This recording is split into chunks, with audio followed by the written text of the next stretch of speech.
Hello, everybody. Good to see you all. Pop culture curator here. It is, at least in my neck of the woods, and it is Saturday evening, which means it is time for Rumblings from the Lab. I hope everybody's doing well wherever you are in your neck of the woods. I hope you're staying warm, staying safe, staying out of the weather, and overall having a good day. And first of all, I'd like to say hello to my fellow panelists, and I'm going to go clockwise as I usually do. And start off with saying hello, Sci-Fi Sit Dan. How are you doing, sir? I'm doing well, still alive and kicking, not dead yet. That is always an amazing, wonderful thing, isn't it? Mm-hmm. And Stone Bracket, how are you doing tonight? Doing just fine, and like Dan said, I'm still alive and kicking. And to quote Red Skelton, he told Johnny Carson, he says, "Well, he says, if I wake up and I don't smell candles burning, I know I'm still here, ready to get up." So that's what I was as well. I didn't smell any candles and got up, and my kitties were there to greet me and begging for their breakfast. So I Gotta got them feed the there. babies. Yes, we got to feed my furry four-legged boys with their kitty crunchies. And Red Skelton was an amazing, hilarious, very talented individual. And he was another example of a bygone era where they can be extremely hilarious without a single vulgar comment or cuss word. Yes, and that's he made a point of saying that. I got to see him live at the Iowa Wow. State Oh my goodness. at the Iowa State. Oh, Yeah, can you let me finish? Iowa State Fair at the grandstand, and he had to cut his show a little short because it was pretty hot and humid, and he suffered from asthma. And but he said, "I'm glad we could all be together here and have some laughs and some fun without any swear words." So he made a big point because, of course, that was back in the '70s, and that's when everything was getting pretty vulgar as far as some of the stand-up comics like Richard Pryor and whatnot. Mhm. But yeah, he that was a great time to see him, and we always watched his variety show on Thursdays. Well, I have to say I'm envious. You're very, very lucky. I met Rodney Dangerfield, and I feel very lucky. So I Oh, can he's understand. hilarious. He Oh is yes. he just made everybody on the Tonight Show just absolutely in hysterics when he was on. Everybody was just laughing it up. And same with Don Rickles. He would just bring the place down.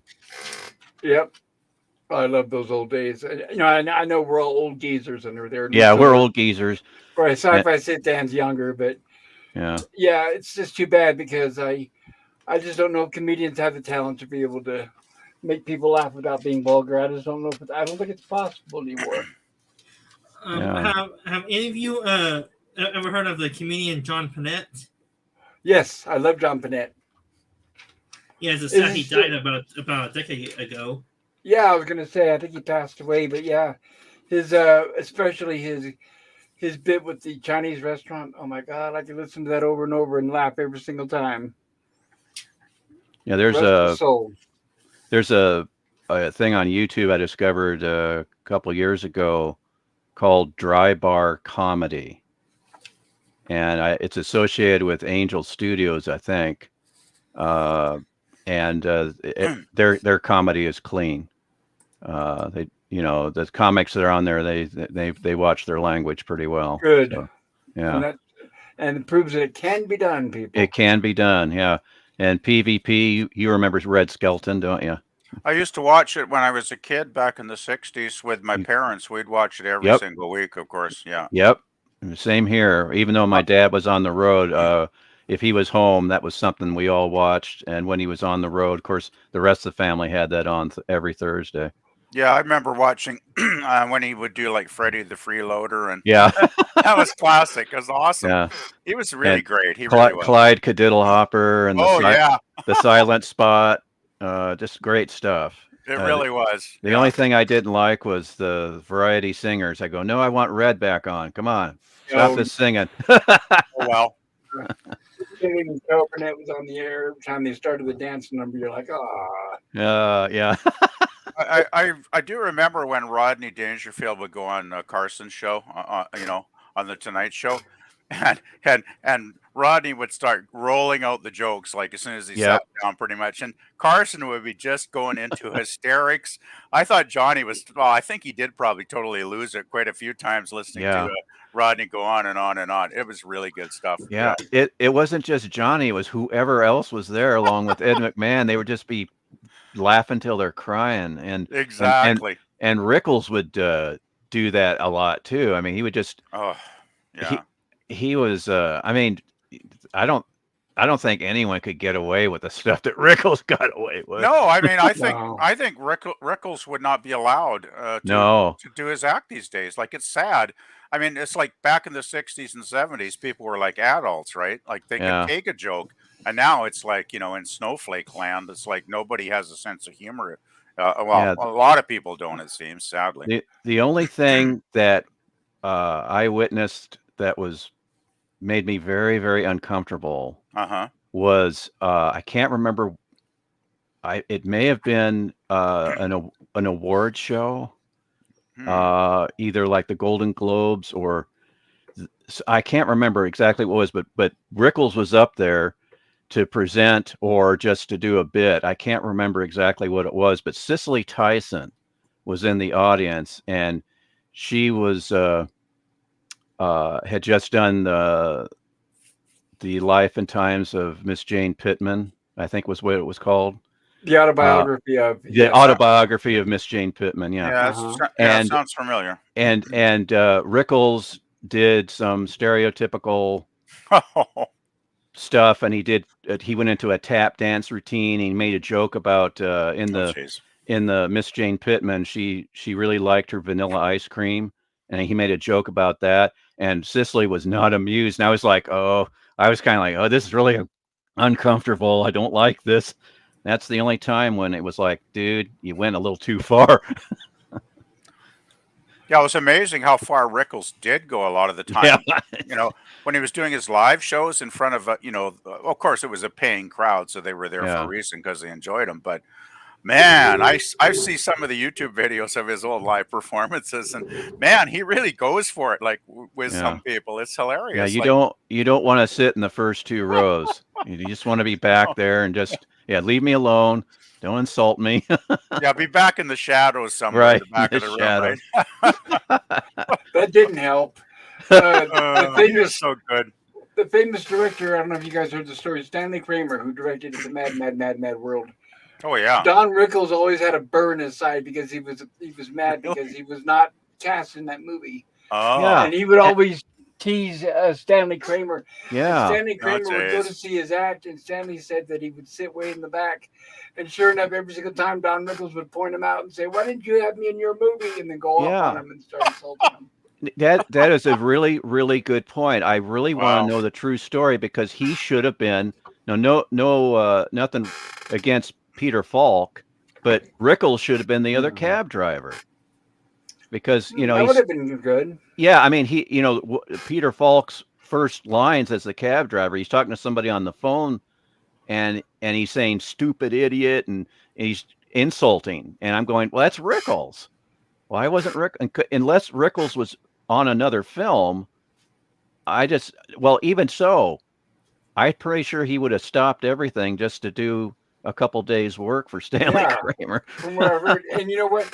I had never thought about it from that angle, but you're right. You're right. And I love Peter Falk, but he was not a comedian per se. He was a dramatic actor. Yeah, he wasn't known for anything comedy. He was known for being, I think his claim to fame at that time was being in a film called Murder Incorporated. And and that's how he got his like I said, claim to fame. His career got kickstarted because of that role as a hood, and it's like, that's not comedy. Well, yeah, Rickles would have been a much more suitable choice than Falk. I mean, Falk, I always think of Falk. Well, I always go to Columbo's, the first, thing when I think of him. But I mean, I think of like him playing the granddad in Princess Bride was another one of my favorites. And but yeah, he's definitely not a comic for sure. Yeah. Have any of you? There's a real crappy version of this as far as video quality, but I remember a made-for-television version of Brigadoon with Robert Goulet, and I had completely forgotten that Peter Uh, Falk was wow, his buddy that goes to Brigadoon with him. And I'm like, I jeez, rediscovered that. I said, well, I might search for this Brigadoon with Robert Goulet because I haven't seen it, and I found it on YouTube a couple years ago, and I'm going, Peter Falk? Holy crap! I don't remember that. is it any good or it sounds kind of weird with Robert It Goulet? it's a condensed version of it, but Uh, anything's better than the MGM musical because they it's so studio bound, huh, with Gene Kelly and Van Johnson. It's so studio bound, and they were cutting costs. And I uh, said, no, film it on location, film it somewhere that yeah, that would make more sense. What yeah. I do like Gene Kelly in general, though. I think he was a Oh really yeah. good actor. Oh yeah, he's superb. Yeah, and a great dancer. Yeah, he's very, very powerful, energetic, and then Fred Astaire is a little more graceful, Yep, uh, you definitely. know, Yeah, and but Gene Kelly is more athletic, and I yes, like his stuff. He's, a director, choreographer, and dancer, actor, good singer too. singer. He Yeah. did it all. Remember, it was what Singing in the Rain, I guess it was. Yep, it's Great no stuff. guess. That's what Yeah, it was. yeah, but I mean, Kelly and Astaire are always going to be the top pinnacle dancers for me forever. Like they were just Here's a trivia question flawless. for you. It's it's me again, Mr. Trivia. But who was PvP? Who was Fred Astaire's favorite dance partner? Oh well, I would guess Ginger Rogers, but I'm probably wrong. Wrong. Okay. Basically, the reason he preferred this female dance partner Hmm. was he could show her a complicated routine, and she would know it by the afternoon when they were going to film it. Oh So yeah. she would practice it and rehearse on her own, and then do it with Fred Astaire and have it absolutely perfect. Oh, And cool. Pop, do you know who that would be?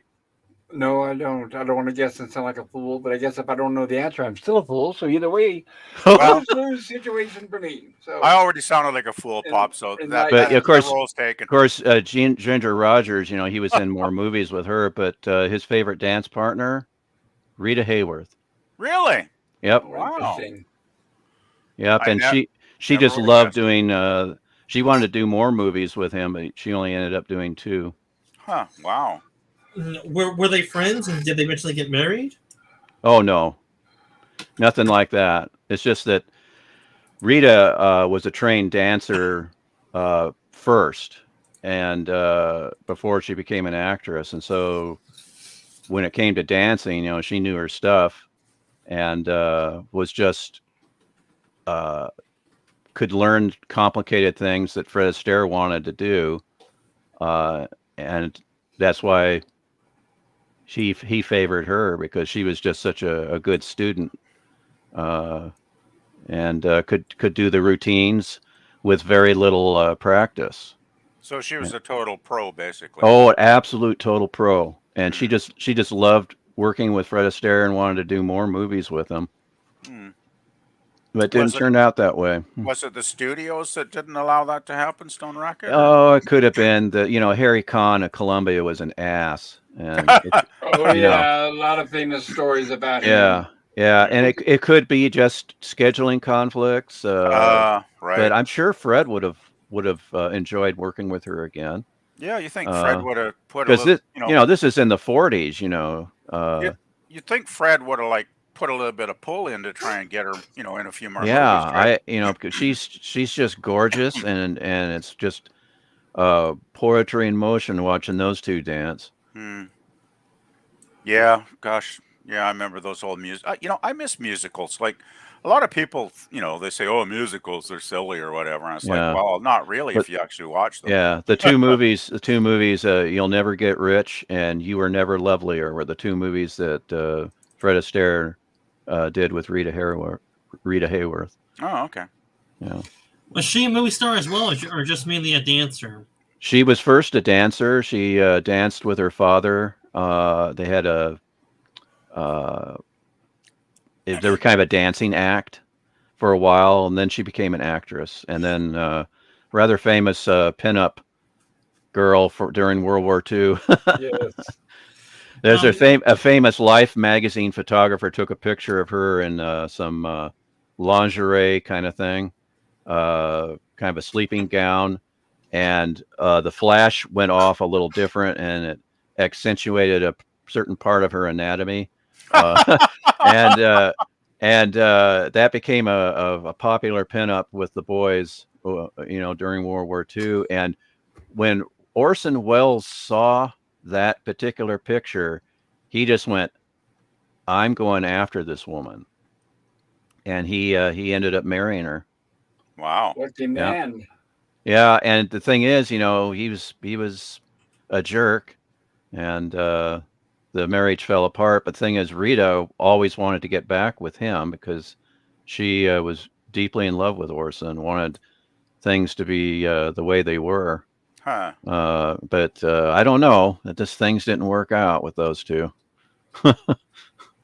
Oh well, right? Yeah, Yeah. I remember she was a pinup queen during the World War II, though. I remember that Yep. stuff. Yeah.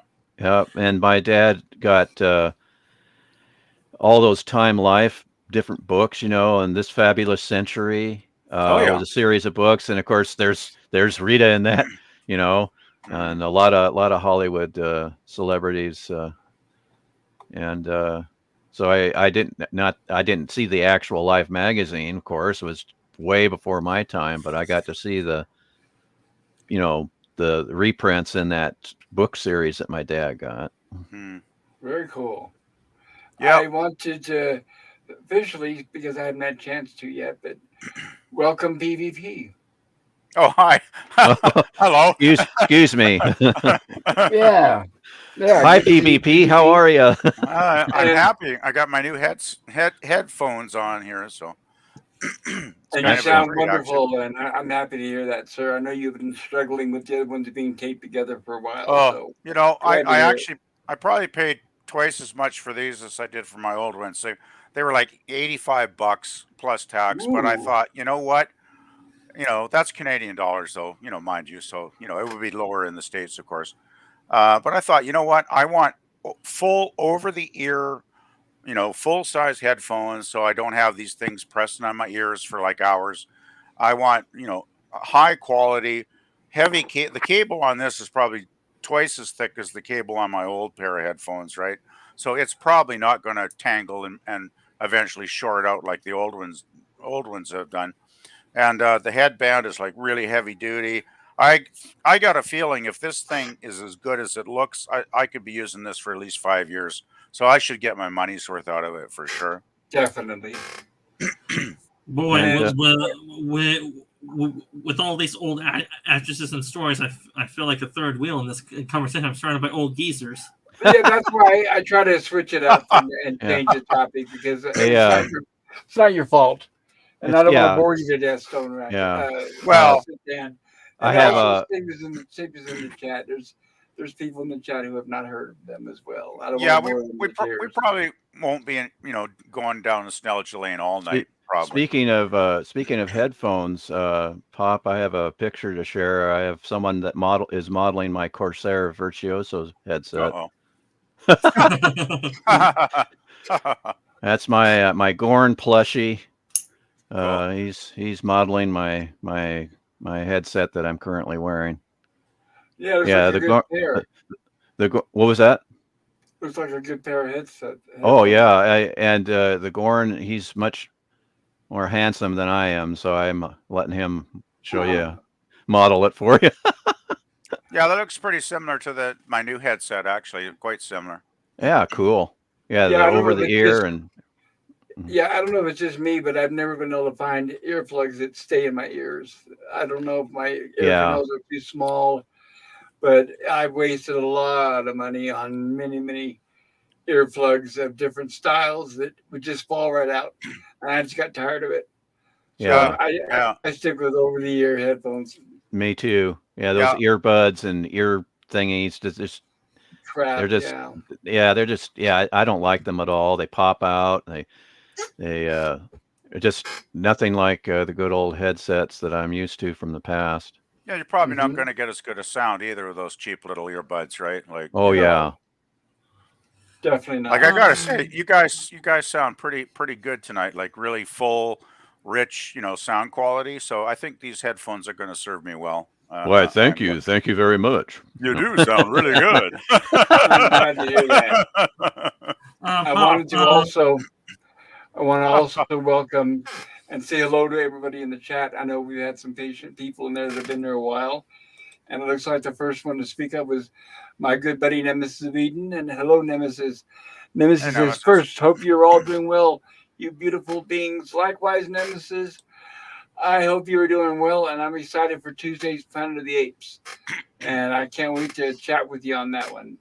I hope you enjoy it. I'll put it that way. I know you were a little hesitant about watching it, but I hope it surprises you and gives you a good example of a good, in my opinion, good classic sci-fi movie. Nemesis has never seen Planet of the Apes? Correct, and this will be the first time Wow. also for Gorilla. I'm shocked. That movie's good, actually. Yeah. Yeah, yeah, the first one in '68 is a classic, like Yeah, Heston and all the Daniel. cast. Yeah, Daniel. He's young too. Daniel from Daniel's Hot Topics likes it too, and he's a young guy. So I think it transcends generations. It's just that people have to give it a chance and watch it. A lot of times they look at the year it was made and they're like, "Oh, no thanks," and that's too. That's a tragedy. Yeah. It's a timeless film, really, Pop. Yeah, It is. I've got a interesting anecdote about Planet of the Apes. I unfortunately was not able to see Planet of the Apes when it was released because of all the wild rumors that the moms in the neighborhood, you know, I wanted to go see it, and Uh huh. my mom and one of the neighbor ladies like, oh no, I hear people they they show people being dissected and people are Oh, stuffed. People are stuffed, and I'm like, what? And, oh, you what? can't go to that, Brian, and stuff like that, and so I so I didn't get to see it, but in 1970, Beneath the Planet of the Apes, rated G, was able to go see that, and that is far more violent than the first movie. Yes, it Oh is. yeah. And As of course the ending of the first movie is replayed in the Beneath, and so by the time I saw the original when it made its network premiere on television, we all watched it as a family. I already knew how it ended, but it was still cool to finally see the original with Charlton Heston. that Yeah, does but kind that of ruin it sucks. though when It you know does. Yeah. the ending before. Yeah, but Yeah, because we won't discuss the ending at all. But No, no, no. the thing I like, I do have that Blu-ray set of the first, the original five uh, Planet of the Apes films, and the reason I feel nostalgic about Beneath the Planet of the Apes is any movie that shows more of Linda Harrison is a good movie in my book. Yeah, that's true. Yeah. No, Uh, are you talking about the woman that played the mute woman in it? The mute. Yes, yeah, Nova, Nova. Nova. Nova. Yeah. Nova, And if I yeah. remember right, I think the reason why she was hired is I think she was married. She was the Uh, girlfriend of Zanuck, Daryl Taylor. Zanuck, I think. yeah Taylor. uh, uh, Richard Zanuck. Richard Zanuck. I always get Yeah, the son and the father's names mixed yeah, up. Richard Zanuck's girlfriend. It was like woo, and she's actually, if you guys have the Blu-ray, or maybe it was also on the DVD special features, but she's the original actress to test the chimpanzee makeup, and Huh. she's in there with James Brolin and Edward G. Robinson. You're right. Yeah, in the tent. Wow. Yeah, so it's James Brolin as Cornelius, Linda Harrison as Zira, and Edward G. Robinson as Dr. Zayas, and of course Chuck Yeah. Heston's there, and they were testing an early form of the makeup. Wow. So Linda was there from day one. That is so weird. I Yeah, can't picture her as being an ape. It's like, yeah. yeah. Well, do you have the DVD or the I Blu-ray? think I've got a DVD around here somewhere. Yeah. I've never actually got around to opening it because I mean I've seen the movie like a million times, but I do have a Yeah. DVD around here And then I somewhere. have a separate DVD with it's a deluxe behind the scenes set Oh, where wow, which they have a feature length documentary hosted by Roddy McDowall that covers the whole series, but they have a cool. whole mess load of stuff on the first film, and that test footage is there. I'm sure it's on the original DVD as well and on the Blu-ray, where you can see Edward G. Robinson and Linda Harrison and James Brolin along with Chuck Heston in that test footage. Wow. And I will say this before not going into too deep of spoilers, but that movie had a great villain in it. Yes, I agree. Yeah, Oh, and the which casting was great. which movie are we discussing? The first or the second? The first. Uh-huh. That had a great villain in it. Are you talking about Zayas? Yeah, without going too much into spoilers for anyone that hasn't seen the movie. Well, that's What okay. I You can like, say a character name. yeah, you can say a character name, but what I like about the first film, I showed it to my nephew, and I had him over on a weekend. I showed him, his name is Ben, and so I said, "Well, Ben, I got to show you Ben-Hur." And so we watched Ben-Hur. Then the next time I had him over, I said, "Well, I have a completely different Charlton Heston film for you, where he plays a more cynical character." And I thought Chuck Heston is awesome as Taylor. He's so cynical. He was. And yeah, and we start out, we're going, what the hell's wrong with this guy? He's such a jerk. But then he's our surrogate hero. He's us in that world, and we're rooting Yes. for him. At least I am. I'm going, yes, go George Taylor, go. You know. Well, because he explains, and also without giving away too many spoilers, at the very beginning of the movie, where he's basically talking to himself in the Yeah. spaceship before he goes to sleep. He's talking about how he's cynical with the world and how the reason why he volunteered for the mission is because he knew he was never coming back and he didn't care. He Yeah. figured the world was pretty much gone to hell and all this other stuff. And then come to a twist is that he's the last remaining Yeah. But anyway, defender of the human race. But I yeah, won't give he's away too much. yeah, and the thing is with the opening and some of Taylor's dialogue, especially in the opening part of the movie, and then definitely the ending, that's pure Rod Serling. It's like, Oh, yeah, absolutely. yeah. I Yeah, mean, I went through Michael many. G. Wilson is credited with the bulk of the screenplay, but there's some stuff that still stayed from the earlier scripts from Serling, and that ending is one of them. Yeah, it was direct from a couple yeah. Twilight Zone episodes. Yeah, So. you got it. And it's but anyway, yeah, I didn't realize that was the movie for Tuesday. I'm a little behind the times here, but I'm looking Yeah, forward to it's that. Gorilla's Random Thoughts. It's a late birthday present for him, and he has not Oh, seen it, so I figured that's perfect. Yeah, I oh hope yeah, Yeah. you guys did mention something, but I didn't know it was definite, so I'm glad it is. yeah, I That's hope Earl enjoys it. I think he probably will, but I sure hope well, he does. he's a gorilla. Well, yeah. No. Well, he might get upset though because the gorillas aren't portrayed in a very Yeah, good light. they're the military. They're kind of Exactly. the thugs, you know. Well, Yeah, how should I that's put this? The girls are the military grunts of the movie. Yeah, They are. exactly. Yeah, gorilla and might get upset. that gorilla, the one with the fire hose, he says to George Taylor that he's a freak. Yes, you great. To which But he is in that I world. love Well, yeah, in that world, yeah, it's like, what is going on here? I love Claude Akins. He did a great job in that movie as General Urko. Oh, in the later movie, yeah. But what about James Oh, that's Gregory right. as Urso? Oh, that's right. James Gregory's in the first one. That's right. Oh, his That's second right. one. He's in the Second one. Beneath Planet. And then Mark Yeah. Leonard was one. I have to. It's been a Uh-huh. while. I need to watch it again. Yeah. I will say that first movie had one of the most iconic lines in cinema history in it. Right.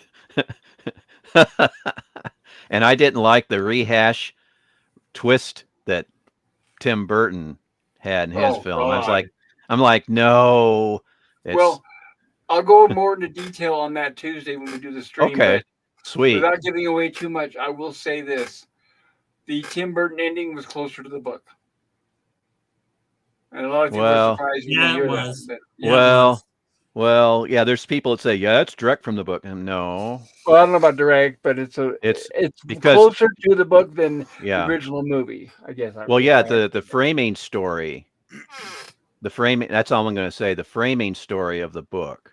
You're Uh-huh. assuming one thing, and then there's kind of a double twist. Double twist in the A book. double Correct. twist like Twilight Zone. Should we Uh, spoil the book or not? no. Well, Well, let's we'll just that leave it at Tuesday. that. We'll wait. Let's wait till Pop has his stream, and I'll let him tell us about it there. Yeah. Yeah, let's Yeah, just say yeah. let's save that for the stream. Yeah, we better Because save something for Tuesday, yeah, right? let's save yeah, let's save yeah. But it's just basically I'm very happy to hear that you're covering that movie. So that's why I'm so exuberant here and blabbing about it. I Yeah, know. it's a I good wish I one. could do all five, but oh well, I can't have everything. Maybe eventually. Yeah, I Well, lucked hey, out. hey, Pop. My birthday's in October. Maybe we can arrange something. Absolutely. I do give everybody a choice when their birthday comes along. I tell them, let me see. Nemesis of Eden chose Tremors Oh, for his okay. birthday, and I chose Little Shop of Horrors for mine. Oh, okay. Well, mine's coming up in May, so I'll have to think of a film that I can suggest. As long as And it's in then the horror sci-fi genre, it yeah, works for us. and Oh then yeah, definitely. Dan, when what's your birth month? September. September. Cool. Yeah, I'm a Do you remember? what is Yeah. the name of the month animal or sign of that month again? Let's see. That's Sagittarius. Good memory. I wouldn't be able to tell you that. I don't know. Yeah, I most of the month is Sagittarius. Mine is Grab my Libra. soda. Mine's Libra, and the thing is, both me and my father were Libras, so we always butted heads, and we were very judgmental. Mm. Yeah, mine's Taurus, which totally kind of suits my personality. I've come to think of over the years. I can be pretty bullheaded, so yeah. So tell me, do you think this September 1 matches my personality from you talking to me or not? Oh, wait a minute. Is September Sagittarius or is December Sagittarius? I think No, December might be. hold on. I think September is Vertigo, ain't it, or something similar to that, ain't it? I don't know now, because I think Ron, my younger brother, is Sagittarius because he's December 1st. Oh, what are the signs we're thinking of the months? Because I'm gonna try to look it up. Is it the Greek signs or the Roman signs? I'm trying to think of the month. What Oh, I'm just thinking of zodiac. Are you thinking of? I'm not sure what you're thinking of then. Oh well, I'm just trying to look up which signs on the internet and see which type of signing we're thinking of the month right now. I'm trying to look it Yeah, up. my older brother, is Scorpio because he's in November, and my older sister is Cancer because she's in July, and that's the crab. Oh yeah, so I'm a Vertigo. I am. A Virgo. Yeah, or however you say it, Virgo Well, or you said Vertigo. vertigo. It's Virgo. You're a Vertigo virgin. Pure Heights, right?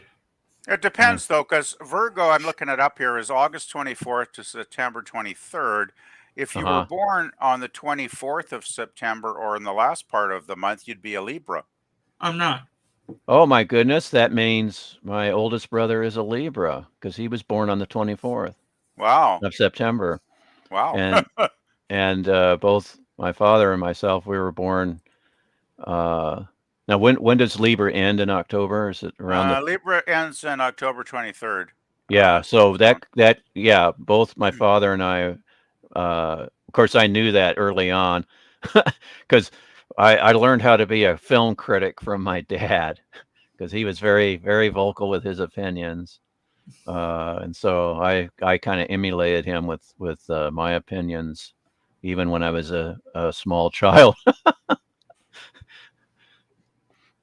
Well, according to my sign, it says I'm very critical, Ooh, and I'm very assumes responsibility for nurture and the divine life within. interesting. Of course, I don't know. I don't really take the zodiac and all that seriously. I Well, It's don't either. it's it's well, neither it's do just I. it is interesting. Yeah, it That's is. all I'll say. It's interesting, but I definitely. Oh, what's your horoscope? I don't give a hoot. I know. When people would ask me, like in school and stuff, I'd have sometimes girls approach me and they weren't exactly my type. And, what's your sign? And I say detour. You would say what? Detour. Detour. No, no, no, no. Actually, your sign is saying, "Leave me alone. Stop asking me." Yeah, my sign is yield. No, anyway. Right. Sci-fi you, sit you, down in the chat says, hello there, Nemesis of Eden.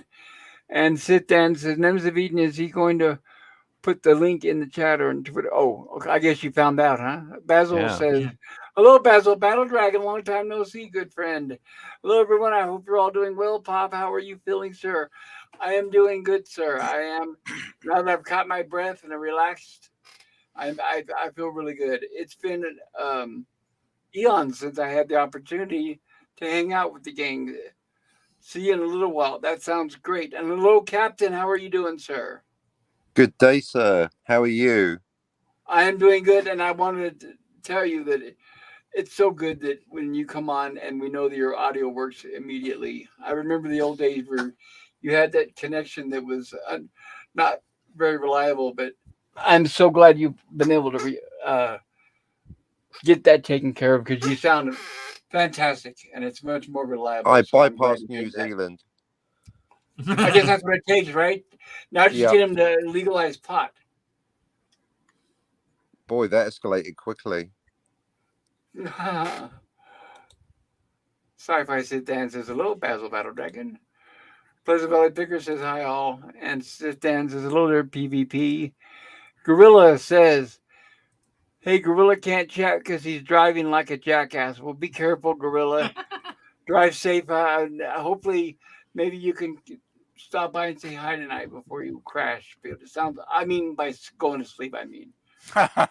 Um, Pleasant Valley Picker says, "Sci-fi sit down hello." Sci-fi sit down says hello to Gorilla's Random Thoughts. And Pleasant Valley Picker says, Gorilla's Random Thoughts, I thought you'd be driving like a gorilla. And Sit Down says, PvP, does Pop usually put the link to? Yeah, okay, I guess. Yes, when it's open topic, open mic, everybody. If you're wondering, I usually put the link in the chat and in StreamYards both. And also, yeah, I don't post it publicly on Twitter, but I post it in our StreamYards group and in the chat of YouTube. I'm not sure I worded that right. And Gap After Dark, hello. I hope you're still here. I'm so sorry. I'm so behind on the chat, everybody. Gap After Dark says hello, Pops. Hello, everyone. Well, hello to you, Gap. Hello, Gap. And the Phantom Boomer, hello, Phantom Boomer. Woo, lurking. Mhm. Gap After Dark says, hey, Phantom. Phantom Boomer says, hi, Gap.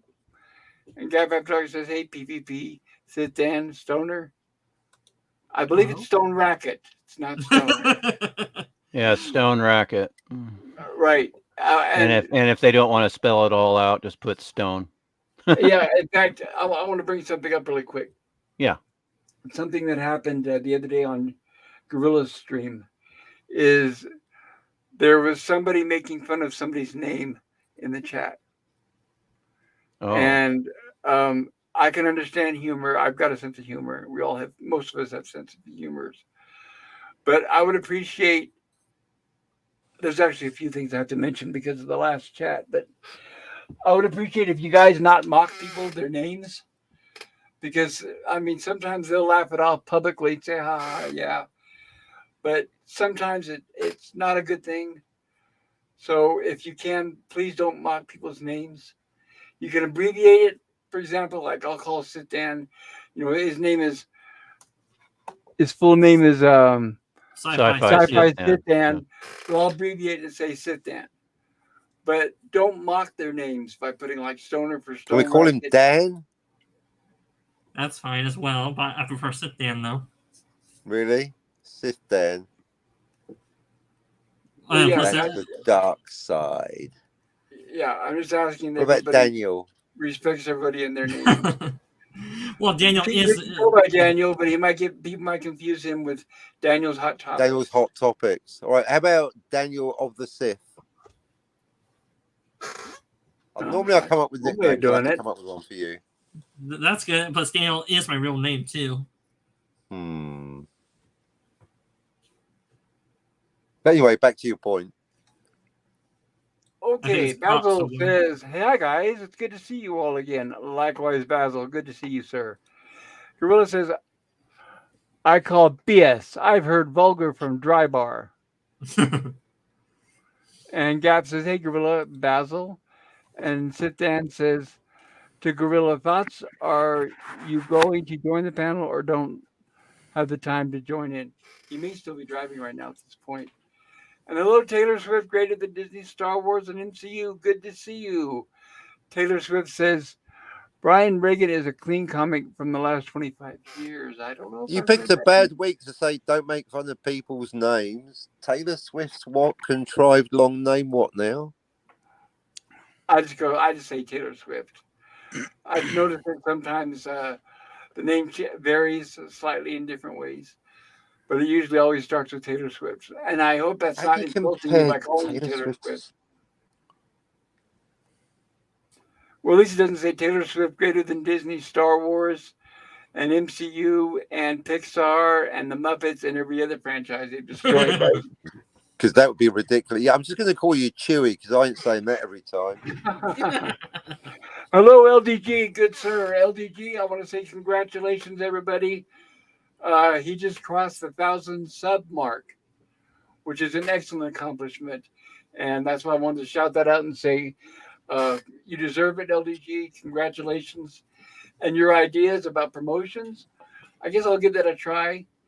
It doesn't look like I'll ever be monetized, so I might as well at least try the promotion thing because I think you've got something really good there. A smart move. Phantom Boomers Explorers says geezers are cool. Yeah, sometimes they are. Sometimes they can be a pain in the butt. That's why I won't live next to one. Retired people are the last people you want to live next to, or even anywhere near. You stay far away from retired people. DJ Play Nice. Hello, DJ Play Nice. DJ Play Nice says, I believe that's a hello sign. The hang loose sign, I think it is. Hang loose. Thank you. Hang loose. That's a good way of putting it. Yes, thank you. Gorilla says the person in front of me got nailed. A cop came out of nowhere and flew around me. Oh, thank goodness it wasn't you. And Gorilla says, Dan, I'm still 20 minutes from home. All right, just take your time. There's no hurry. Gorilla, as long as you make it home, that's all we care about. Make it home safely. And Basil says, hey, Gorilla, what's up, man? Or how are you? I finally had a chance to hang out for a change. I know, and it's great to see you, Basil. Usually I know you're coming and going really quick. And Gorilla says, SAG is December. I think It's December already. Goodness, that went quick. SAG. I think he's talking about the zodiac sign. I think he's talking about that, the zodiac sign. Oh, Sagittarius. Okay, gotcha. Thank you, Gorilla. That's a lie. It's December through January. Get your facts right. And Captain Actually, it's Von... November through December, but none of them are just for one calendar month. They generally cusp on the 21st, I believe. Not that I believe in it. It's a bunch of nonsense myself. No, that's why I can never remember. If they were, it's not specific. I mean, if you're going to talk about it, don't start bullshitting. It's November through December. I think you're fine, actually. Yeah, like mine is Taurus, and I think that's part May and June or something. I don't even know my own. I don't know what dates it is. Captain Von Infinity Temporis Maximus gives us a ring. Me. Do you want to explain that? Ring. But that does catch us up with the chat, and I want to say real quickly, welcome, Captain. And how are you doing, sir? I am operating within established parameters. Thank you. Well, that's always a good thing. And you're probably right now in the middle of summer, aren't you? Correct, Amundo. Yep, I was at the beach Yeah. yesterday. It was hot as fuck. I went outside to.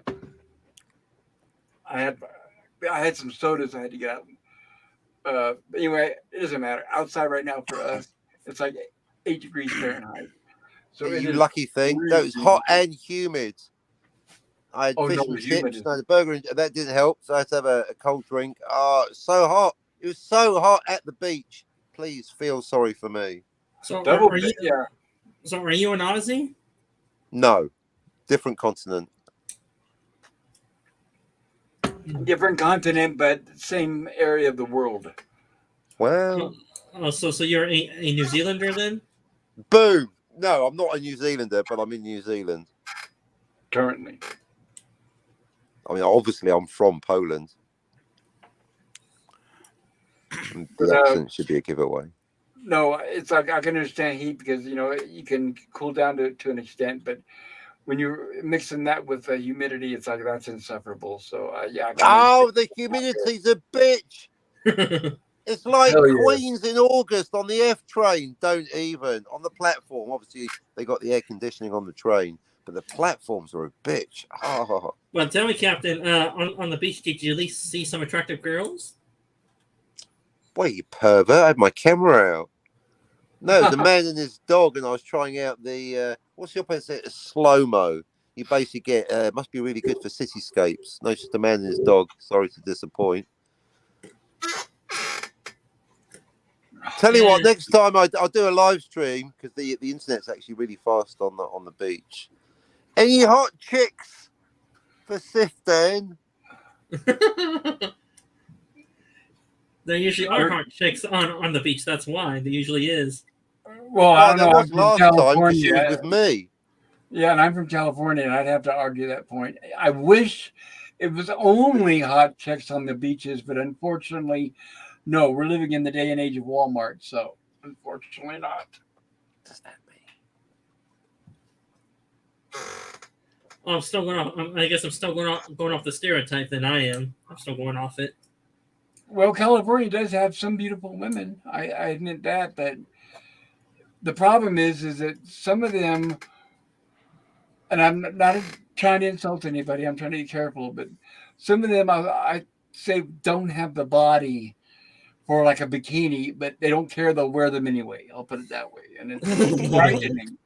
Yeah, that's exactly the problem. You get those women that think they're still attractive, like maybe they were 20 years earlier, but they're no longer, and they still wear the same bikini they did 20 years earlier, and it's like, not so good.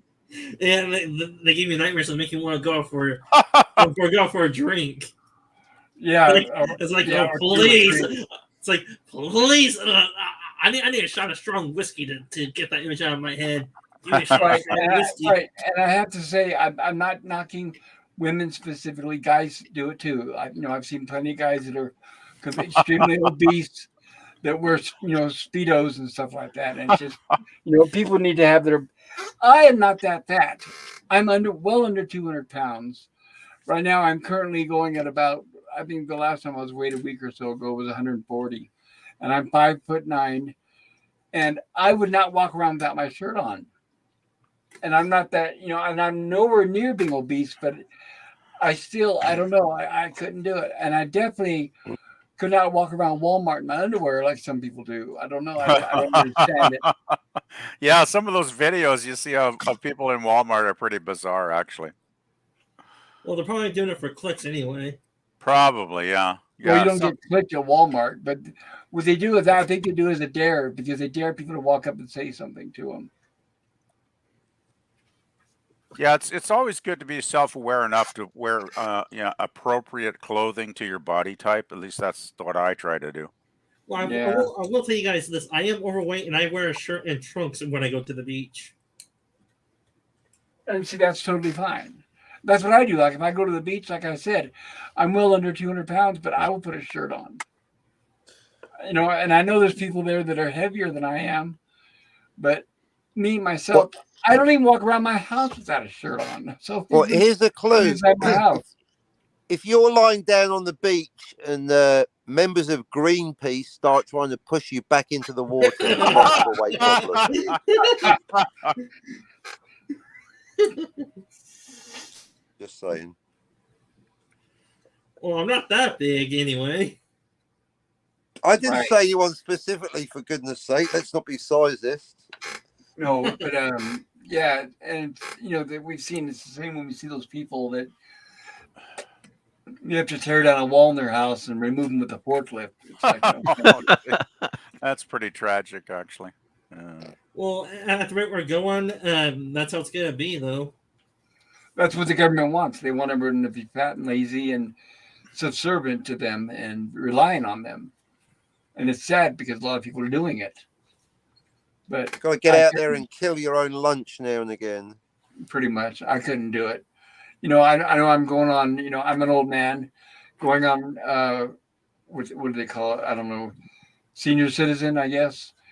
But I still would not get to the point where I'm just going to eat myself to where I can barely move. And I don't know. I don't understand.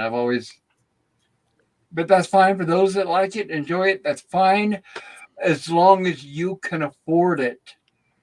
That's wonderful. I don't agree with the ones that get so overweight that they go on public assistance because they can't work. Then they expect everyone else to feed them. Those are the ones I do have issues with. But oh well, that's a topic for a different day. So you guys heard that we're getting a new Pirates of the Caribbean with a replacement. Oh, yeah. For, Yes, yeah. I have. Yeah, I just heard about that today. Yeah, it's what? It's Disney, isn't it? It is Disney. Yeah, it's gonna be a beautiful train wreck if they ever make it and it comes out. Yeah, and like they haven't even started shooting a single frame of it, and we already know A, they're going to spend a minimum 250 to 300 million on the production, and B, it's going to bomb. They're going to lose every penny of that. So it's like I don't understand why the stockholders put up with that shit. Well, Johnny Depp is out, right? Like from what I've heard. Definitely. Well, Yeah, they well, I asked guess him, that- from what I've heard. and he turned them down. They asked him, he turned. Well, them yeah, down. good for him. Power to him, I say. Sure? Are you sure they asked him? Yeah, they did. I haven't seen that anywhere. What gets me though is the pirate character they're replacing Jack Sparrow with is supposedly an Irish pirate, a female Irish pirate. Yeah. It's actually based on a historical, actual, real person. But get this, the actress they're going to have an Irish a pirate from like the 18th century or whatever is going to be a black lady. It's like, how many black ladies were there in Ireland back then in those days? Exactly. Probably very few, and they were. Oh, how should I put this? Without going too far into it, a certain ethnicity that they were in chains with. Right. Well, the character that PvP is referring to, her name is Bonnie something, but she was white and red hair. So once And again, a redhead, and of course they got to get rid of the redheads too, right? no redheads allowed. Yeah. Oh, which reminds me, I had a good reason to celebrate everybody. The movie Argyle failed miserably, and Apple lost hundreds of millions. Isn't that wonderful? Because if you guys remember, What, you got something against sweaters? no, actually, no. I have something against Bryce Dallas Howard, the loudmouth, untalented screech that stars in it. If you guys remember when we had we had a New Year's Eve Rumblings from the lab around January 1st, somewhere around there. Any relation to that, Ron Howard? That's the only reason why we're talking about her. That's Hang the on only reason why a she's in minute. Hollywood. What? I thought it was talent and perseverance and hard work that got her where she is. No, yeah. Was she the one in Jurassic Park as well? Yes. I mean, Jurassic World. Was she the one in Jurassic Park? Yes. The annoying character in the high heels, yes, with the screechy voice. Now, running in high heels under the circumstances, I mean, basically, the thing, don't even get me started. Well, it looks good when it's on Wonder Woman, but not on that lady. And she But did play a redhead. She did play a redhead in that movie, did she? She has red hair, yeah. So it's her Typecast natural again. color. But remember, she's Ron Howard's daughter, so who knows how long she'll have that hair. But anyway, if you remember on when we did the New Year's Eve, I covered all the movies coming out this year. We did we showed all the top window. I had the calendar out, and when we mentioned the release schedule, and when it got to Argyle, I said as soon as I looked at it, and I said who was in it, what it's about. It's basically a cheap ripoff, very cheap ripoff of the old movie Romancing the Stone. So when I read that, now this is, you can go back and look at my video from. I should have got a clip and played it tonight, but I said I go that movie's gonna bomb, bomb, bomb. I said the name is ridiculous, and I said the cast, the fact that they spent over 200 million on a movie starring that, I'll say person, because I'm not even going to classify her as an actress because she cannot act.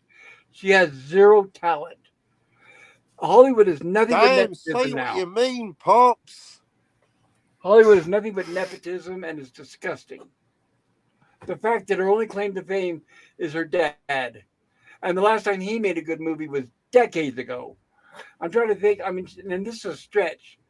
The last movie that Ron Howard directed that I enjoyed was Cocoon, and that was a paint by numbers. I mean, anybody could have done that one. I didn't like his whatever those Tom Hanks movies were with the. I don't even remember the name now, but it was like a mystery. I don't know, and I didn't like Solo. Who did? One thing too for me that and I hated the Grinch. Oh my God, I hated that. But one thing for me that really knocks down Ron Howard's movie is any movie that he makes, whatever, like let's say on a scale of 1 to 10, whatever review I get it. Let's say I go see a movie of his. What, Pooch? I go see a movie of his, and let's say I give it a 7. Well, we always have to take into consideration if we're going to see a Ron Howard movie, we're going to have to see Clint Howard. And every time that happens, it knocks that damn movie down 4 notches. So if I would have given that movie a 7, as soon as Clint Howard comes on the screen, I give it a 3. You don't like Baylock anymore?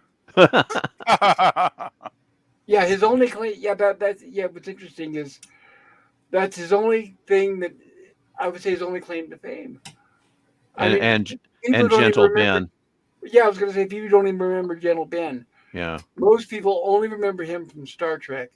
Right. And he's still writing on that, and that's the reason why Ron Howard casts him in his movies, because otherwise he wouldn't have any work at all. And the nepotism, I don't like it. It's also very narcissistic too. Right, the Da Vinci Code. That was the movies I was trying to think of. Did you like Apollo 13? Paint by the numbers. It was okay, but anybody could have directed that. Well, it was all based on real history too, which so not a huge amount of creativity, really. No, but I enjoyed it. I thought it was a good movie, and it had Clint Howard in it. Of course it did. I of course it did. He was one of the guys in Mission Control, I know. Yeah. But anyway. He was also in Apollo Grinch and everything else. I mean, he was in everything that Ron Howard does. Yeah, I never saw.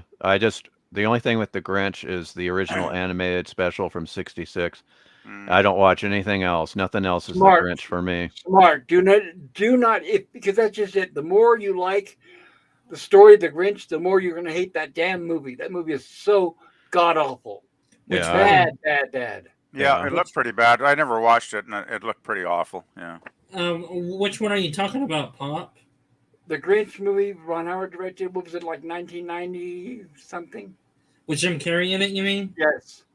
The only thing was Rick Baker's amazing makeup, because I'm a big fan of Hollywood makeup and effects, and Rick Baker was one of my heroes, and he did an amazing work on it, all practical makeup. But the movie itself, horrible, bad. Rick Baker, Monster Maker. That's right. But the movie took this, because we all know what the story is about. The movie, it's about anti-commercialism and about the bad things that greed can do to you. But the movie was the opposite of that. It made commercialism look good, and it made all the characters, you hated everybody. I mean, it was just it was a horrible movie. Mm. Man, that's I don't know. Enough And of that. remember the Grinch, and Whoville. It's all happening on a dust speck. I thought it was a snowflake. No, it's a dust. Well, Horton Hears a Who. That's their world, you know. Right. So the Grinch is part of that world too. I never Yep. did like Jim Carrey. I always thought he was very overrated as a comic. I liked his early stuff. I liked the Ace Ventura movies. Did you like The Mask? I hated it. Yeah, I did like The Mask. It was The- all That just was like different. CGI. It was all. For I- me, it was more CGI than actual acting. The thing that Well, I liked that's in the that movie, character. Pop, the thing I really liked in that movie, you won't believe this with me being a cat lover, but I loved the dog in that movie. Milo. He was the best actor by far. That was the dog. Whoever trained it did a great job. The dog Oh, it's was actually very fantastic. good. Yes. Yeah. And I looked at it like it kind of reminded me of a superhero movie. Uh-huh. But yeah, I did enjoy. Of course, not the second one, but yeah, the first Mask. Yeah, the I did original. enjoy. And I know the special effects were not where they are now, but considering it was supposed to be cartoonish, Right. it was okay. It was passable, I would say. Yeah. Yeah. Yeah, especially if you read the comic. The comic was way darker than the movie was supposed to be. Yeah. Than the movie is. But it was And successful. It and made money. and I have seen the second one, and that is not good. Oh my To goodness! say the least. You're the only one I've ever met who's ever even sat through that second one. Well, I found it stupid. Really, mainly, I found it just stupid. Yeah, well, everybody, all the reviews, even those people, like I said, I don't know anybody personally who saw it, but everybody was in agreement on how bad that movie was, and especially the star. Wasn't it like Jamie Kennedy or something like that? Yeah, But I think it was. Yeah, whoever they replaced Jim Carrey with was pale in comparison. But yeah, it was a bad sequel. Bad. And from what I hear, that movie actually ruined that guy's career. Good. Well, what career he had. Yeah, he ruined his own career. Which reminds me before I show this. Did you guys hear who's planning a comeback and thinking that they're going to win an Academy Award? Have you guys heard this? Not no. a clue. Pauly Shore. Oh God. Yeah. Oh God. No. Can you give me a reference of who that is, please? I can't remember. I No. can't give you the name of any specific movie, but he made some really horrible comedies back in the 90s, guys. Yeah. You're better off not to know about Pauly Shore. Terrible. Because I have no idea on who you're talking about. That's why. That's good. That's very good. Right. That's how Yeah. bad he is. Yeah, 'cause you have- Ignorance is bliss. Yeah. Right. Just But the previews to his films were enough to make me stay away. Yes. But of all things, he's going to be doing the Richard Simmons story. Oh, joy. Yeah, and he thinks that that's going to win him an Academy Award. Oh my! I Wow, don't know. that's the funniest thing I think I've heard in many That's weeks. hilarious. Yeah, Yeah. That is that a good. stretch, huh? That might be one of those films that's so god awfully bad it might actually be kind of enjoyable in a weird way. You know? Do you mean so Oh, bad it's good? Yeah, exactly. Yeah, it's It going to sounds be something along the horrible. lines of Mommy Dearest. It's going to be where it's so bad that people are going to see how bad it is. Yeah, kind of like that. Eh? Hello, Daniel. Good to see you. How are you, sir? Hi, Yeah. Paul. Oh, Yeah, okay, thanks. Hey, Daniel. So, I said, Daniel, hi, what do you Dean. think? How you doing? What do you What? think about them recasting in Pirates of the Caribbean? But who are they recasting, actually? Well, instead of Johnny Depp, you're going to be getting some black lady. What do you think about Oh, that? I don't know anything about that. Yeah, so Well, that's all I they've don't know. announced. They just said that the only thing they've announced is that it's some lady. I don't remember her name, but it's a black lady. That's all they've announced. Yeah. Put a chick in it. Make her gay. Make her Right. commie. Yeah, the Pandaverse, huh? Mhm. I think I remember hearing that she has very little acting experience as well, which of course, Disney loves that. Yeah, the Yeah, less yeah, the yeah. less experience, the better. The less they know about the lore, whatever that may be, the better. A smaller Plus, paycheck. yeah, Yeah, plus they it's if all they the hate the comic book it's based on, or the book it's based on, or anything, even better. Yeah, even better. well, You're hired. well, and they also want more total and all control over the newcomer actress. Probably that's why. Like Right. for example, it's like this: do what we tell you, and say what we tell you to say, and we'll make you a star. Yeah, Basically, right. At least that's the only good thing is they're going to save money on her paycheck, but it doesn't matter because whatever they save there, they're going to squander on something else as part of the And production. also they're going to scrapbook it, and they're going to have to reshoot everything anyway. Yeah, because it is a Disney movie, so they're going to have. That's right. We all know they're going to have to end up shooting at least 80% of it, right? $5 says it's gonna be a CGI nightmare mess, and the CGI is gonna look terrible in the movie. It will. It'll have CGI rushed, like all their stuff. It'll be rushed, and it'll look subpar. And the test audiences will hate the movie, and then they'll have to go back and reshoot. But Yeah, that's Thing the is, Disney way these days. the thing is too, this is Pirates number 6, I believe. So I've heard the first 2 or 3 aren't bad, but after that, it's like, is there even anybody that still wants to watch this stuff? Like, how many bloody sequels do you need before the franchise just dies a natural death? Like, It's simple. If they stop making money, huge money, then they stop making them. I wonder if they actually made money on the last couple, though. For Stranger Things, I think. For Stranger Tides, I think it made somewhere around the ballpark about 850 million. I think it was on a somewhat. I don't know the budget they made, but it's gonna be at least $100 million they made on the budget. So it made about 8 times its budget. Hmm. I heard And that I could be wrong, but I think it barely came out even with a little bit of profit. But it didn't bomb, but it wasn't a big runaway hit either. It's like the Transformers. The last few of those were actually losing money, and then Paramount only waited a couple years and they rebooted it again. So it's getting to where they won't even wait anymore. I sort of stopped watching those Transformers movies after Revenge of the Fallen. I stopped watching them after that movie. Was that the fourth one? No, it was the second one. The second one. I remember the last one I saw. Now, none at the theaters because I'm not going to pay for a Michael Bay movie. But the last one that I remember seeing, and that's only because Leonard Nimoy was in it. So that was the last one I remember seeing. Is the one Leonard Nimoy voiced the character. So that tells you how long ago that was. That was before he kicked the bucket.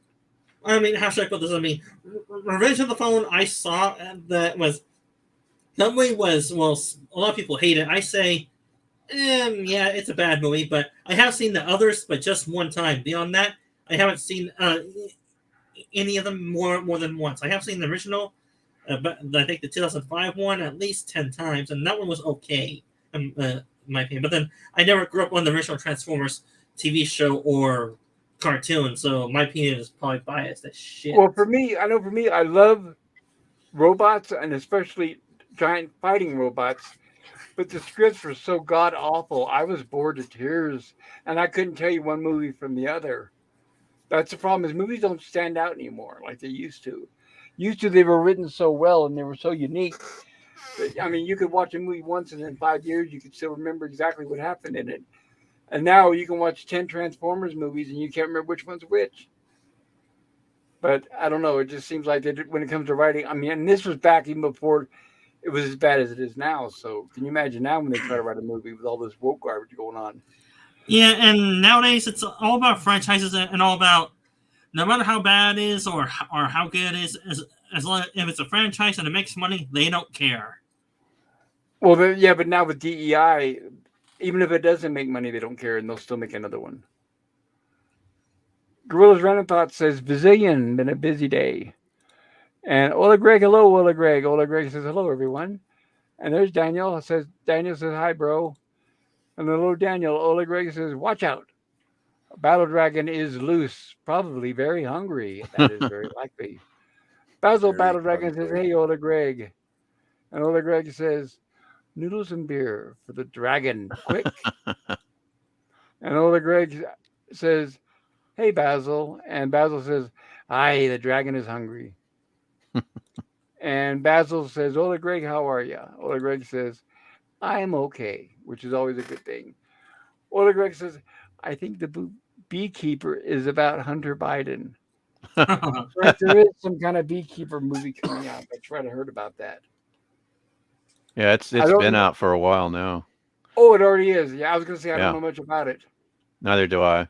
It doesn't sound very exciting, but All I know is when I was in the theater and they played that preview, that a lot of the audience was just tittering with laughter. is it a comedy? No, it's an action movie. Oh, That sounds bad. with Well, a it's name like the it's beekeeper, I mean, yeah, it's you got to see the preview for it to make sense. I can't explain it really, but it's uh it's it's it's about an intelligence operator who's his cover is a beekeeper, beekeeper. and he's got it. It's basically one man against the system. It's gone bad, and Oh, he's got to clean things. I don't know. of It's course. something like that, but a lot of over Right. the top action. Uh, But there's some people that like Andre from Midnight's Edge. He said it was really good. So I'm like, okay. I don't think I'm going to go see it anyway. Well, I won't pay for it. Maybe I'll do the high seas routine when it comes out. I generally do also trust Andre. So Yeah, I mean, but he likes season 3 of Picard, so it's like, yeah, you gotta be careful. Yes, yeah, I it's know. like, no, I'm ouch. not touching that. I'm not Yep, touching New Trek ever. that was the season three of Picard. Interestingly enough, that was the gauge with a lot of people. Like I used to like Dave Cullen up until that point, and I think Critical Drinker up until that point. Yep.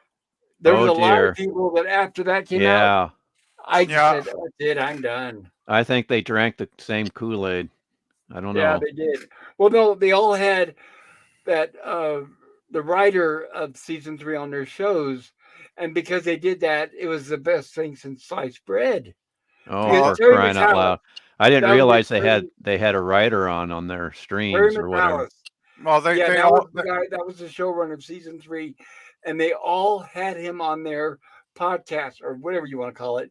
So Really? because he was on there, yeah. So because he was on there, they were all groveling and kissing his feet, and then telling them how it was the best thing ever. Well, So they all got preview episodes before it was released too, right? so That too, basically, yes, so Dave Cullen, Critical Drinker, Gary Beekler of Nerdrotic, Andre of Midnight's Edge, they all Yep. had this guy on at different times or something, or yes. well, Yeah, hmm. they were all Hot, fanboying big time on Picard season 3. Yep. yeah, Yeah, that is disgusting. I it is. Well, it was Because just honestly, you guys, weird. right. Because honestly, you guys know I'm not monetized. But if even if I was, if I had as big a following as like Gary Buechler, and if I had that guy on my show, I would be honest and say, look, just to tell you the truth, it's like, yeah, I'd say, yeah, a lot of people like it, but there's a lot I disagree with. I would have to be honest. There's no way I would be such a shill where I'd grovel down to such a shitty, crappy show.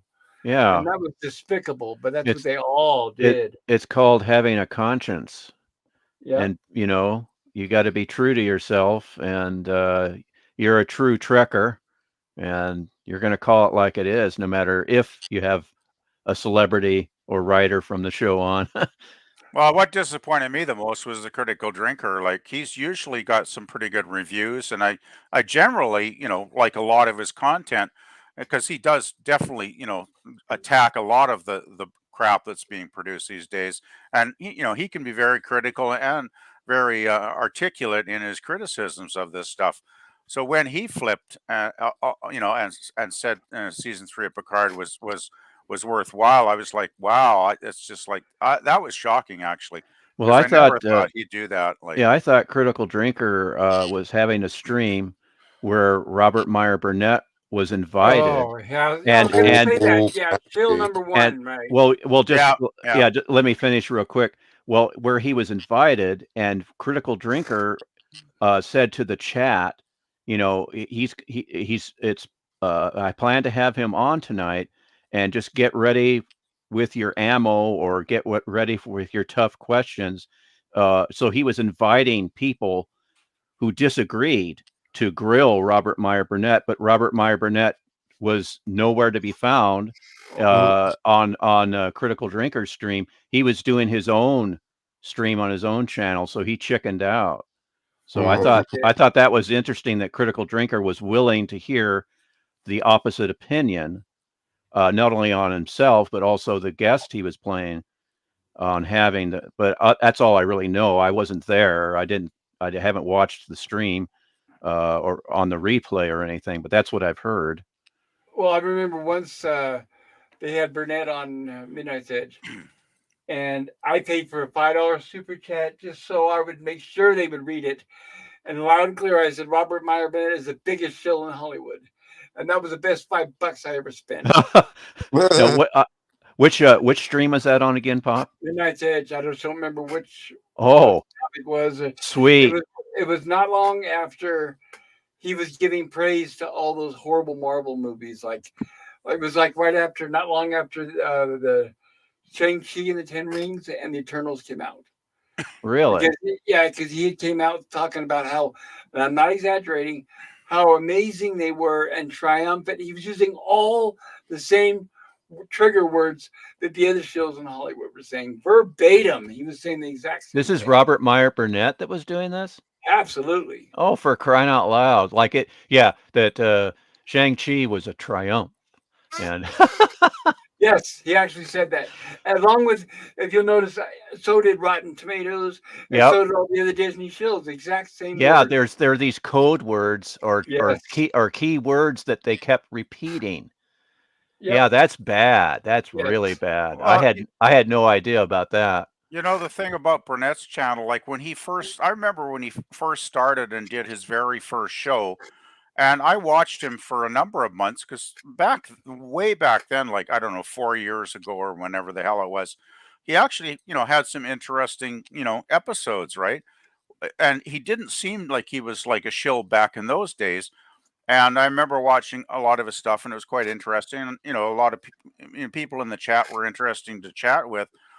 But after a while, I mean, in the last couple years, I just gave up and I just unsubscribed because I just got fed up with the direction his channel had gone in. But it's kind of sad. Like early on, I thought the guy had some interesting thoughts and comments about stuff in Hollywood.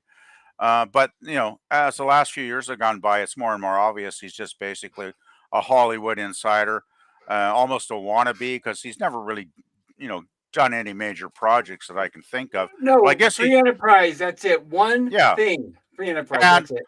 And he did some of the bonus features, I think, for some of the Next Generation DVDs, if I Blah, remember. blah, blah. Who cares? So, I but know. yeah, I mean, I'm not a fan of TNG, so I don't care.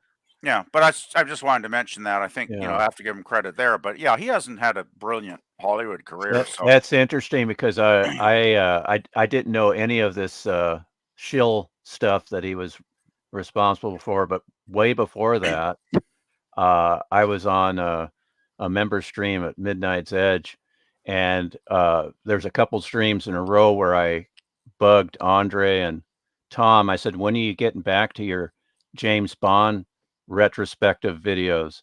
And they always say, "Well, we're waiting on Robert Meyer Burnett. He's got a busy schedule." And I said both times, I go, "Forget Robert Meyer Burnett. Just Yeah, have." what the hell does he have to I do said, I said, "Just have me on."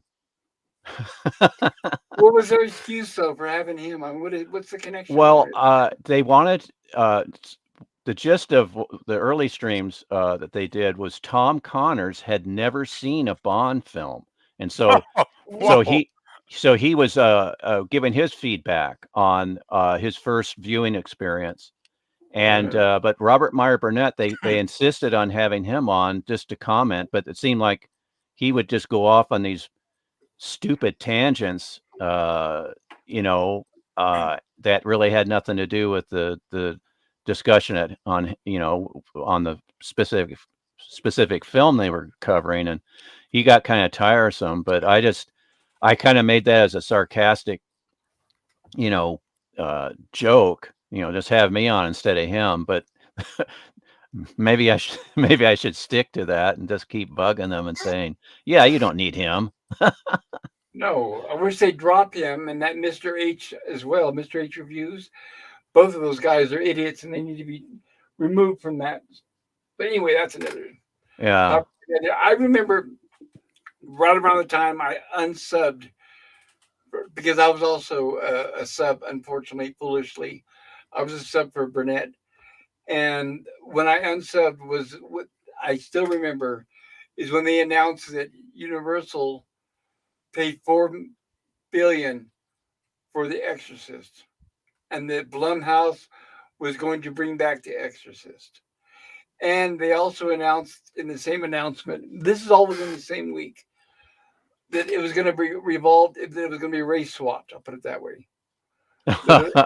So, and I remember he was having a live stream, and I brought it up. I said, you heard that they're remaking The Exorcist, and I said, and you heard that it's going to be race swapped. It's obviously going to bomb, and it's going to stink. And of course, Robert Meyer Burnett responds, well, possessions happen in the black community too, I'm like, okay, we'll see. We'll see. Well, look now, everybody, look at history now. The first movie lost millions and millions of dollars. They fired the director and the writer, and now they're having to rehire and start from scratch.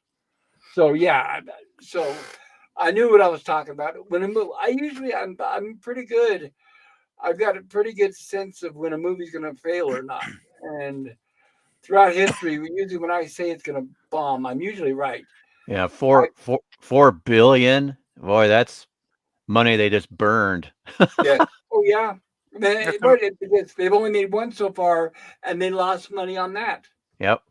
It seems to be a pattern where they spend a bunch of money and then they have to scrap everything and reshoot most of it and spend even more money. It's like, is that an Uh-huh. established pattern nowadays? Like it seems to be. Yes. Yep. Well, the big mistake they made is they thought that they were gonna. I mean, now I'm not lying. They thought that the writers of the new Halloween movies were going to make a $4 billion franchise. I'm like, are you serious? Coming out of Blumhouse, of all studios, Blumhouse. All right. Well, anyway, like I said, history often plays out, and it did, and I was right. Girls Random Thought says, the Zillion been. Oh, I thought I already read that. Sorry, guys. Hello, everyone. Hi, bro. Where did I leave off at?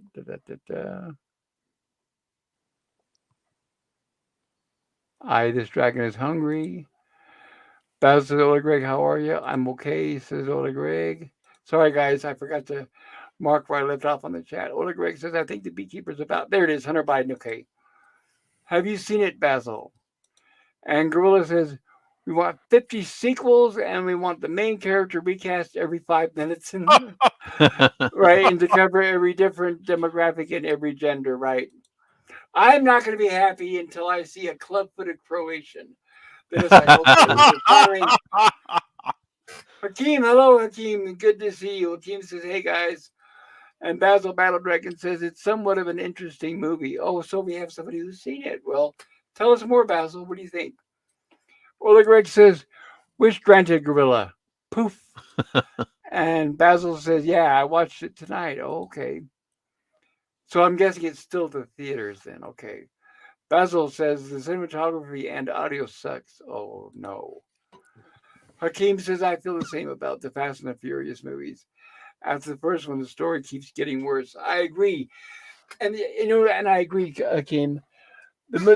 After the first one, the story started getting worse. But the way I looked at it is the first one had a bad story. So it went from bad to worse, literally. And Ola Greg says, definitely a swipe at the criminal Biden family, Basil. Do you agree? I think we all do. The whole, God, my God. Who'd ever think that a crime family would be running the country? But that's what we got. Basil Battle Dragon says, possibly.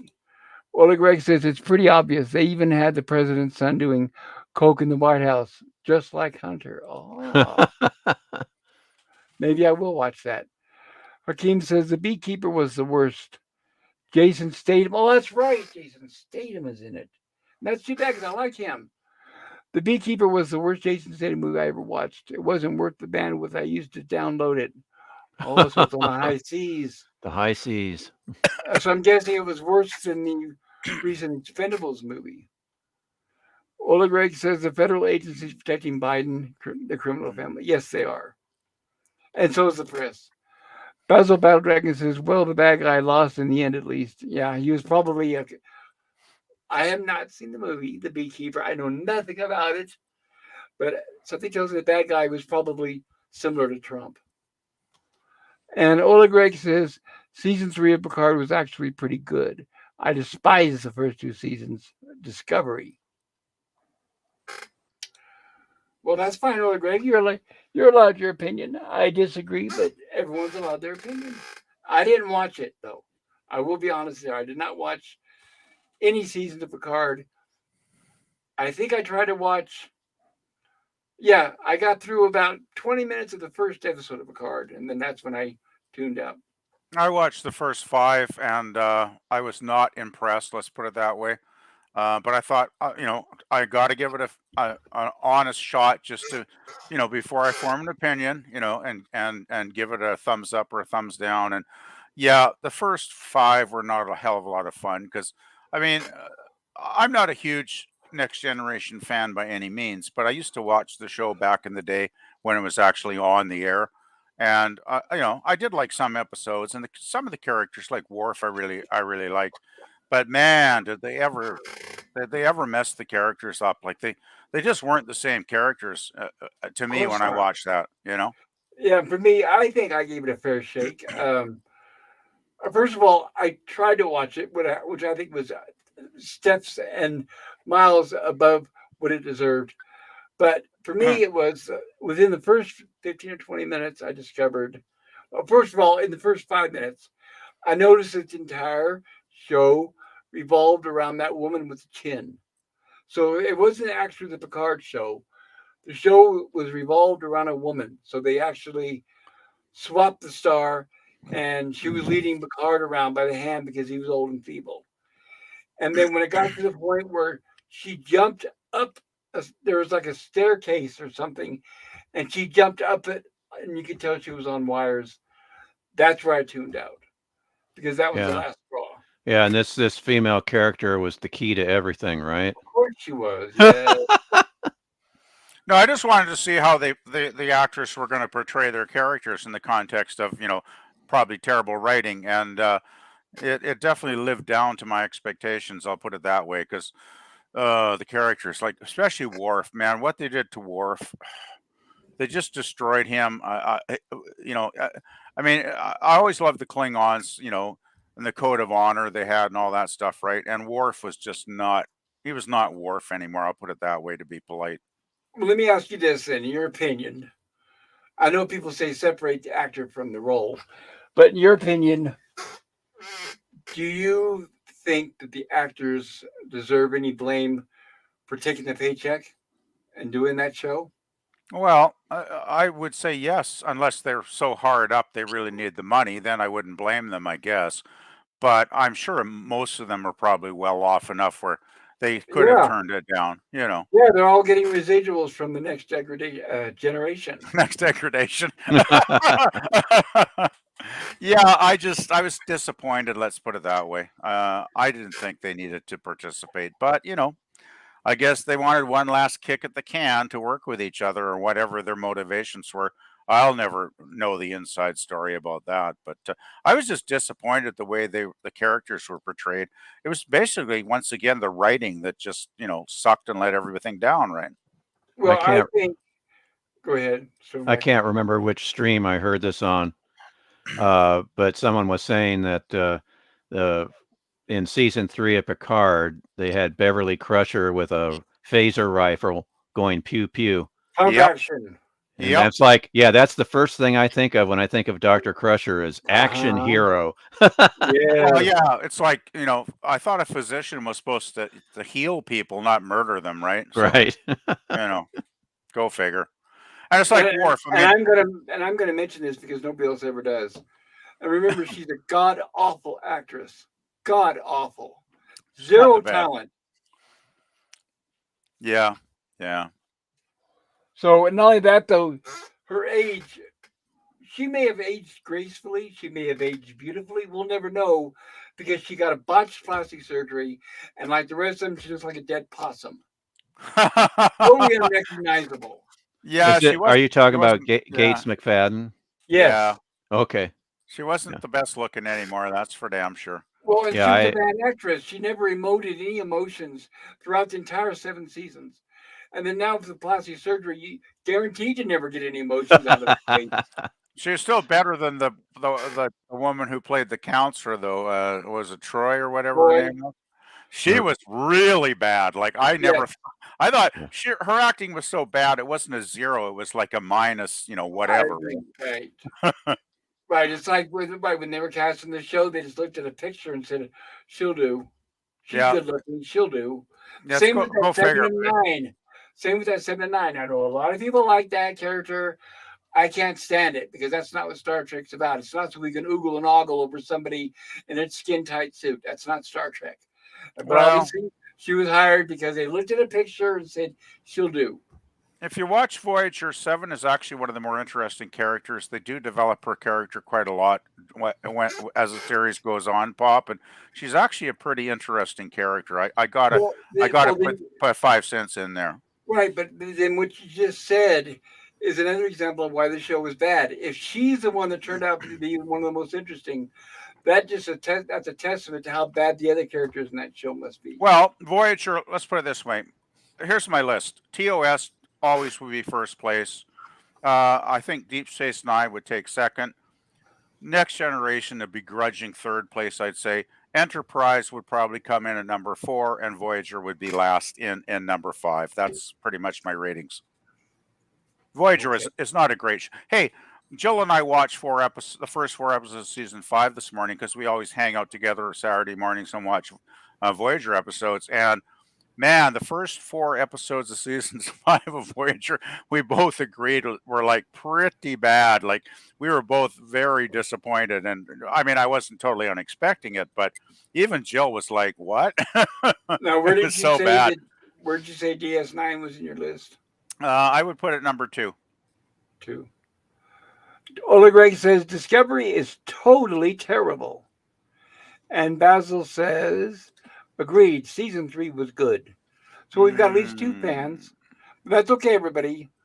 That's what we come here to my channel for, is we respect all opinions. Ola Greg says, I have watched Trek for 50 years. And I would say I agree. Same here. I'm at the age where a little more than 50 years I've been watching it. Basil Battle Dragon says, I remember Star Trek D. Star Trek way back in the early 70s. Oh, it says Basil. Star Trek way back in the early 70s. I watched it on a black and white TV. Yes, same here. Orla Greg. In fact, I still remember the first time I saw it in color. When we got a color TV was in the 70s.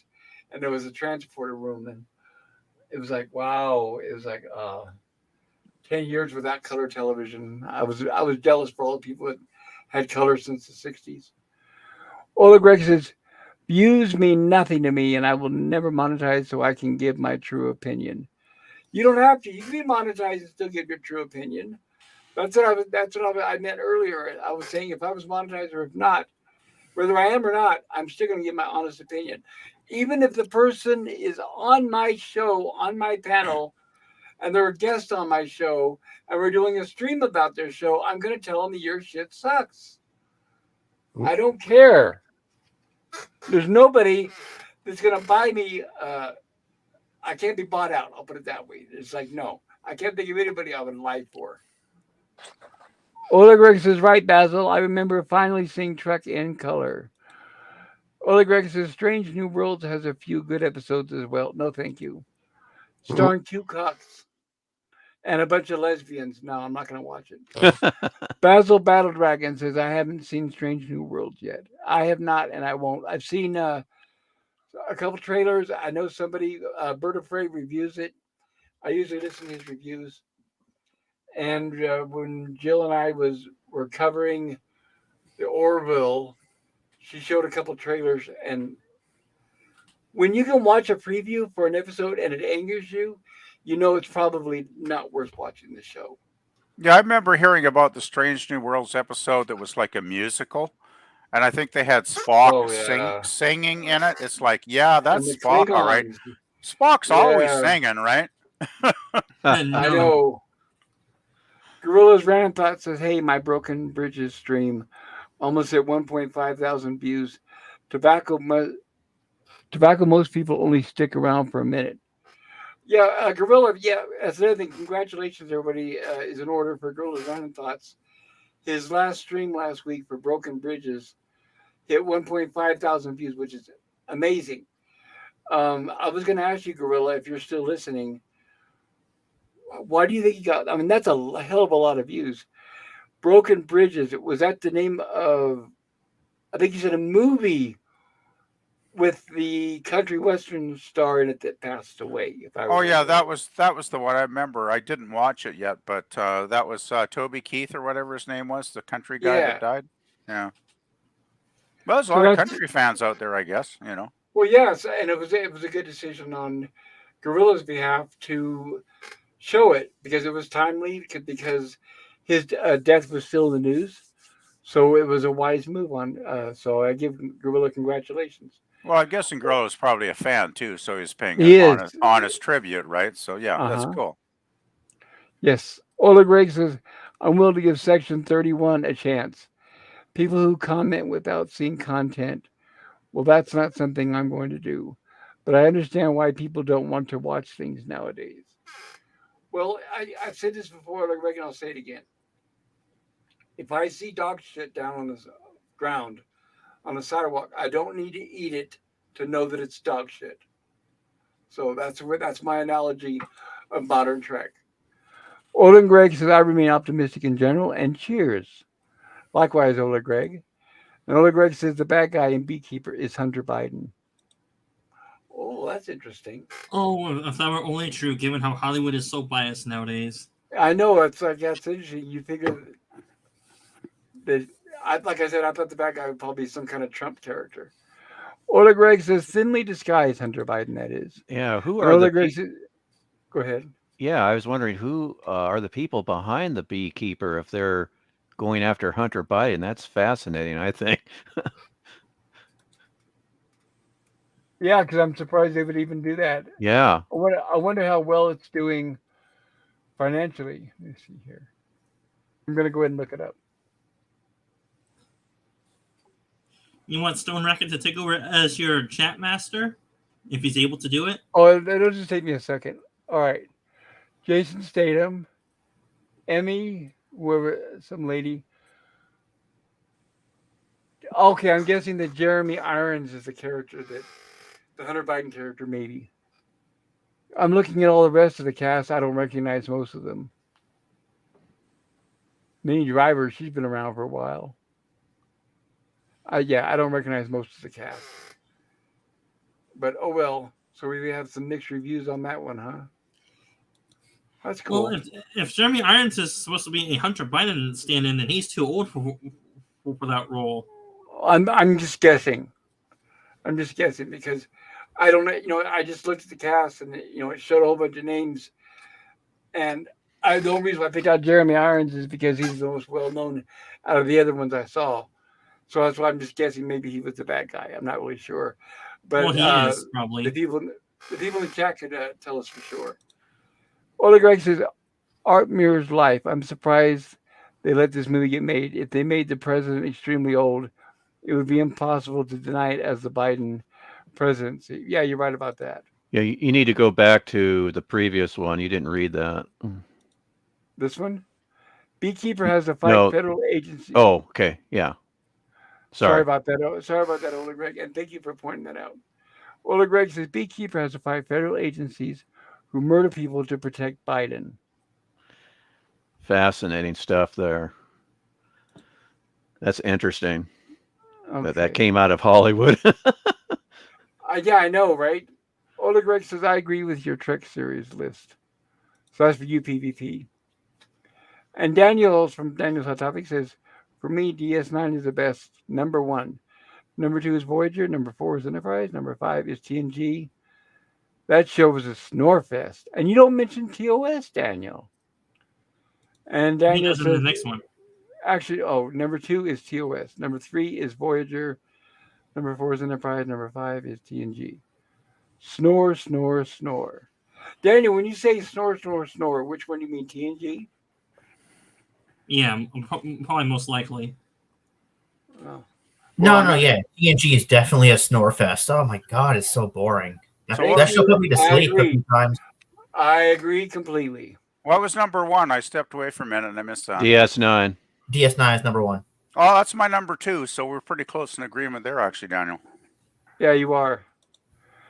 Hakeem says, strange new turds have singing and dancing on.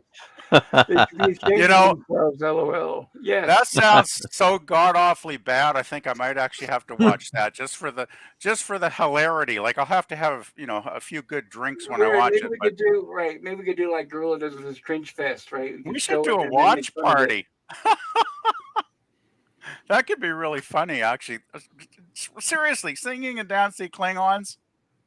I'm I know. just amazed. I mean, honestly, and I know this is petty, but when I see the portrayal of how they portray Pike and Spock, it really upsets me and makes me angry. Oh yeah, And yes, that's I why agree. I can't watch it. Still, the thought of I'm just imagining right now singing and dancing Klingons in my imagination. It's like that's pretty hilariously good, actually. And you know why they did that? Because they're all out of ideas. That's why. Oh yeah, They ran It's out of ideas also- before they began. right. But it's also an example of you could tell it's written by people who hate Star Trek. Yeah, Because, you they're gotta think. Yeah, they're intentionally trying to run it into the ground, right? yeah. Either that, or they're just so dumb they don't even know what the hell Star Trek is about. Well, yeah, but they are dumb. That I'm not going to deny. But I think everything they're doing is intentional. They know what they're doing. Yeah, I won't argue with that, Pop. Definitely. Gorilla says it was Baby Keith's first movie. Toby Which is- Keith. Toby. Oh, God. Toby Keith. Sorry, I got to lean forward. Jim says, hello, Jim. How are you doing? Good to see you. Gorilla says, so it's a documentary? I'm guessing he's talking about the beekeeper. Ola Greg says, interesting list, Daniel. And Hakeem says, the beekeeper bad guys were scam callers that would steal old people's money, like those Indian call centers. Oh, okay, gotcha. Yeah, but then if you look at the trailer, it goes further deep than that. Though eventually it does. It goes further deep. Okay, gotcha. Ola Greg is laughing. Ola Greg says, hey, Jim. And Jim says, hey, Ola Greg. And we say, hey, Jim. Hey, Jim, howdy, and good to see you. Hope you're staying warm, buddy. But yeah, because that's too bad, because Jason Statham is one of the last guys that I still kind of like. You know, I don't like The Rock, whatever his name is. I don't like him. He's way overpaid, way overrated. All his movies are a blur to me. The only movies I've seen a couple of his movies, and the only reason, like Rampage, the only reason why I watched his movies were for the special effects. His name is Dwayne Johnson. That's it. When he made Rampage, I watched it because I was a fan of the video game. And then it sucked. And then when I heard that he was trying to, because he's rich, so he's got a lot of push in Hollywood. And that's how he made that shitty Black Adam movie. But he was trying to use his weight to throw around Hollywood so he could remake Big Trouble in Little China. And that pissed me off. I'm glad that didn't go through. Oh yeah, and don't forget the Baywatch remake or reboot. That movie. Wait, did they make it? I can't remember. I don't know. Yeah, they did, and that bombed horribly. And according to the critics, it was shit. Good. Oh, which means, in modern day words, when a movie comes out and it bombs, it stinks, and it's shit to high heaven, they say mixed reviews. Because you notice they never say bad reviews. They never say negative or bad. When it comes out, and even though everyone's in an agreement that the movie stinks, they always say mixed reviews. So yeah, that's a bunch of BS. To be very polite to people, yes. Right, but the point of being a critic is not to be polite. The point of being a critic is to tell the truth. Well, there And are that's no real why, critics. There's no real critics anymore, Pop. right, Anyway, so right. When you hear them use the words mixed reviews, that tells you right there, oh, they're a paid shill. Okay, mark them off. Can't take them seriously. well, I remember critics back in the '70s and '80s, and they had no qualms about ripping a film a second one. You know, if you know what I mean. Like Right, they would because they just weren't attack. If it was crap, they would call it crap, right? right because they weren't taking the paycheck under the table to give it good reviews. They Exactly. had integrity back then. Mm-hmm. And Yeah. another thing too is the reason why Burnett comes to mind again. The reason Uh-oh. why Oh. they give good reviews to bad movies is because they're afraid of losing their access to early screenings Oh and yeah. getting their ass kissed and all this kind of free freebies and a bag of goodies and all that kind of shit, rubbing elbows with everybody. Because now in Hollywood, if you're a critic and if you give a movie a bad review, they will remove your early access privileges. And you In won't the get day, any swag. right, Yeah. that's the word I couldn't think of, right? Swag. Yeah. I wouldn't be shocked if I found out Burnett got a check in the mail. Let's put it that way. Oh, he does. He clearly does. But what I was going to say is, back in the day, and I hate sounding old, but when we had like Siskel and Ebert, they didn't take bribes, they didn't get swag, and if a studio refused to give them early access to a movie, they yelled it to everybody and let them know that hey, we were refused, so do not go see this movie. Yeah. I They loved had how. they had quite a excuse me, they had quite a solid platform there. Well, Right. So the To yeah. studios and they knew, one thing I liked is a movie that didn't get wide distribution that they liked. They would promote it, and it would help out these smaller films. yes. I also like that Siskel and Ebert were not afraid to totally disagree at times. Like one would love a film and the other Yep. one would just hate it to hell, and they would like argue and butt heads on their show and just like go at each other. And it was wonderful because it's like this is honesty. This is real Yep. guys giving real opinions. And I watched that show every week. I think it was on weekends here. I'd watch every episode of Siskel and Ebert that I could possibly watch because it was an excellent show.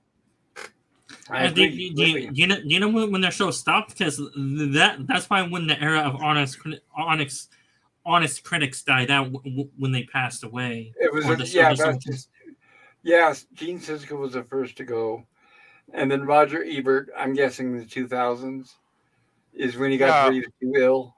Well, Yeah. he got horrible throat cancer, Yeah. and he actually ended up having his lower jaw actually removed, which is Yep. pretty horrific to think about. And he had like a prosthetic lower face in his final years, because I've seen videos with him in his later years, and it was pretty horrific. I felt really bad for him. He must have suffered terribly. I can imagine the poor man. Yeah. Now I know this is not part of the subject, but I have to bring it up. You guys know he dated Oprah. Oh, you're kidding. No, they went on a date, a Oh. singular date, because that is so odd that I don't know why I will always remember that. It's like I don't know what the hell he was thinking. That is kind of weird. Well, Yeah. did he enjoy the date or did he hate it? No, it did not turn out well. He did not. He Who paid for eventually, dessert? he eventually did get married. Eventually got married, and it was a black woman. But no, not with Oprah. Yeah, I don't think I'd ever want to spend much time with Oprah, from She what was I on know about her. she was on Johnny Carson once, and this is when she was just starting out her show and all that. And I think it was when the Color Purple was in theaters. Oh yeah. And he just said, he goes, I have to. Johnny Carson goes, I just have to say, you have an enormous head. I've never seen a woman with such a big head before. I bet Oprah loved that, eh? Of course. Well, I know Elaine Bennis on Seinfeld had a huge head, and birds would run into it. Remember? Another one too with a huge head, and that's what got her hired, was Vanna White. Yeah, Vanna White and Pat Sajak. They both have big heads. Yes, Jeez. she looked like a Pez dispenser. Have they retired yet? Like, I think Vanna did a few years ago, did she not? No, Yes, Vanna's still going. Really? Yeah. Why doesn't she have her daughter involved in some capacity? Wow.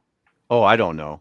I think Pat Sajak retired, didn't he, or not? Yeah, that's what I God, heard, and I heard something about Vanna signing another contract. I think, but I may have that wrong. That's what I thought I heard. Wow. How old is Vanna White? Must be like 80 something by now. Like, Yeah, she's Oh, old. I don't know. Well, man, how long has Wheel of Fortune been on the TV for, at least? How long Seven has a it been? long time. I I don't remember know. I remember in the Decades. 70s when it was hosted by Chuck Woolery. And Yeah, I liked him better as a host. When Sajak came along, I was like, what the hell is this? He wasn't funny or anything. No charisma. yeah, he's just weird. Yeah, I just Tell me, always thought Sajak was weird. Yeah. Tell me, was she the original? Yeah, as far as I know, She yeah. Girl? She's a, Yep. yes. I don't Because in remember that case, anybody before her. because in that case, then she's at least in her 70s. Then at least. At least. And at least in the original days, she actually did a little bit of work. She had to actually turn the letters, Yep. believe it or not. Now she just Well- touches the thing, and sometimes it changes before she even touches it. So she's just there Yeah. as symbolism now. I don't know. Well, When know. she was on Letterman back when she still turned letters, she had a good sense of humor about her job. She just says, she goes, "Dave, letters are my life," or something like that. I turned Jeez. letters. I just looked her up. She was actually born in 1957, so she's only 66. It says here, which I find shocking. Ugh. Well, how old was she when she started Wheel of Fortune? How old was she? Yeah, I have to look that up. Well, But if it she was says 50, years then- active, 77 to the present day. So Yeah, so 20 something. But I never thought she was attractive. Now the good looking You game shows didn't? are good look. Never. Oh, I always thought I that thought she looked pretty sweet, but oh well. I did. I thought the women on Price is Right were hot, Barker's Beauties, but Oh. Vanna White. I always thought Vanna White was, like I said, a big head and a skinny body. She always to me looked like a pencil with a huge eraser. actually, Or- Vanna White. I liked your original description of Pez dispenser. I like that. She actually started December of 1982, guys. So she was, That not means you had to totally do young. somebody before her then. I guess. Yeah, I thought she was the original, but I'm mistaken. Okay, after Wheel of Fortune hostess Suzanne Stafford left in October 1982, White was selected as one of the three substitutes, along with Vicky McCarthy and Summer Bartholomew. So there were other women involved, believe it or Okay. not. Oh, So yeah, I was just it don't 82 in remember. other words? It was 82? 1982, December 82, so right at the end of 1982, So 42 years then. I guess. Sounds like it. See, and the last update I had heard is that yes, they basically paid. It was like Regis Philbin. They paid Pat Sajak to leave. I don't know if it was his decision. They pretty much said you're Oh. washed up. And then I heard that Vanna White was trying to negotiate for a bigger contract. Okay. Because I remember my reaction is why she doesn't do anything. Yeah, really, eh? Like, talk about a cushy job. God. Yeah. Oh well. She was Well, around 25 when she started the show, I'm guessing, though, going by her birth date. So. Possibly. So I have a trivia question for you guys. Can you guys think of any celebrity, actor or actress that's still alive that was on I Love Lucy? And as an adult, I don't mean any of the child, like Little Ricky or any of that shit. I mean somebody who was an adult, was on I Love Lucy, who is still alive. Are you talking guest stars as well? Yeah. Or yeah, because the main star is all kick the bucket, we all know. Yeah. Gosh, I haven't really seen, don't know. I haven't seen I Love Lucy at all, and I can't give you an answer because I haven't seen it at all. Wow. Well, I highly recommend it. It's a great show. And believe it or not, we were just talking about her, and that's Barbara Eden. Oh, Barbara Eden. Yeah. On She I guest- Dream of Jenny, you mean? Yes. She was Oh, a guest her? star. Wow. Well, then just say She I was a Dream of guest Jenny star then. on. She was a No, guest she was star on she I was Love a guest. Lucy. She was a guest star in I Love Lucy. He was talking about someone that had appeared on the show that was still alive. So that was probably one of her earliest gigs. Must It have was been. right. Lucy actually helped her establish her career. Oh, Because cool. from what I read, it was an interview with Barbara Eden, and she said that Lucy was not jealous of her looks. The plot, in fact, the plot that she was in was that Lucy thought that Ricky was having an affair with her or was enamored with her due to her Oh. beauty, and she was very young. But she said that Lucy did not feel threatened about her beauty. She said that Lucy admitted that, yes, you're more beautiful than I am, but Lucy also saw that she had talent and knew she could go somewhere. So So in most cases, one talented lady helping out another talented lady. I think that's cool. well, she also helped Joe Burnett. Oh, So that's it's cool too. yeah, we wouldn't have either of them if it wasn't for Lucy. Wow. Which is, proof that she's smart. She's more of a businesswoman than anything else. When she knew something was going to be successful, she went for it. She didn't Yeah.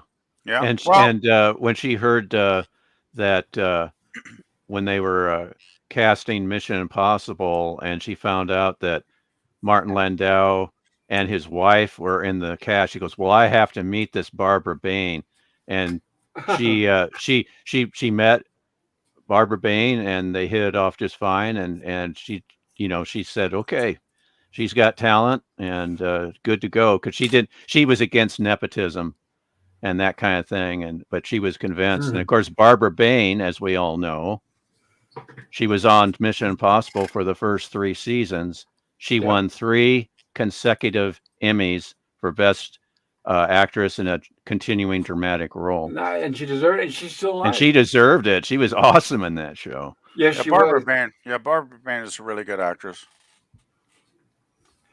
And let's see. Gorillas Random Thought says, "Hell, I'll hang out with Oprah just for the slight chance for a new car." And Yeah, You know, I, and I you get a actually, new car, and you get a new right. car. As long as you have money for the taxes, Gorilla. but I do remember reading somewhere that was actually a put on. It was all bullshit, and nobody actually got any cars that day. It No, was no, no. just It like, was real. No, it was real. They gave the cars, but what happened was that people were stuck with the taxes, and most of them didn't have it. So most of them had to sell the cars in order to pay for the taxes. yeah. Oh man. That I was heard that it wasn't that was even the actually fiasco. real. It was real, but the people all assumed that it was scot free without and tax free, which it's not. Of It's the course same with not. game Yeah. shows. If you go on a game show and win money, you've got to pay the taxes. Oh yeah. Yep. Oh yeah. But people just don't realize that. So, like, I always thought of it that, like, with Price is Right. If I ever went on there, whatever cash I would win would be paying for the taxes for whatever merchandise I win. There you go. Gorillas Rampart says, oops, already said that. How to lose $1 million in 5 minutes. Have all the letters on the board and pronounce it wrong. Ooh. Oh, yeah, that's true. Yeah. Yeah, I remember some of those where the person had like all that money and they just screwed up, and it's like, Yeah, all the oh. letters except for one. And Yep. anybody could tell you what it was and they'd Yeah. get it wrong. Yeah, And it's no like a offense, 12-year-old could guess right? it, right? And And it's like, duh, I don't know. right, and no offense to people like Wheel of Fortune, but I always thought that the reason why they had and the shows were always aired back to back is we always had Jeopardy for the smart people, and then we had Wheel of Fortune for the dumb people. Is what I always thought. I would agree Yeah, 100% with that. Yeah, where you literally have to spell out the answer for people, and then sometimes even then they couldn't get it. Yeah, Jeopardy was my favorite. I love Jeopardy. Damn, that was a good show. It was. I would agree with the PvP. I watched Jeopardy a lot as a kid, and that was actually a good show. It really was, Yeah. because you'd learn stuff, right? I mean, you'd use your brain watching that. How many game shows do you actually engage your brain? Like, not many, right? Yeah. And I'm Yeah, just gonna I'll quickly Go finish on record. No, you go ahead, PV. Jeopardy was one of those rare shows that you'd actually you'd have different, the 5 categories or whatever it was, and all the different subjects, and of course the questions would get more difficult as the amount of money got higher and higher as you went down the board, and there were a lot of really intelligent contestants on that show too. Like, I was really impressed by the knowledge of some of those folks, and I just got to say, I'll finish up quickly. I just miss Trebek. I thought he was a really great host, and he was a Canadian also, by the way. and I just miss Trebek because I just thought he was so classy and he served so well as the host for all those years on that show. And yeah, I love Jeopardy. Jeopardy is an awesome show. Yeah, I just wanted to say that my father was a huge fan of Jeopardy, and when I came up to visit the folks over the holidays, he would always have that show on. Mm. And do you guys remember the show? And this show fascinated me as a child. But the show Concentration. I No, do never. remember the name, but I can't remember the It's show. the one where Yeah. you would answer questions, and it would turn around. There would be a puzzle board, and each question you got right, part of the puzzle would be revealed, and it would always be something. It's kind of like, uh, I guess you could say Pictionary, where you would put these clues together in a picture to come up with a phrase, or that kind of thing. So you were literally putting a puzzle together, so to speak. Yeah, and the thing that fascinated me as a kid was the board. It would make this clicking sound every time. A question would turn around, and if they got it right, then it would turn around for the part of the puzzle Hmm. that part of the drawing that you would have to put together for a phrase, that kind of thing. But I remember the title of the show, but I don't actually remember if I ever saw it. I yeah. might have, but it's been so many decades, like my memory's totally gone. Yeah, just type in YouTube Concentration, and I think they have the last show that they aired. The last time, well, this is a few years ago, Okay, but that wasn't a Canadian series by any chance, was it? no, Okay. no, it was I just remember it from way back when I was watching daytime TV before I was in school. Yeah. I would, whatever my mom had on the television, and usually, in the early afternoon, it'd be a game show or whatever. And of course, I had to sit through her stinking soap opera to get to Oh, to get to Superman, which was on in the afternoon. But it'd be my mom watched a soap opera called Another World, oh and yes. and I picked this up from my dad. He would tease my mom about different things, but I would tease my mom about Another World. I would go, "Well, Mom, when are they landing on Mars?" Right. Anything but this, right? Anything but this. And Uh, so once that was over, and then it was the Tennessee Ernie Ford show, and then I knew, Oh okay, goodness.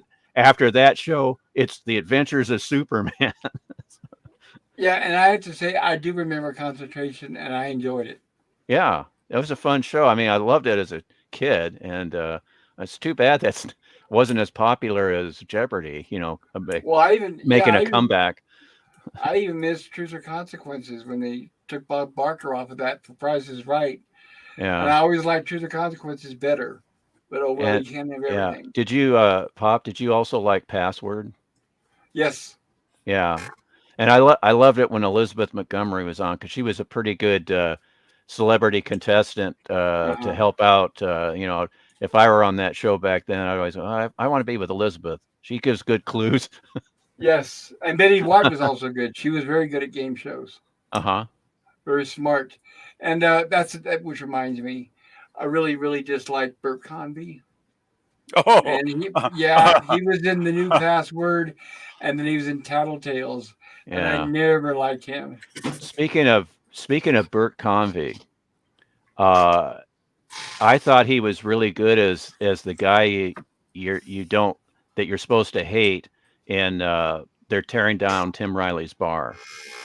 He's the conniving Well, that's younger true. Yeah, that's office, true. trying to take over William Wyndham's responsibilities. I Yes. thought I thought he was really good as playing a kind of a sleazy younger ambitious employee. I gotta Yes. say, Tim Riley's Bar is possibly my very favorite episode of Night Gallery.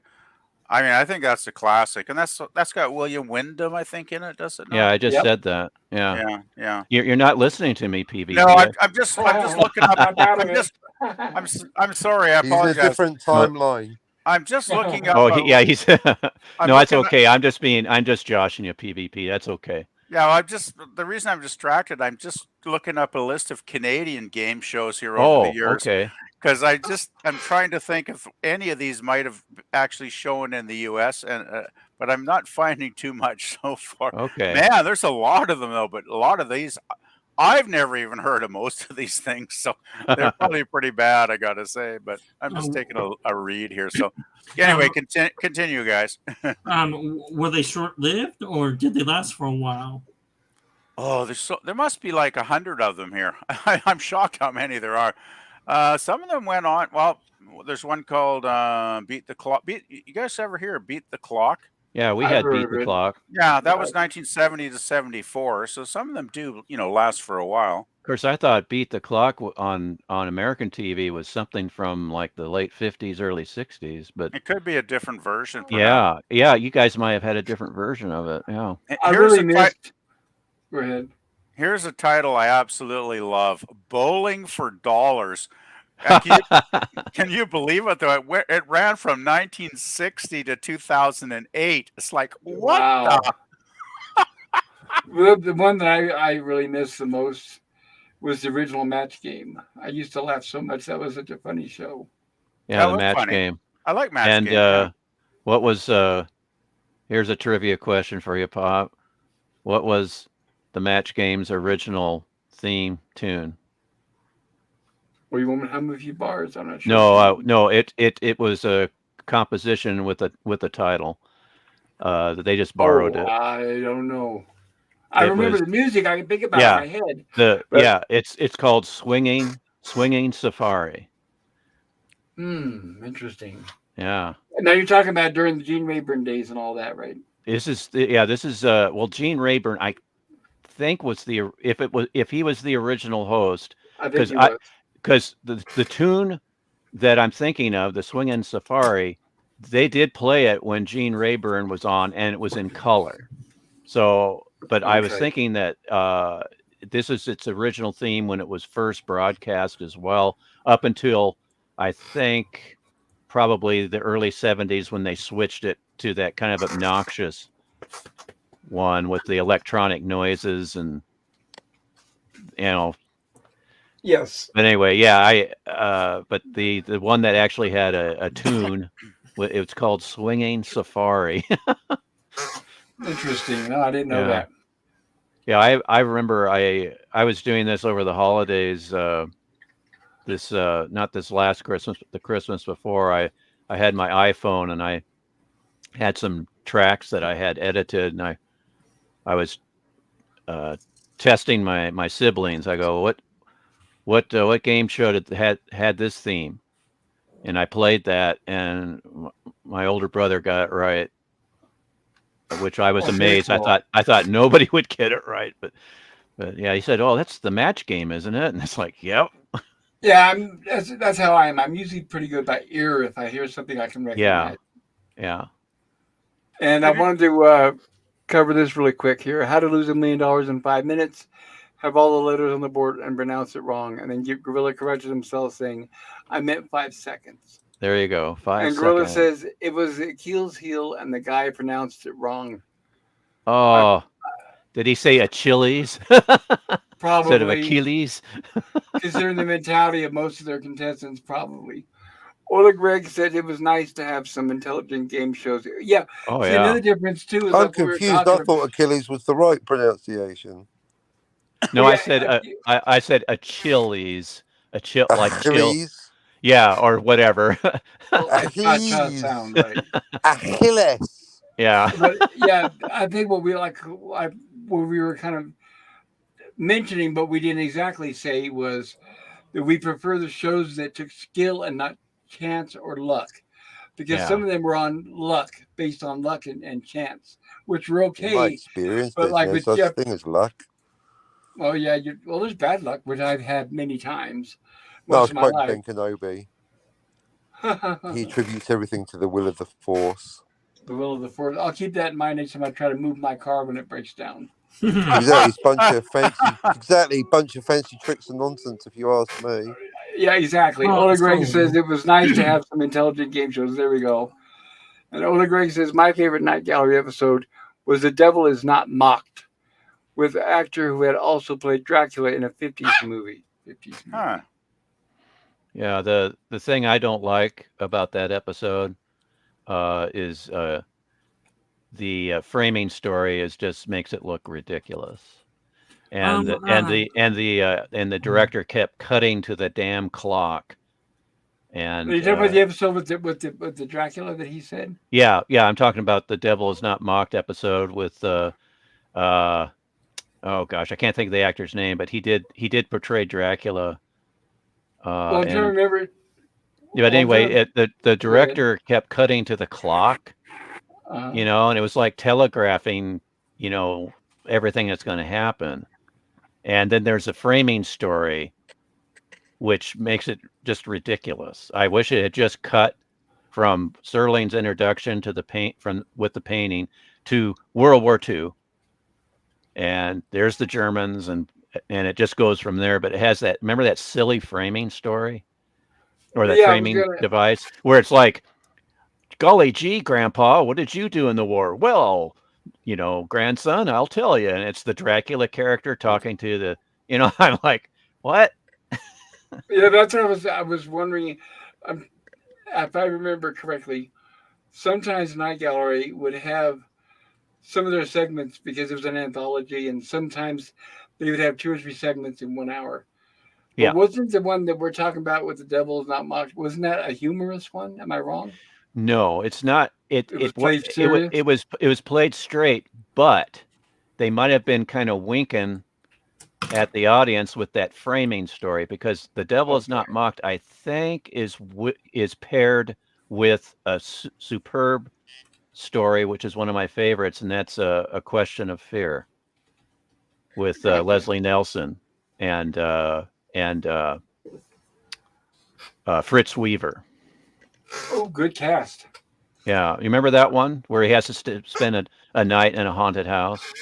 Yes, and Yeah, both of them were in Creep Show. and In both two of of the them were in segments. Creep Show. That's right. hmm Uh, and yeah, that's right.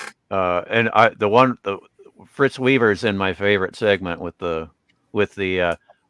monster they called on the set Fluffy, uh, Yes.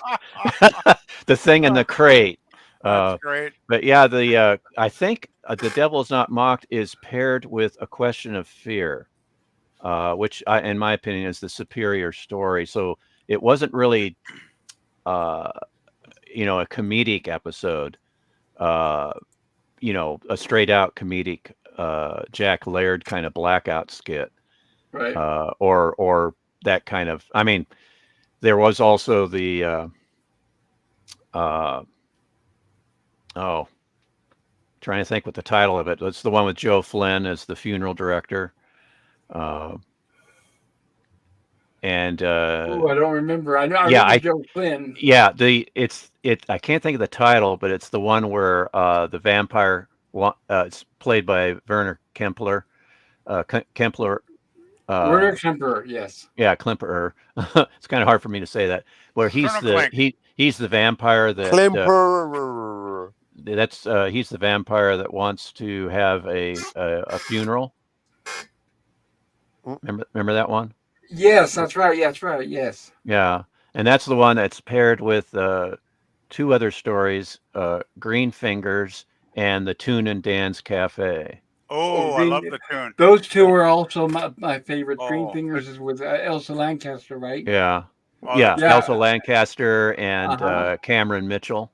the Yes, tune and those are dance great. cafe. Oh, I love the tune and dance That's a cafe. Yeah. spooky one. Oh, that's really scary. That's you know I don't do you want me to tell you a little bit about it?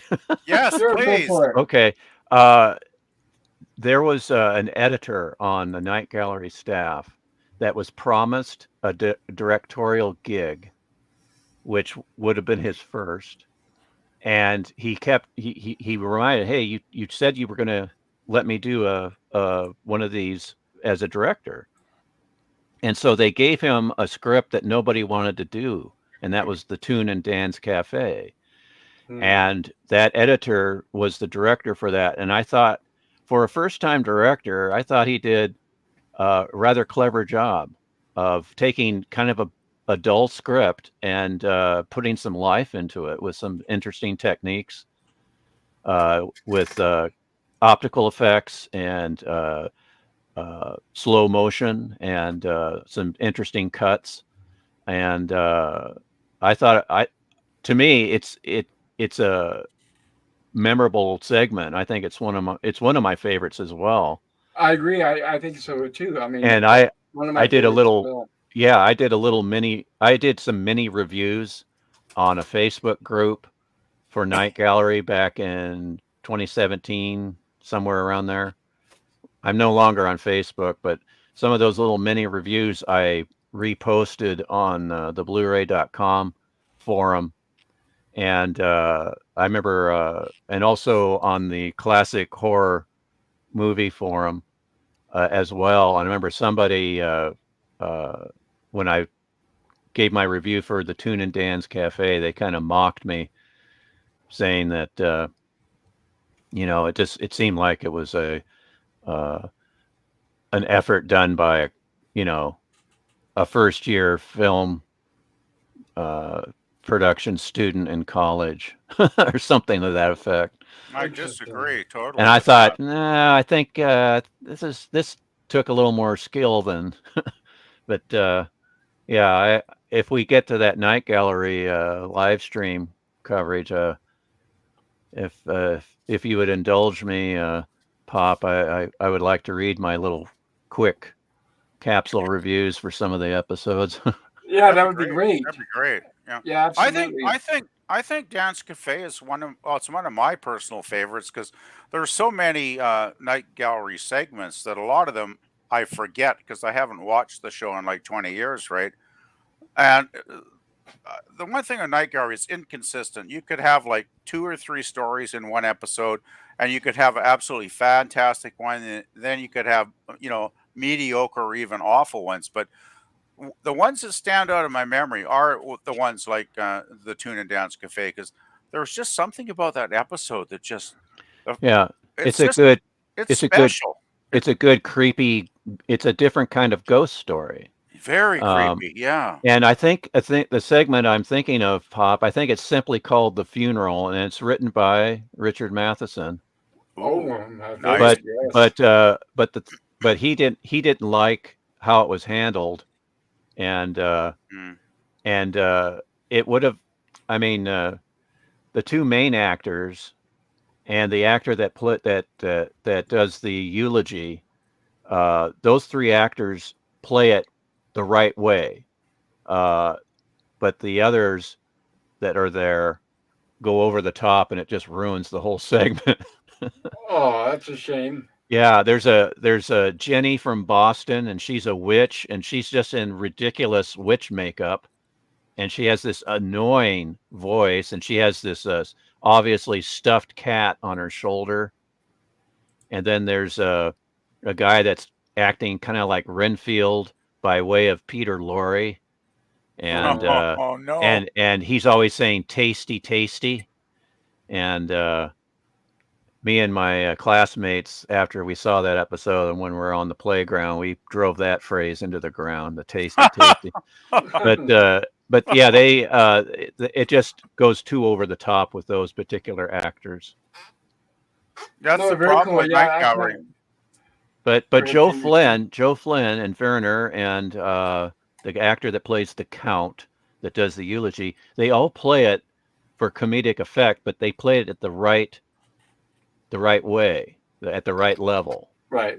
And that's the only Right. thing that mars that. And Matheson thought the same, kind of along the same lines, that they didn't quite execute it totally well. Do you That are that you are you guys aware of the demise of Joe Flynn?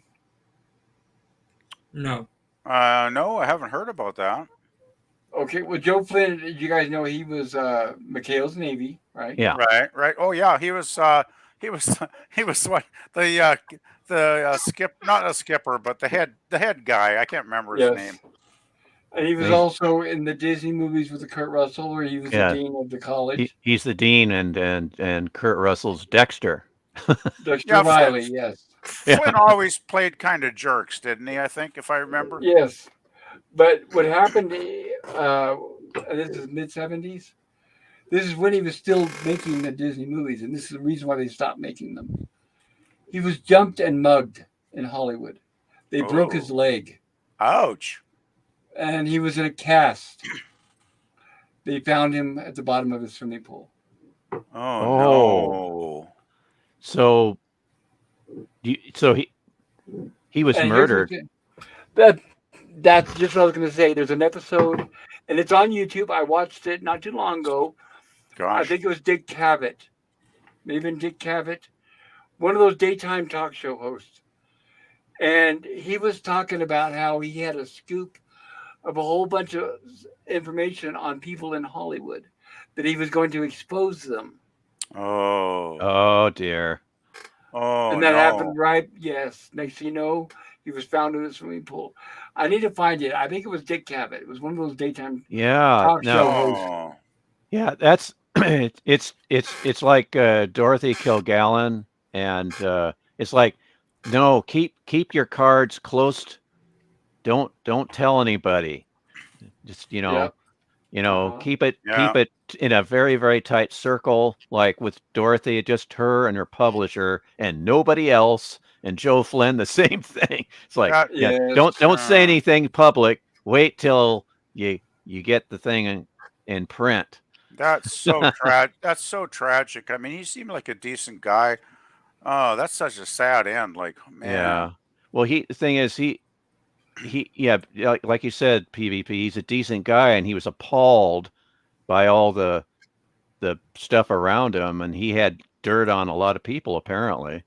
Yeah, he You know. hinted also of what's still going on now, and that's the child, you know what ring. Oh dear. Well, Yep. we think of Hollywood in the '60s as being, a pure panacea, golden age kind of place, right? But I'm sure there was plenty of dirt going on. I mean, we all Oh, know that there from had to day be. one. Yeah, from day one. Well, do you guys think there's any credence to thoughts about Marilyn Monroe might have been murdered?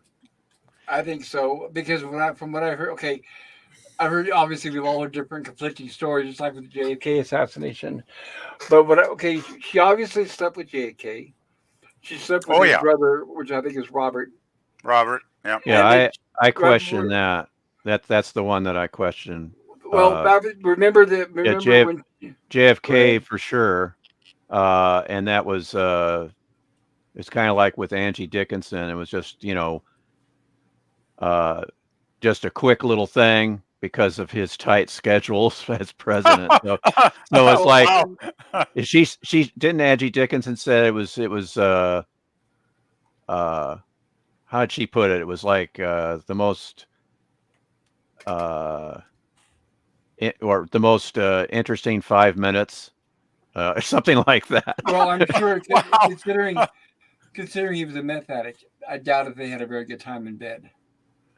But Because as anybody yeah, knows, there's a lot of the stuff with JFK. I take with a huge grain of salt, because all these stories you hear about this and that come from the Secret Service, who hated him, absolutely hated Kennedy, true. and So, so they you know well, anyway, I don't want to go down that road, but I, a lot of that crap comes from people that had a political axe to grind. I, Because with Kennedy, you know, the they thought, they thought, because of his, I think the last straw for those extreme right wingers was his peace speech at the American University, and they viewed him as a threat. They viewed him as a commie that had to be taken out, and it's like he was nothing of the kind. And so there's a lot of crap that you have to wade through. You hear that he was addicted to this because of Dr. Feelgood, and he was having affairs with all kind.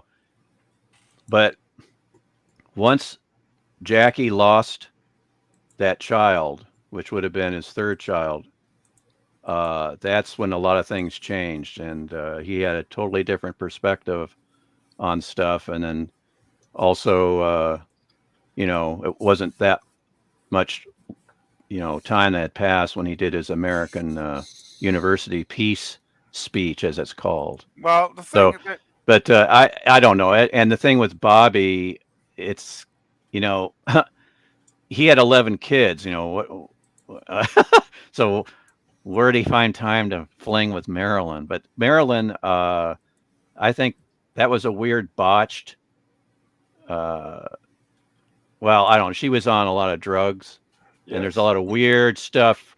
If you examine her autopsy report, there's a lot of weird stuff, and she may have been administered a drug. Uh, Anally. that. Well, yeah.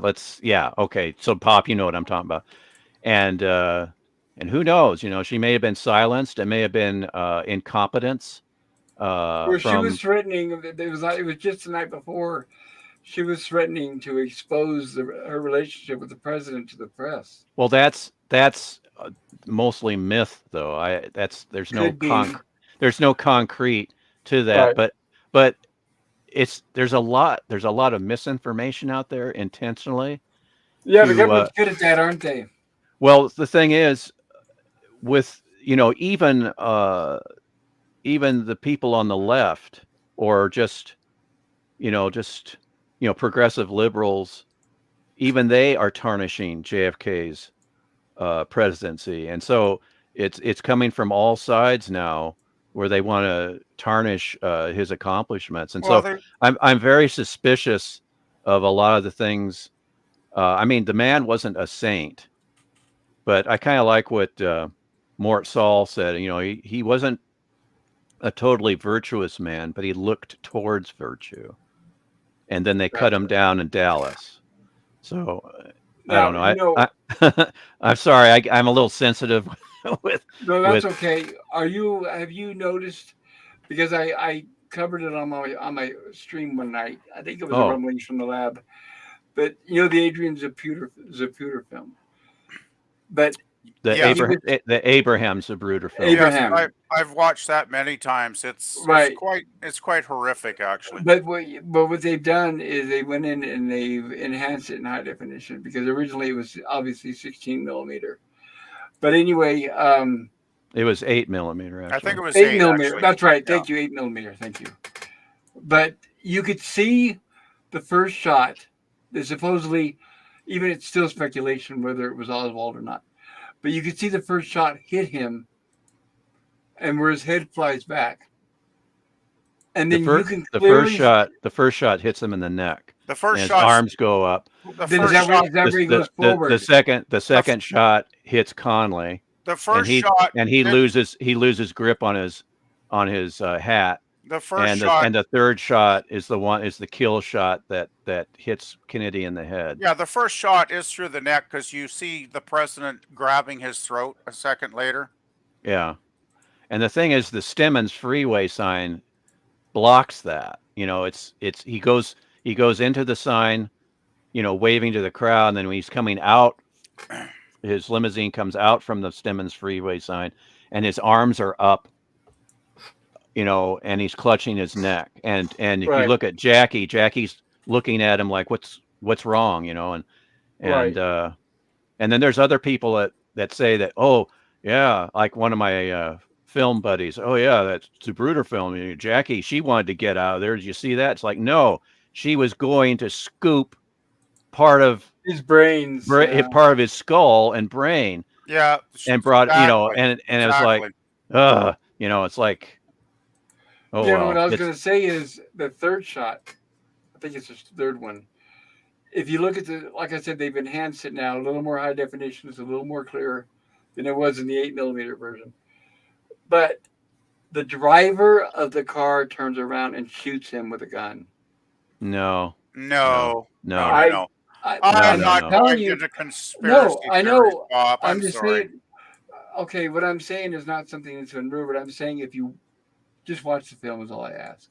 Yeah, I guess you can believe anything you want to. I know the guy hit the brakes instead of speeding up, and Well, I'm saying this. I didn't believe it. I didn't believe it either. yeah, I had to go back Hey, and watch it. Pop, but If I may finish, but if I may finish, yeah, go ahead. I didn't believe it either. I didn't believe it either. I said that's all BS, and I had to watch it several times and pause it and freeze frame several times.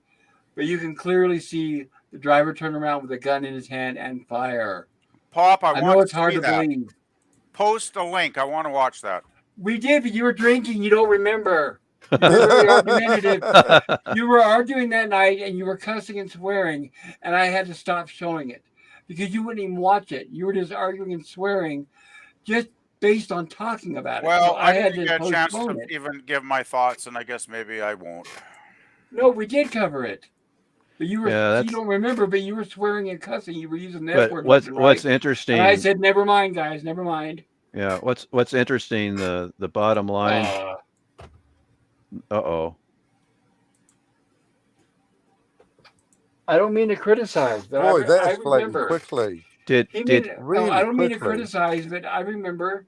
yeah. And for whoever's stuck with my streams from the beginning will remember that night. But PvP sometimes has a bad memory. Did he leave on his own? Yes. Oh dear. Yeah, the bottom line for me with Commission Exhibit 399 is the pristine bullet.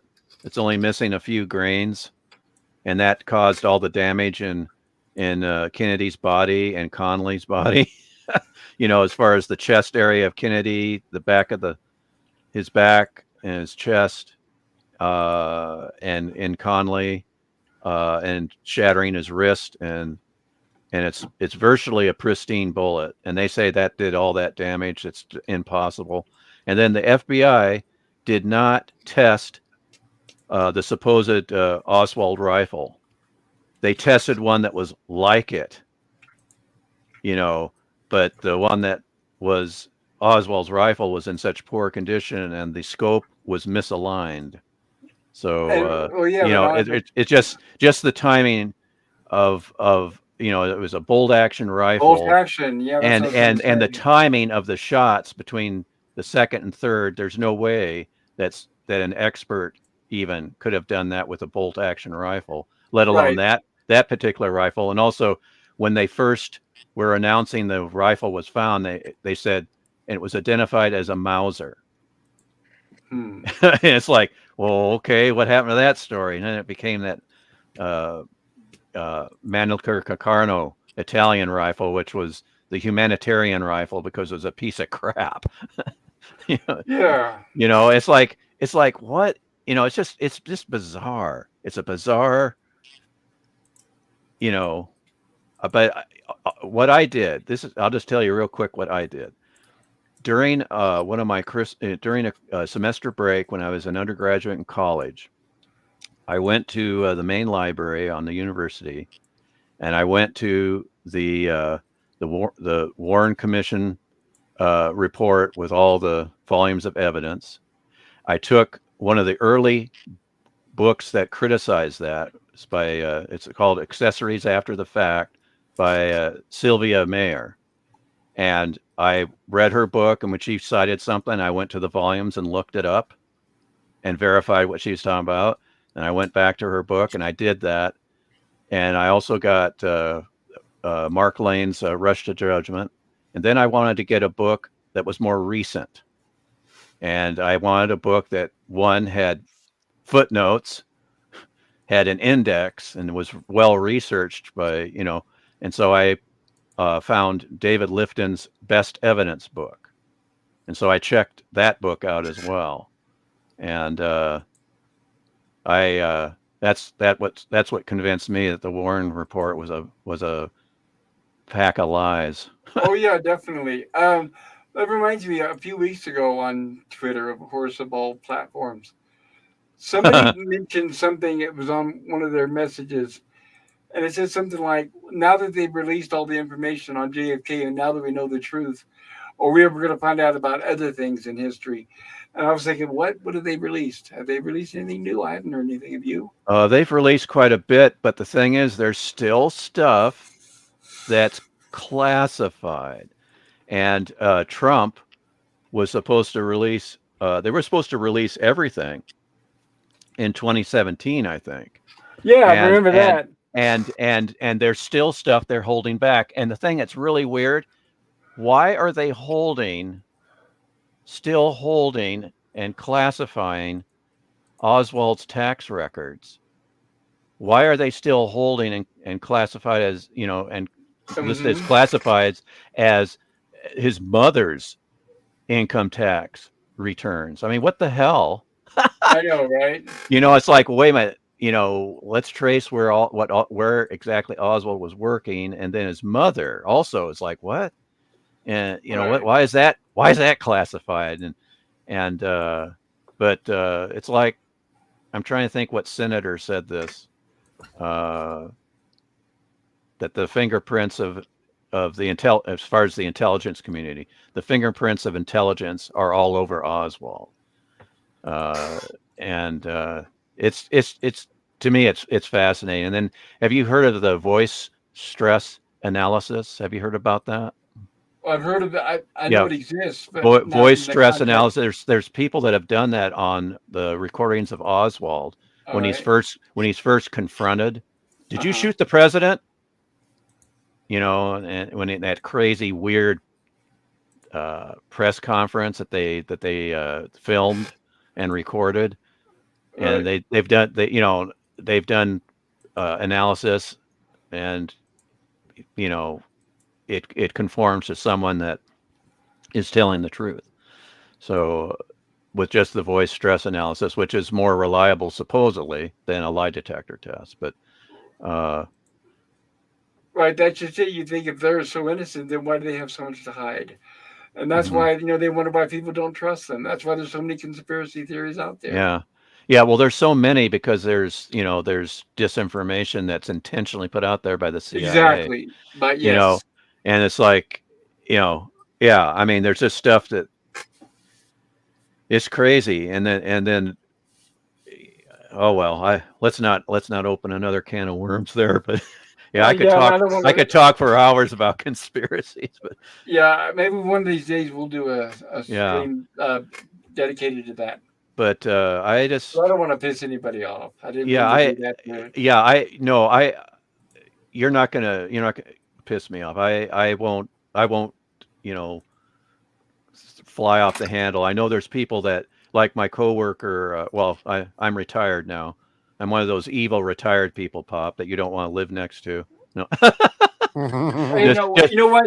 You're just fine kidding. as long as you're fine as long as you don't mind. As long as you mind your own business Yeah, and I'm you're just not kidding. interfering with your neighbors, then you're Yeah, fine. yeah, I'm As just long as I kidding. don't see you near a book suppository.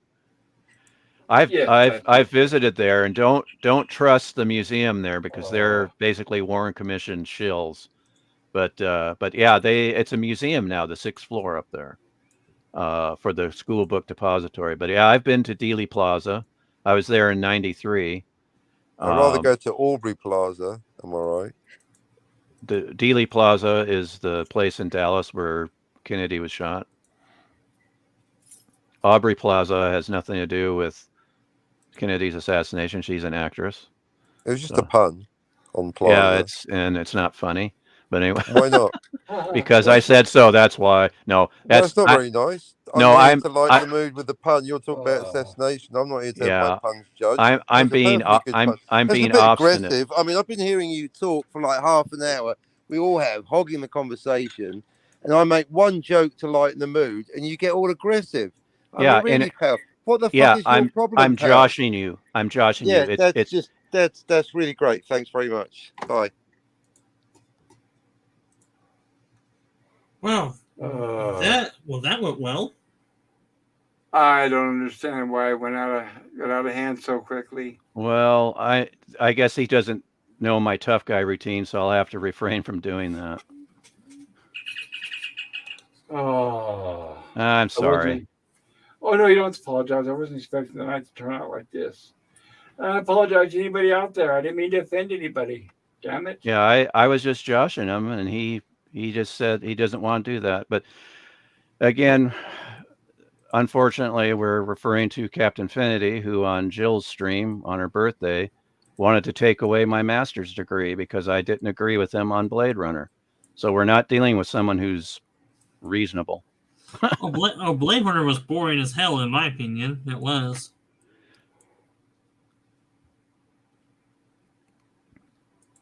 But anyway, that's Captain Finity for you. He wanted to take away my master's degree in film studies because I didn't agree with him on his assessment of Blade Runner. Did someone's mic get muted for a second? No, I'm here. I'm having to reply to PvP. Oh dear. Well, Uh, I'm sorry, Pop. It seems like no, and I'm going to explain to everybody. What you've been hearing is it is okay for us to have a discussion. People, please don't get upset easily. And I was not criticizing PvP. All I was doing was talking about what happened that night. And to be honest, he does not remember. yeah, you were giving an accurate assessment. Right. As, And it wasn't as a criticism to him, a criticism of him, but I was just saying he doesn't remember that night. And he's arguing about something he doesn't even remember. And I don't say that as a criticism. I'm just saying it's a fact. Yeah. We did cover that night. He got highly upset that night. And, like I said, he had been drinking and he kept, that night that I tried to show the film, he kept shouting and cussing because he wouldn't even listen to what I had to say, just like tonight. And that's why I was basically saying, look, we've already talked about this before. You just don't remember. And now you got upset because I said that. And that's not my fault if he doesn't remember. Never mind. Oh, my God, there goes my phone. But PvP, that is not a criticism. That's too bad. I should be able to talk about things that have happened. Like I said, I didn't say, hey, he is PvP is this, he's that. I don't like this about him. I don't like that about him. I didn't say any of that. So it was not a criticism. I was just talking about what happened that night. Yeah, you were just saying that he got upset. Yeah, you were just saying what happened, and you were being reasonable. You weren't being at all unreasonable. I don't know. Unfortunately, I was being a little aggressive with my comeback to Finity, but I apologize for that. I didn't want to. Is he the same troll that's trolling and well, LDG? Don't use the word troll, please. I don't know if you're talking about the same guy or not. If that may be or may not be, but please don't call other people that are on my stream, either in the chat or on the panel, trolls. Be careful how you word it. Okay. All right. Thanks. Ola Greg says my favorite Night Gallery episode was The Devil Is Not Okay, we covered that. Grills Rams thought says Beat the What? Was that a Skinamax special? Oh dear. Right. No, we're talking about a game show called Beat the Clock. That's funny with. Oh, sorry. Oh no, go ahead. That's funny about Euler Greg said that The Devil's Not Mocked his favorite Night Gallery. I thought Euler Greg was the giant spider fan. I thought maybe Fear of Spiders would have been his favorite segment. Yeah, that was. I remember that's when we was in the bedroom, right? That's when we were in the bedroom. That scared the crap out of me when I was a kid because I still the spiders. Yeah, the spider that's as big as a dog. That's how it's PvP, described. Welcome back. Hi, PvP. Hi guys. Sorry, I came back. I might have overreacted a bit. I'm sorry. It's just I was trying so hard to add some stuff about the JFK assassination, and you guys were going on back and forth talking about it. Actually, I did ask if you remember. I did say, "Can I finish?" Oh, I wasn't trying to interrupt either you or Stone Rocket because you guys were having a good discussion. But no, I'm saying when I was talking about the film, when I was specifically talking about the footage of the driver, I asked, "Can I finish?" So it's not like I was talking over people. No, I guess I must have missed that. Sorry. But Ola Greg says, more clock, more cowbell. Ola Greg says, Francis Lederer plays Dracula and also plays Dracula in The Return of Dracula. There you go. Okay, Euler so knows his stuff. Yeah, Yep. that's the name I was trying to think of. Thank Yeah. you. Ola Greg says agreed on the framing, but it's kind of charming slash horrifying, and that is the Night Gallery. Yeah, some of it was kind of quirky too. Do you remember Yeah. what was the name of the episode? What was it?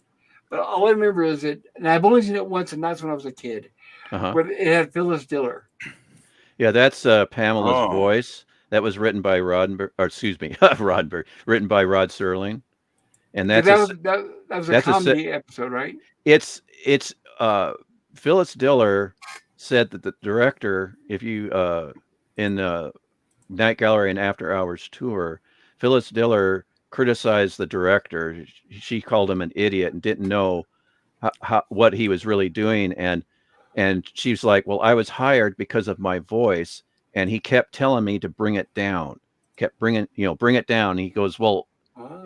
it's supposed to be about my voice, and he didn't want her to use her primary asset for that particular role, and so she had nothing good to say about the director, and it's kind of a Mm. wash of a segment because it's executed poorly.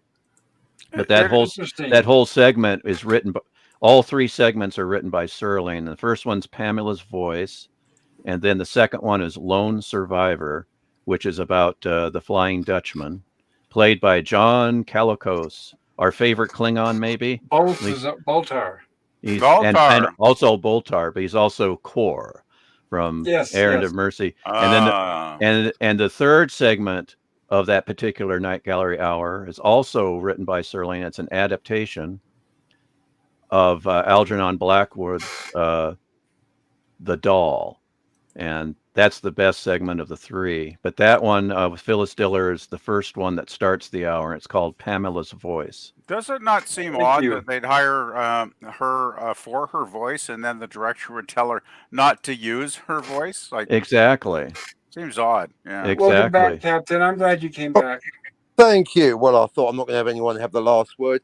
I just had that joke analysed by a panel of comedians. It's actually a grade 1 pun, so technically very smooth. A lot of puns are based on two words that sound similar, very sloppy. That you'll find was actually a grade 1 pun. You should be grateful because that was like a half-hour monologue. Plus, what about pop culture? You know, the movie JFK, just to add even more confusion. No historical verisimilitude, and some people might go, well, it's not a documentary. I'm like, yeah, but it's JFK. It's like we don't know what the documentary is. Stop making up more lies, Oliver Stone. But anyway, I literally actually fell asleep. That's the first time I've actually fallen asleep live on air. But you didn't even notice. I think he did that more. I'm talking about Oliver Stone as sensationalism. And, yeah, he did make up a lot and add a lot, which I was not a fan of that movie either. And for what I hear from historians that actually watch his movies are historically bad. That's what I'm saying. Yeah, Yeah, that's not. I'm not a He- fan of Oliver Stone's films. Right. He should have put a bigger stipulation at the beginning saying pretty much this is loosely based on the story of, but of course he's not going to do that. Loosely based on a possibly true, maybe, perhaps true story. Yeah, like Mel Gibson does, loosely based on a load of bullshit I once heard down the fucking pub. God. Ola Greg says the yin yang thing the Night Gallery strove for sometimes didn't work, but it was rarely tried and ambitious to try.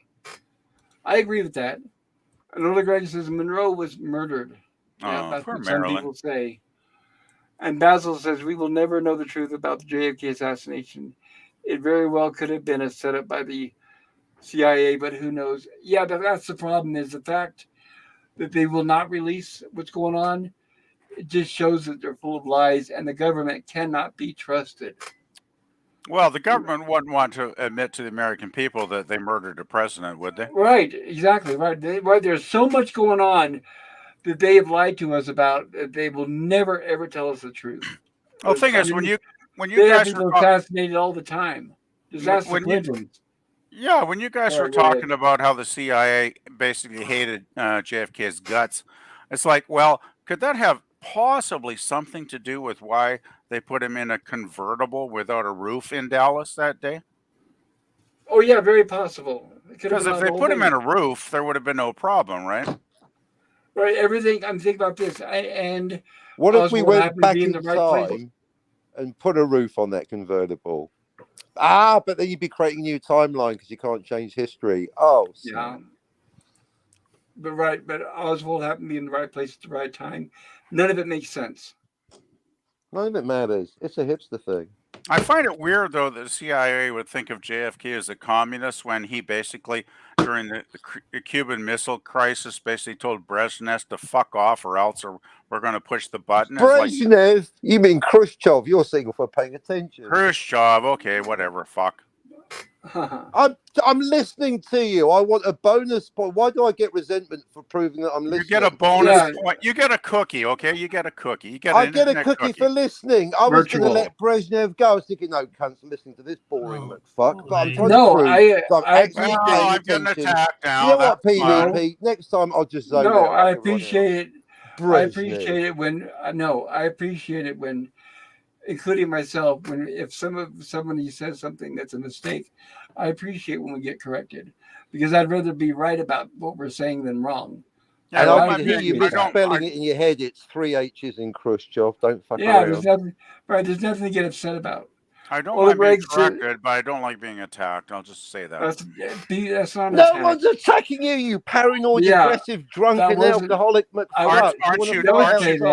You're doing that right now. You're doing that now. Right I'm attacking you because you got all fucking attacky. Yeah, but I'm saying originally maybe you shouldn't say Brezhnev when you mean Khrushchev. Oh, they're all Russians to me. I guess. Right, but originally just call him Joe Stalin next time and get it over with. Right, but originally it was not an attack. Tolstoy-looking motherfucker. No, originally it was not an attack. But let's move forward. No, I know, right? See, but I'm asking. Greg, I'm bringing the comedy over here for you. I'm not here for you fuckers. I'm asking no name calling and insults. And for pops. No name calling or insults. Yeah, no ad hominems. Looking at you, Daniel. Many theories, Basil. If I may finish the chat. Ola Greg says many theories, Basil. Basil says it really doesn't matter. That was a very long time ago. He did, in fact, piss off a lot of people. So who knows? And Ola Greg says, good points, Basil. Yes. Ola Greg says, wow, it's the Snyder cut of the Zapruder film. Yeah, apparently there's a lot of people that have different opinions about it, yes. And Ola Greg says the magic bullet theory is ridiculous. I think that's why they call it magic bullet, because, yeah, it is. Basil Battle Dragon. I don't know anybody who believes it, in fact, now that I think about it. Basil Battle Dragon, yes, the device is not, the DEV is not mocked, was great. Oh, the episode, The Devil is Not Mocked, is great. Okay, gotcha. Pleasant Valley Picker says, Pop, I'll come back if you'll have, of course, always. PvP says, sorry, I felt attacked. Maybe I was wrong. Well, I'll try to keep it under wraps, guys. I try to keep everybody on a peaceful, equal basis. I don't like name calling or attacking. Oh, man, I got to. Where is Scotty? Motherfucker, I'm about to throw my phone out the goddamn window.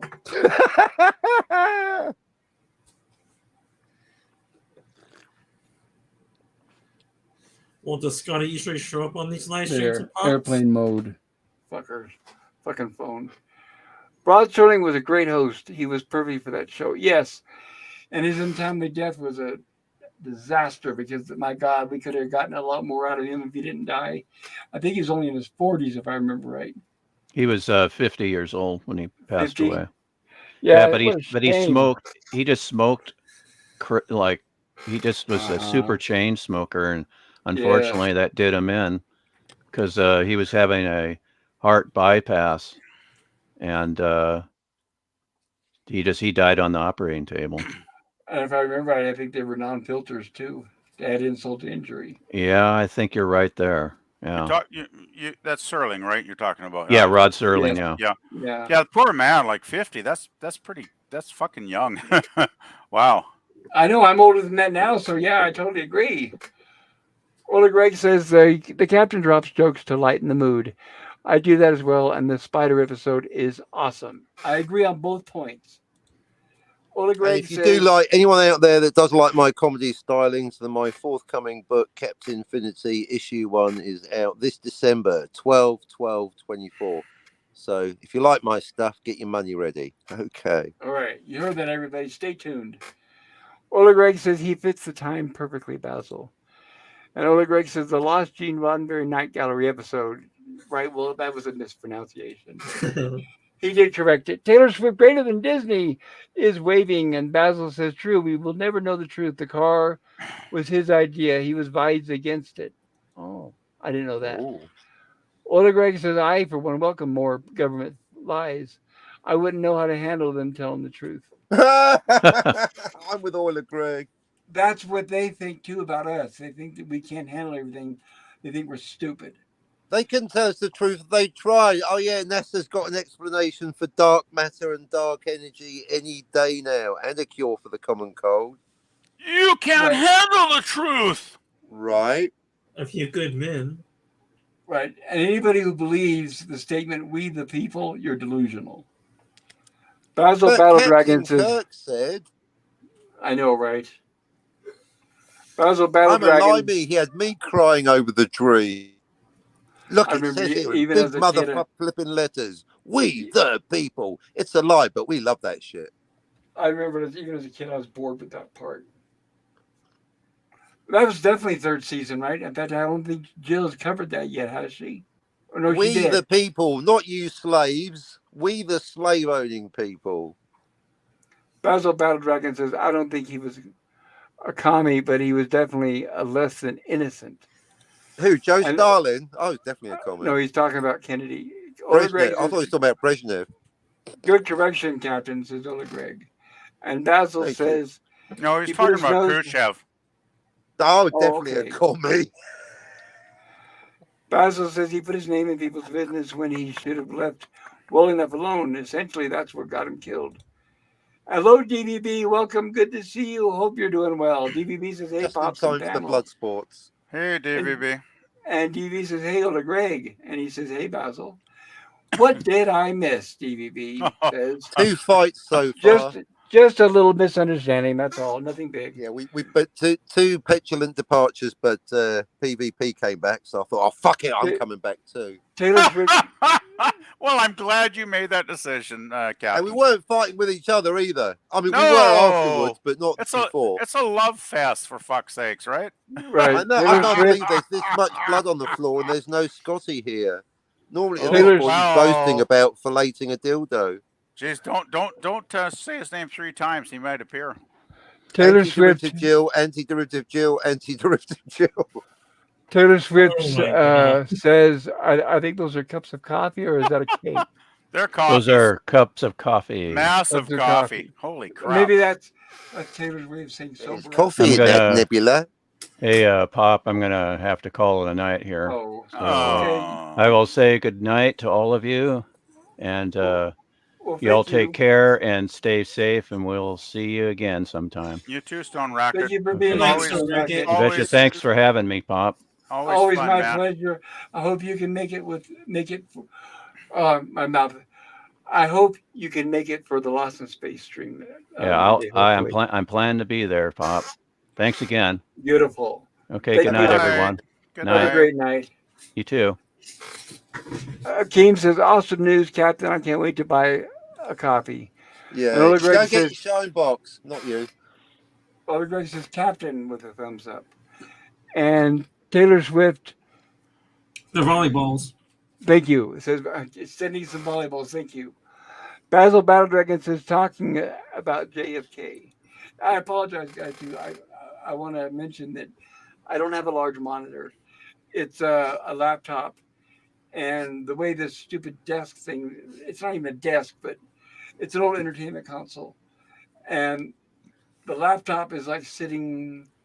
No, DVB, I'll tell you what you missed. I mean, Two it's all feet from away. a certain point of view, but basically, Ambassador Boring from the planet Tedium there was yapping on about JFK for like 3 freaking hours. I literally fell asleep, DVB, and then finally, after 3 hours of monologuing about an assassination of a US president, I saw an entry for a joke because he was banging on about Dealey Plaza. Yeah, we all know what. So I just made a joke about Aubrey Plaza, which is quite a smooth pun. I wrote it quite a couple of months ago. I've been waiting to try it out. So thanks for rolling it in. ambassador, and he complained. He explained. He goes, no, I think you'll find Dealey Plaza is. Oh, we know what Dealey Plaza is. I think you'll find that Aubrey Plaza is. Yes, I was making a pun. I didn't like your pun. The motherfucking monologuing about JFK's criticising my puns, which is quite a good one, I thought. Thanks very much. So I left,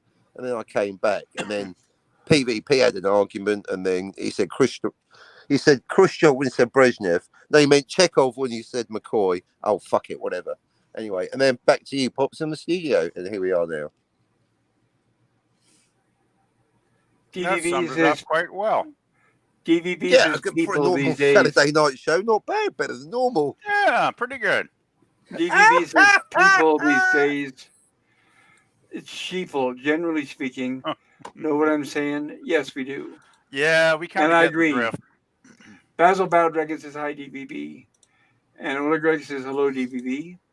And DVB says bye, Stone Racket. Bye. Yeah, have a great night, Stone Racket, if you're listening. DVB that his says name? bye, Stone Racket. Oh, he's correct in the spelling. Ola Greg also says good night, Stone Racket. And DVB says, thanks for catching me up there, Captain. LOL. No worries. You'll find that I am the reliable narrator. That's exactly how it went down.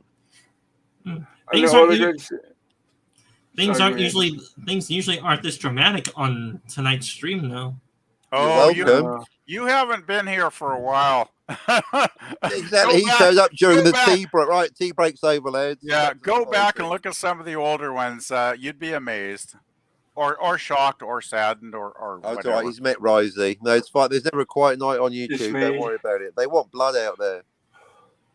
Ola Greg says, why am I laughing at the captain's review? And cheers. Funny because it's true. And Ola Greg says, because it's funny. There you go. So, yeah, Ola Greg agrees. Because I called that guy Ambassador Tedium from the planet Boring. Come on, that was nice. But Yeah, don't want I can't anybody- argue with that statement at all. I don't want anybody insulting Stone Racket. No, No, I, not didn't, Stone all Rocket. I didn't say. I didn't mention any names. I just said Ambassador Tedium.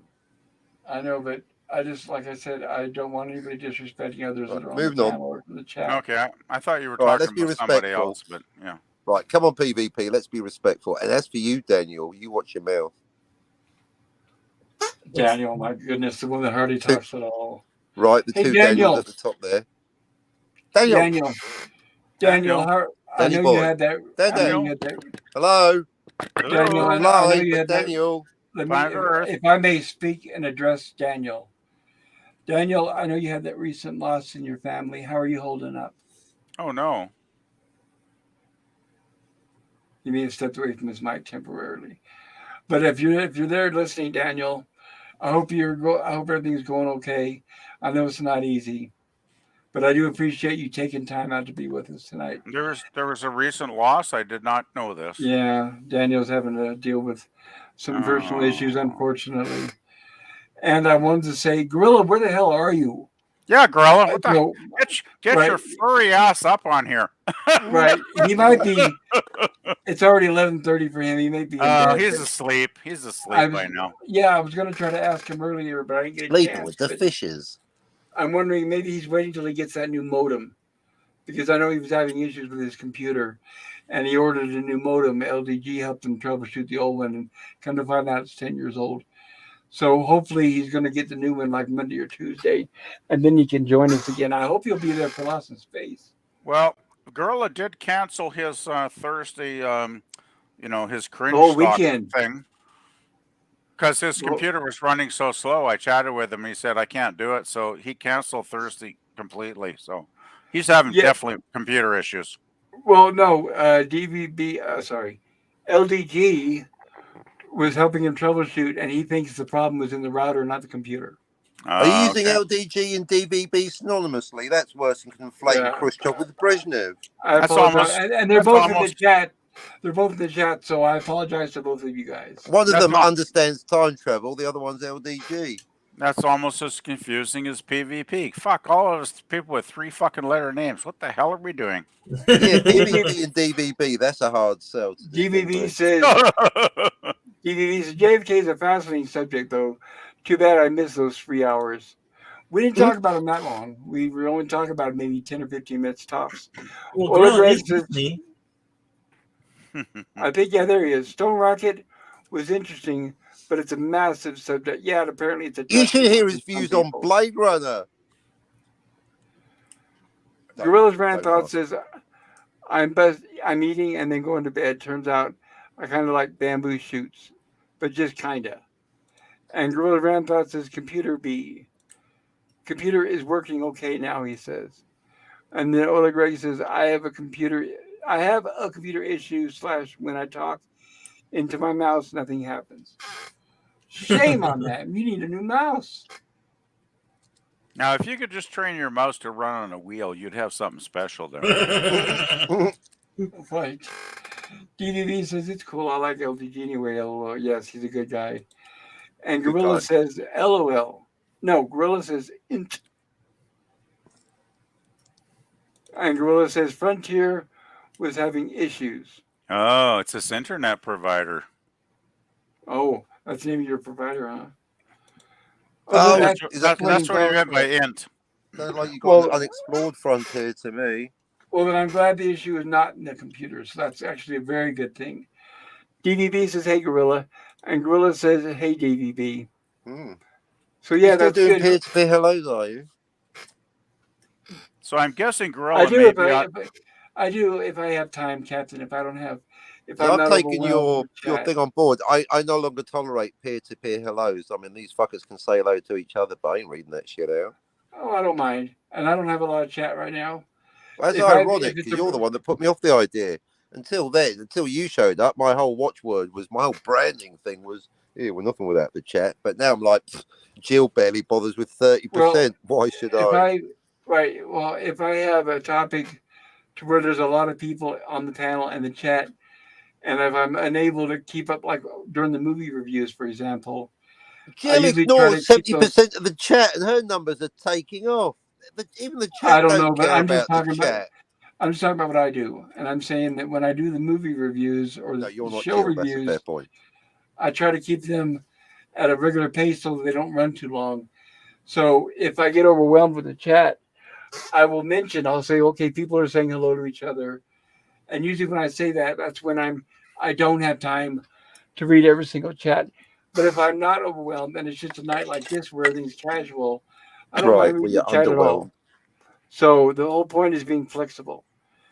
And Gorilla says my new modem is in the middle of cousin bumper country. I mean Kentucky. Well, hopefully they can figure out how to get it to your house. And Gorilla says, I mean. No, I understand.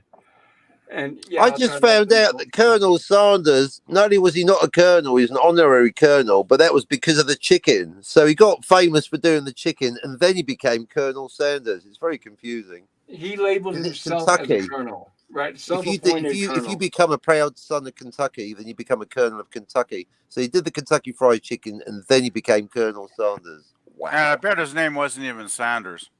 Probably It not. was. He probably it didn't was. like chicken either. His name was Harland Sanders. Oh, well, Oh, shit. snap! In your There you face, go. PvP. What do you think his name was? Colonel Khrushchev? But yeah, the colonel Could have been. the colonel was a self-appointed title. Everybody knew that he wasn't. It wasn't really like military or anything. It was just a self-appointed title.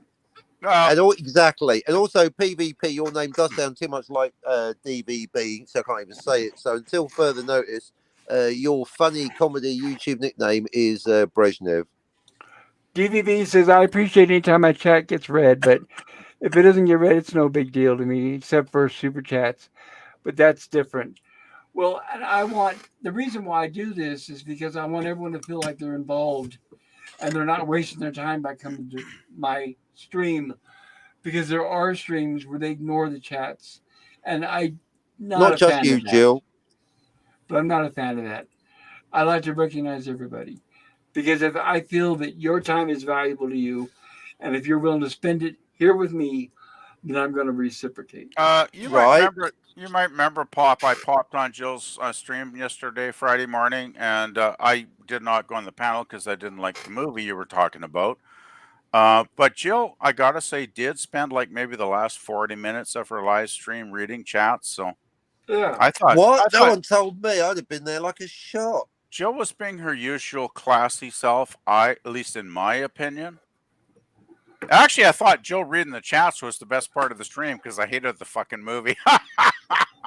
That's okay. I'm only there to have my DVB cats read. says, Fuck. DVB says, thank you for reading everyone's chats, Pops. It is my pleasure, DVB. Read the chats. Yeah, we're nothing without the chat. You know that. Chats matter. And I don't, I haven't been to all of Jill's streams. Obviously, there's some that I have missed. But I say generally she's usually pretty good at reading the chats. I'm not trying to upset anybody, but the only time that I've noticed where she may not be reading the chats is when Scotty's in charge of them. Ah! That's when I see them. That's when I see some of them getting skipped wholesale, like a bunch of them by batches. But when Jill's in charge, she seems to pay more attention. But that's just my opinion. I could be wrong. I gotta say, I don't though, want to upset anybody. Scotty was on yesterday's Friday morning stream, and he actually, thank God for once in a blue moon, he was actually very subdued, which was a very nice change for Scotty. Really? Has he switched to heroin? And I don't know. He was actually pretty laid back, because I mean, Weird. he was pretty good. And Jill did read a lot of chats. I got to give Jill credit. Yeah, it was a great stream. I had a good time, and it was nice fun. meeting. Yeah, it was nice meeting Nerd Girl, Retro. Anyway, doesn't matter. Retro Nerd Girl. Yeah, and she was very cool. So I was on her in the chat on her Superman stream today. She covered the Superman the movie, and I was there in the chat, and that was a great time. Oh, cool. Any opinions on whether Deckard's a replicant? I have no idea, and I haven't seen the movie since it came out, so I probably wouldn't be qualified Retro to judge. Nerd Girl. I know your opinions. Oh, I don't know. I don't know her opinion. No, that's You the gotta- point. Someone You should gotta have watch asked her her. videos too. You gotta watch her videos too. Yeah, no. Yeah, by the way, new Daniel, that's coming. Get ready for the Deckard question. Are you talking about sit down or recruit 31? You, Dan, that's you, pal. Hmm. You I welcome. may not be able to answer it. Well, you better watch it then, don't you? And the final cut. I'm gonna grab there's 3 something. cuts. I'm gonna grab something to drink. I'll be right back, guys. All right. Yeah, I'll take over. Yeah, no, that's my thing. Well, it's one of my things. What you like on time travel? Don't worry, we'll warm you up. But no, you're going to have an opinion on the Deckard question. I mean, what are you, Robert My Burnett? In fact, are you Team Burnett or Team Doomcock? There's your 2 binaries. Obviously, there are other answers available. Have you seen Blade Runner? Yes, Which I version? have. Which version? The one on TV. That Oh, yeah, doesn't and- mean anything. Oh yeah, and They've all been on TV. Oh yeah, and we There's have 3. it. Oh yeah, and we have it on DVD. I just don't know which version. I seen it when I was Wow, younger. that's no good to me. With or without a voiceover? Is there a voiceover? No, there isn't a voiceover. Good. That phew. Don't watch the original. That's got the voiceover. You've got the final cut or the director's cut. You may hate this opinion, but I found Blade Runner boring as hell. No, I don't really care about opinions. That's the thing. I don't understand why people on YouTube argue about opinions. They're like arseholes. Everyone's got one. I don't really give 2 shits and a fuck what you think about Blade Runner, opinion-wise. Like, what do you think of the colour purple? What, the movie? I like orange. No one cares. I don't care. I'm not offended by opinions.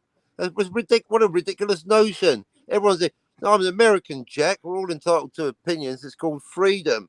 No, I don't care about subjective things. It's like, how do you feel about your last girlfriend? No, what I want to know is Deckard a replicant? That's not an opinion. That's a fact on a fiction. I mean, Blade Runner isn't. Blade Runner is not a documentary. I don't know if you've taken Scotty R37's advanced film studies. Singing in the Rain, not a documentary. Yeah, I don't get something. Oh, yeah, Blade Runner. I was so slow. I call it Blade Crawler more like. Right. I've heard it all Right, before. and like I said, I don't try to say either way because I don't remember. It's been such a long time since I've seen it. I remember asking you a And- goddamn thing. And I do welcome Enough. Opposing opinions. That's the reason why, like a Fantastic Oh, I've heard it Planet, all. Well, like the Fantastic Five is one of my favorite movies, but PvP doesn't like it, and I'm totally fine with that. Yeah, I don't get into arguments about what's a good film. I mean, it's like, I mean, I think, okay, if you want to get into it, you guy, here we go. Get ready. Shawshank Redemption is really, really boring. I haven't No, seen it. attack Okay. me. I agree with that. Normally I get pilloried for that one. I know They're everybody just likes opinions, it, but I folks. They don't. can't hurt you. No, yeah, everybody knows who anybody knows me knows I'm not a fan of that movie. You're a man of And, taste. It's fine. Pop and Captain, look, the reason why I Don't say that. Captain look me, pal. You've been here 3 minutes. You're lording it over us. Captain, Okay, shut up, will Christine you? Last It's week. all right. Let Well, him talk. you be here for 5 minutes. He puts you in the top row. You think you're the boss of the channel. It doesn't matter where he's at on the row. I don't pay attention Oh, to it's that. easy for you to say that. You're up there, and I'm down here in the cheap seats. All right, go Anyway, ahead. Finish, Dan.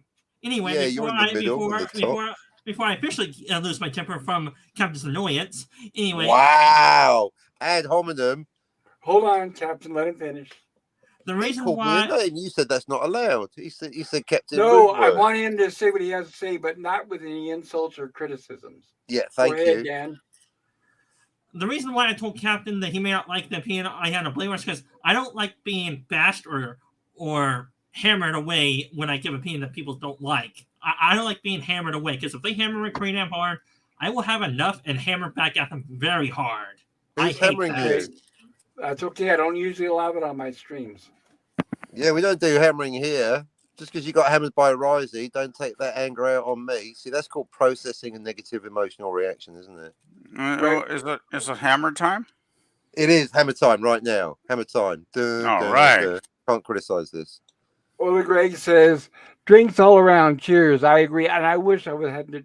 Orange whip. Believe me, Orange whip. 3 orange I'm whips. drinking Pepsi right now. I wish I was drinking alcohol. It's a Ola Greg's Saturday night. I'm just drinks glad all I'm not around. eating brie. Yeah, I even bought some booze the other day. I was telling you guys about, but I haven't touched it yet. Eggnog? No, what did I say it was? Some Good kind of luck whiskey. finding fucking eggnog in February, Captain. Like, dream on, Yeah, bud. no, it's some kind of whiskey and peach. Triple sec, I think is what it's Oh, called. triple sec. Ola Triple Greg sec. Yeah, I don't think that's peach, but it's a liqueur No, for triple sure. sec. You had to make that slow come Well, from I the don't know. fruit, isn't it? That's an orange liqueur, I think. I actually popped. Well, Lick yours, well, mind the your own triple business. sec, the triple sec that I bought in January or December was the same bottle, same brand, except it was orange flavored, and this one is peach. It was right next to it. Wow, I've never seen that. I guess we don't have it up here. And well, I thought maybe a variety, and I like peach flavored like sodas and stuff. Well, variety's the spice of life. Yeah, if they would Maybe have it's had a pineapple, it'd be even better. That would be cool.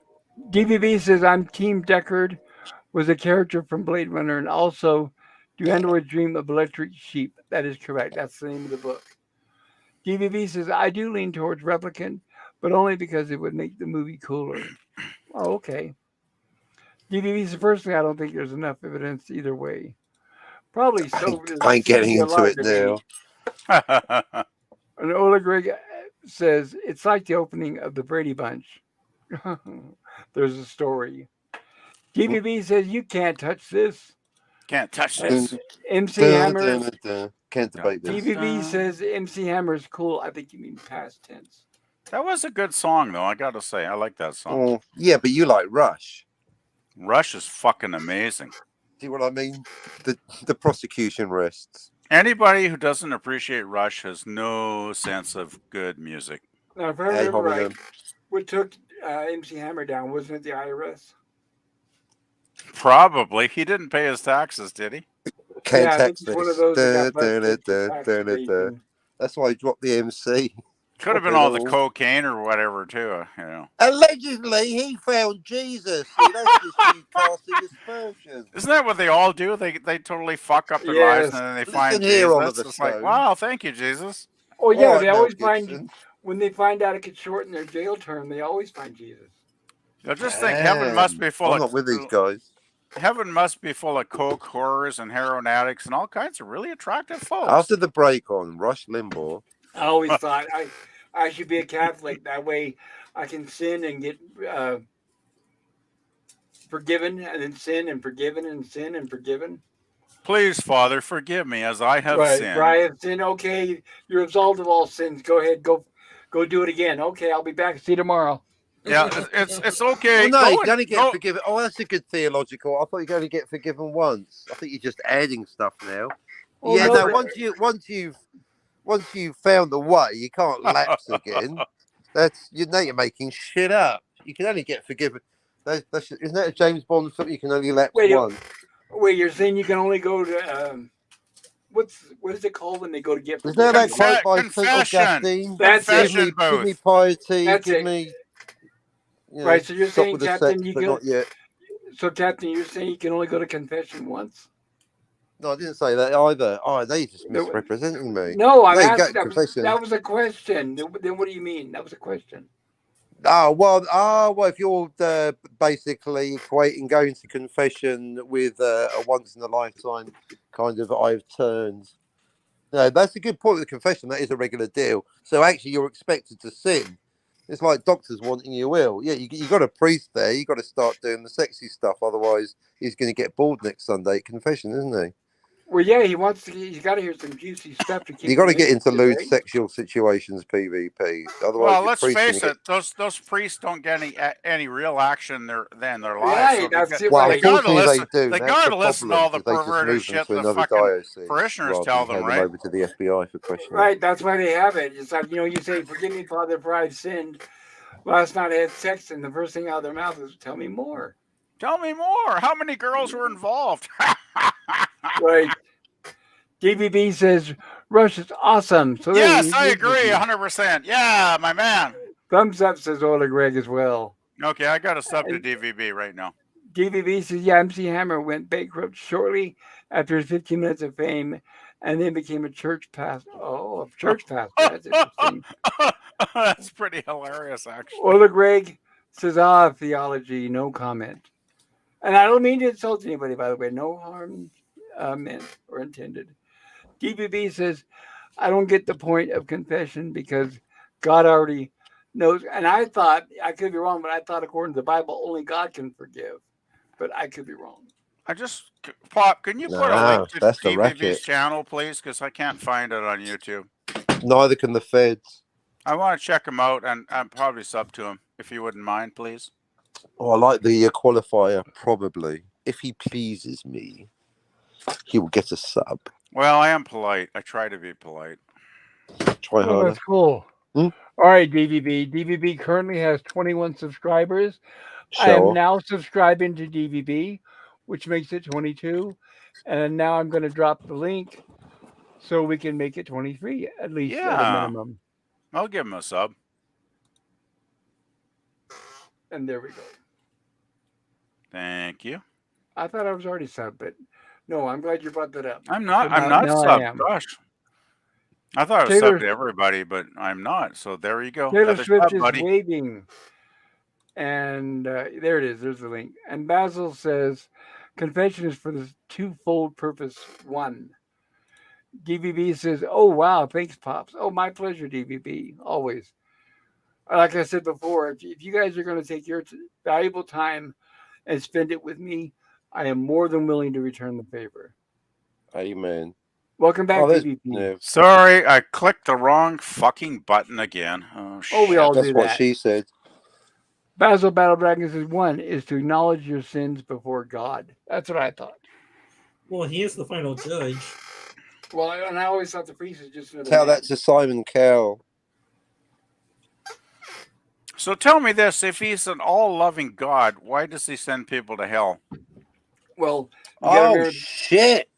Forgiveness remember not granted. You're right. Even Luke Skywalker's more forgiving than this. you have to remember there's a difference between the Old Testament and the New Testament. He seems to be a lot more forgiving in the newer one. Oh, there It's you like go. it's two completely different gods. And as everyone knows, the way the Bible is written, it leaves it open to Inconsistently. interpretation. Right? It leaves it open to interpretation. So you can go into one church and they could be reading the gospel and a certain passage in the book. And then their interpretation could be different than the church down the street who could be reading the exact same thing. You got as many problems with canon almost as Star Trek. Yeah, pretty much. And even Basil worse, Baldragon fucking says one physics. is Basil's okay. Let me read that in order. Basil Battledragon says one is to acknowledge your sins before God. Two is to receive spiritual counsel from the priest. Thank you for clarifying that, Basil. Good work, Basil. Well, there was a Star Trek Bible, so I guess it's not totally unbelievable. But Gene Roddenberry is an atheist, so go figure. I don't An believe atheist that that. wrote a Bible. There you go. I don't believe Yeah, he was an and atheist. he I need some said he was, evidence to believe he was an or he atheist. was at least agnostic, I'm but he not was not taking a that. Well, religious it's not man. the same thing at all. Oh, you're Like, not. yeah. Look at you, Amber Heard, conflating agnostic with atheist. Atheism No, I requires didn't say he faith. was both. I'm saying Agnostics he's are the one ones of that the. don't believe in anything. Yeah, I'm just saying he's one of the two. I don't remember, but I was just going to say that for somebody who did not believe in That's God, like going Christian or pagan. It's hardly the same thing. what I'm saying is it's interesting that he was always bent on getting out episodes based around God. You know, But that's he's how we also got. responsible for the phrase "you cannot change the laws of physics," and then required his writers to every week in Star Trek change the laws of physics. Well, because Yeah, it's a Warp fictional 9 isn't show, real. right? Yeah, that's They a good weren't. point. It was a Thank fictional you. show. They weren't trying to make a No, but documentary. in Battlestar Galactica, no one came out and said literally you cannot change the laws of physics. I'm just pointing out something I only discovered in the last year because Tony brought it up on Jill's. That it's just a lot of Trekoids just laugh at Star Wars people. But I'm just telling you, of all the shows I've ever seen, the worst, most sloppy, inconsistent approach to realistic physics is Star Trek. It makes Scooby Doo look like a fucking documentary. Are you kidding me? And they've got the balls to say you cannot change the laws of physics. Really, with your beaming up and your beaming down and your warp 9 and your transmogrifier and your universal translator and your replicator and your transporter. Your transporter is a replicator and your holodeck and your, you know what I mean? And your Q continuum and your Borg cubes. Yeah, oh yeah, that's hard science fiction. Call all the other ones got bells. Well, they are the word I want to say, but I don't think Pop would allow it on his stream. I am asking you a goddamn thing. There we go. Sorry, guys, I had to step away to give my dog some water. Yeah, no, the Star Trek, the physics and basically there's no physics in Star Trek, and there's no Star Trek in physics. It doesn't have to be. It's not a documentary, but I'm just saying anyone that says there is wrong. There isn't. Very bad on the science. No, they play very fast and loose with it. Right. Basil says in the confession in Psalms 50:51, David gives a perfect example of confession. Basil also continues, he says, "For I acknowledge my iniquity and my sin is ever before me." Thank you. I appreciate that, Basil. And I give you credit. I can't remember verbatim what it says. I read the Bible twice, but I couldn't tell you verbatim. That takes quite the skill, quite the memory, and being able Spoiler to really alert: remember it. Revelations gets pretty hot.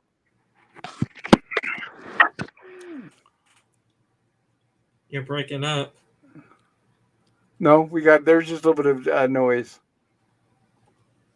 And yes, I want to highlight this, everybody. There's that Stream Elements fundraiser for Suzanne.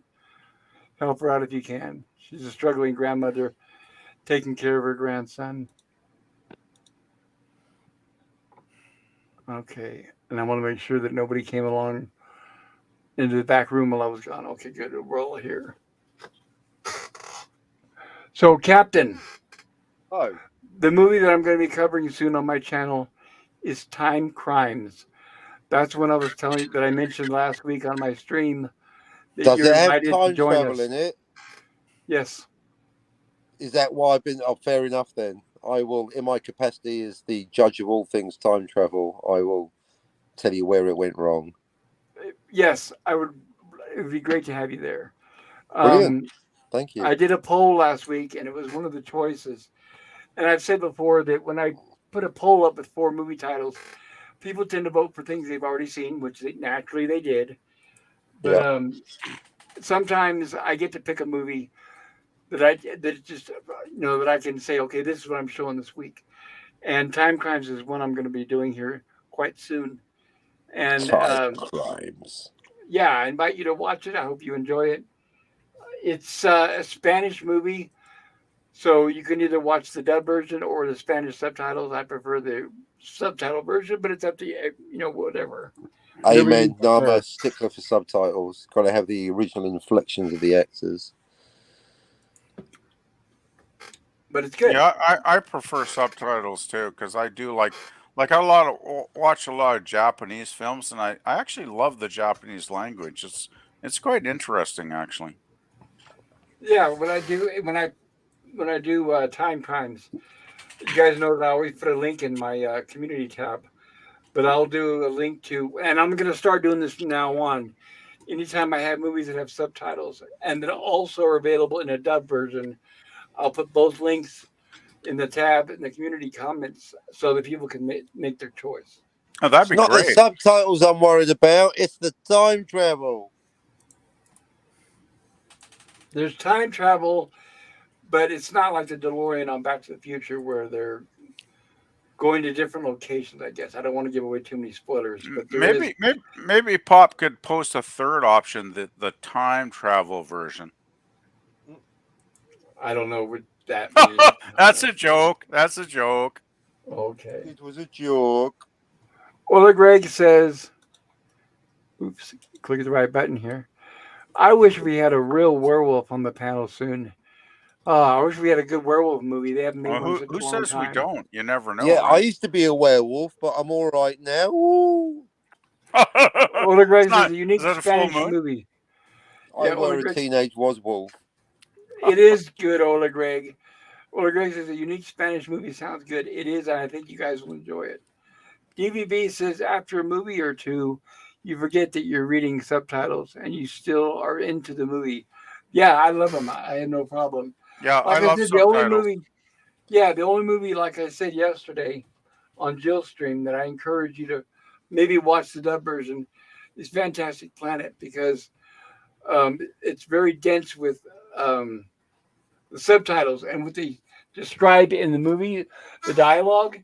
They have to truncate a lot of it for the or for the subtitle version. That was probably a big problem I had with the film. Actually, Pop, is I watched the French version with the subtitles, and I gotta be honest, half of the bloody dialogue made absolutely zero sense to me. I was so confused listening to the what the characters were saying. It was like that's one reason I couldn't get into the film. But I'm not going to go on because always said my piece on Jill's stream.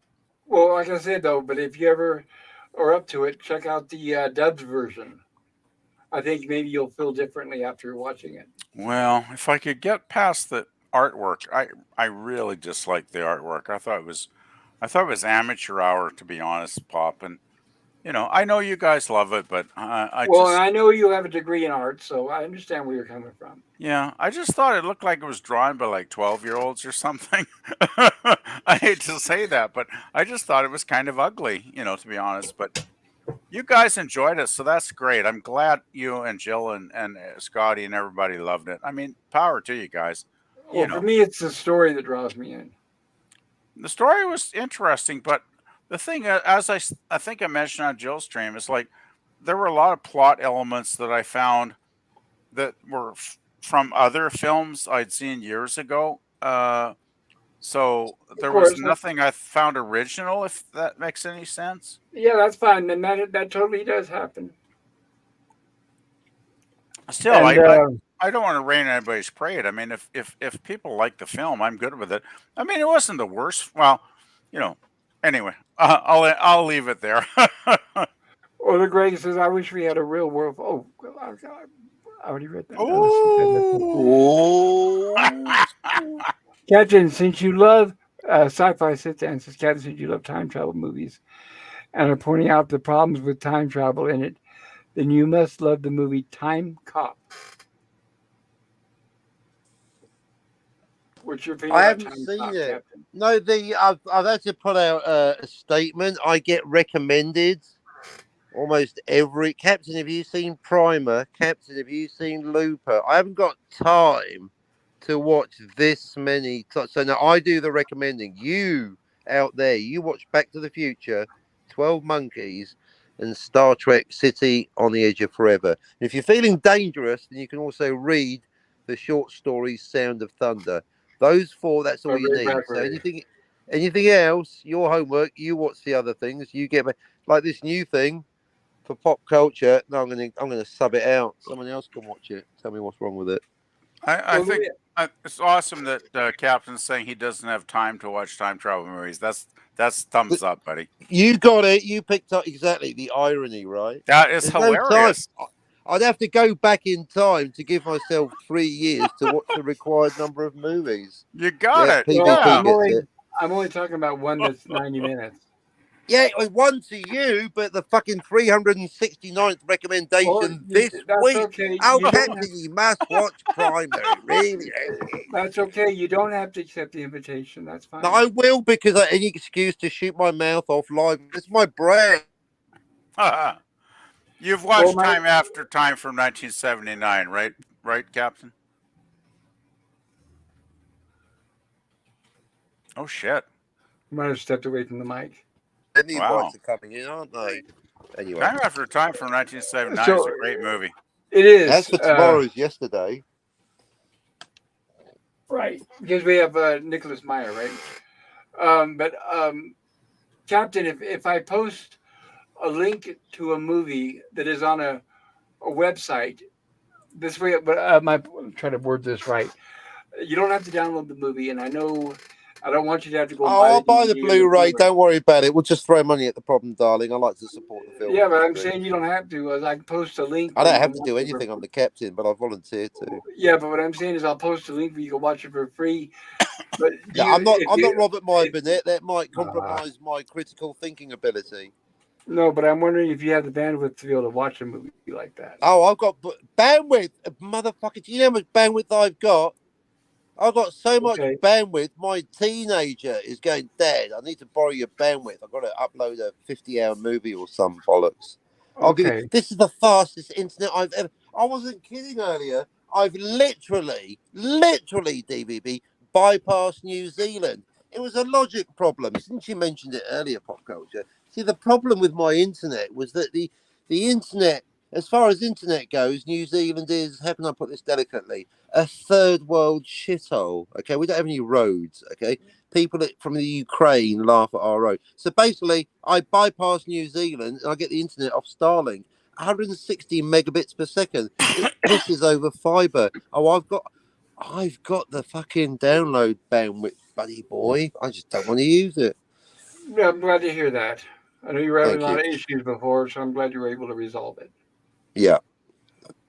DVD. I tell you what, it's Ray Palpatine. I bypassed the compressor. I bypassed New Zealand. DVB says you got to make a list, Captain. Like I was saying the other day, you do 1 or 2 films off the list every month.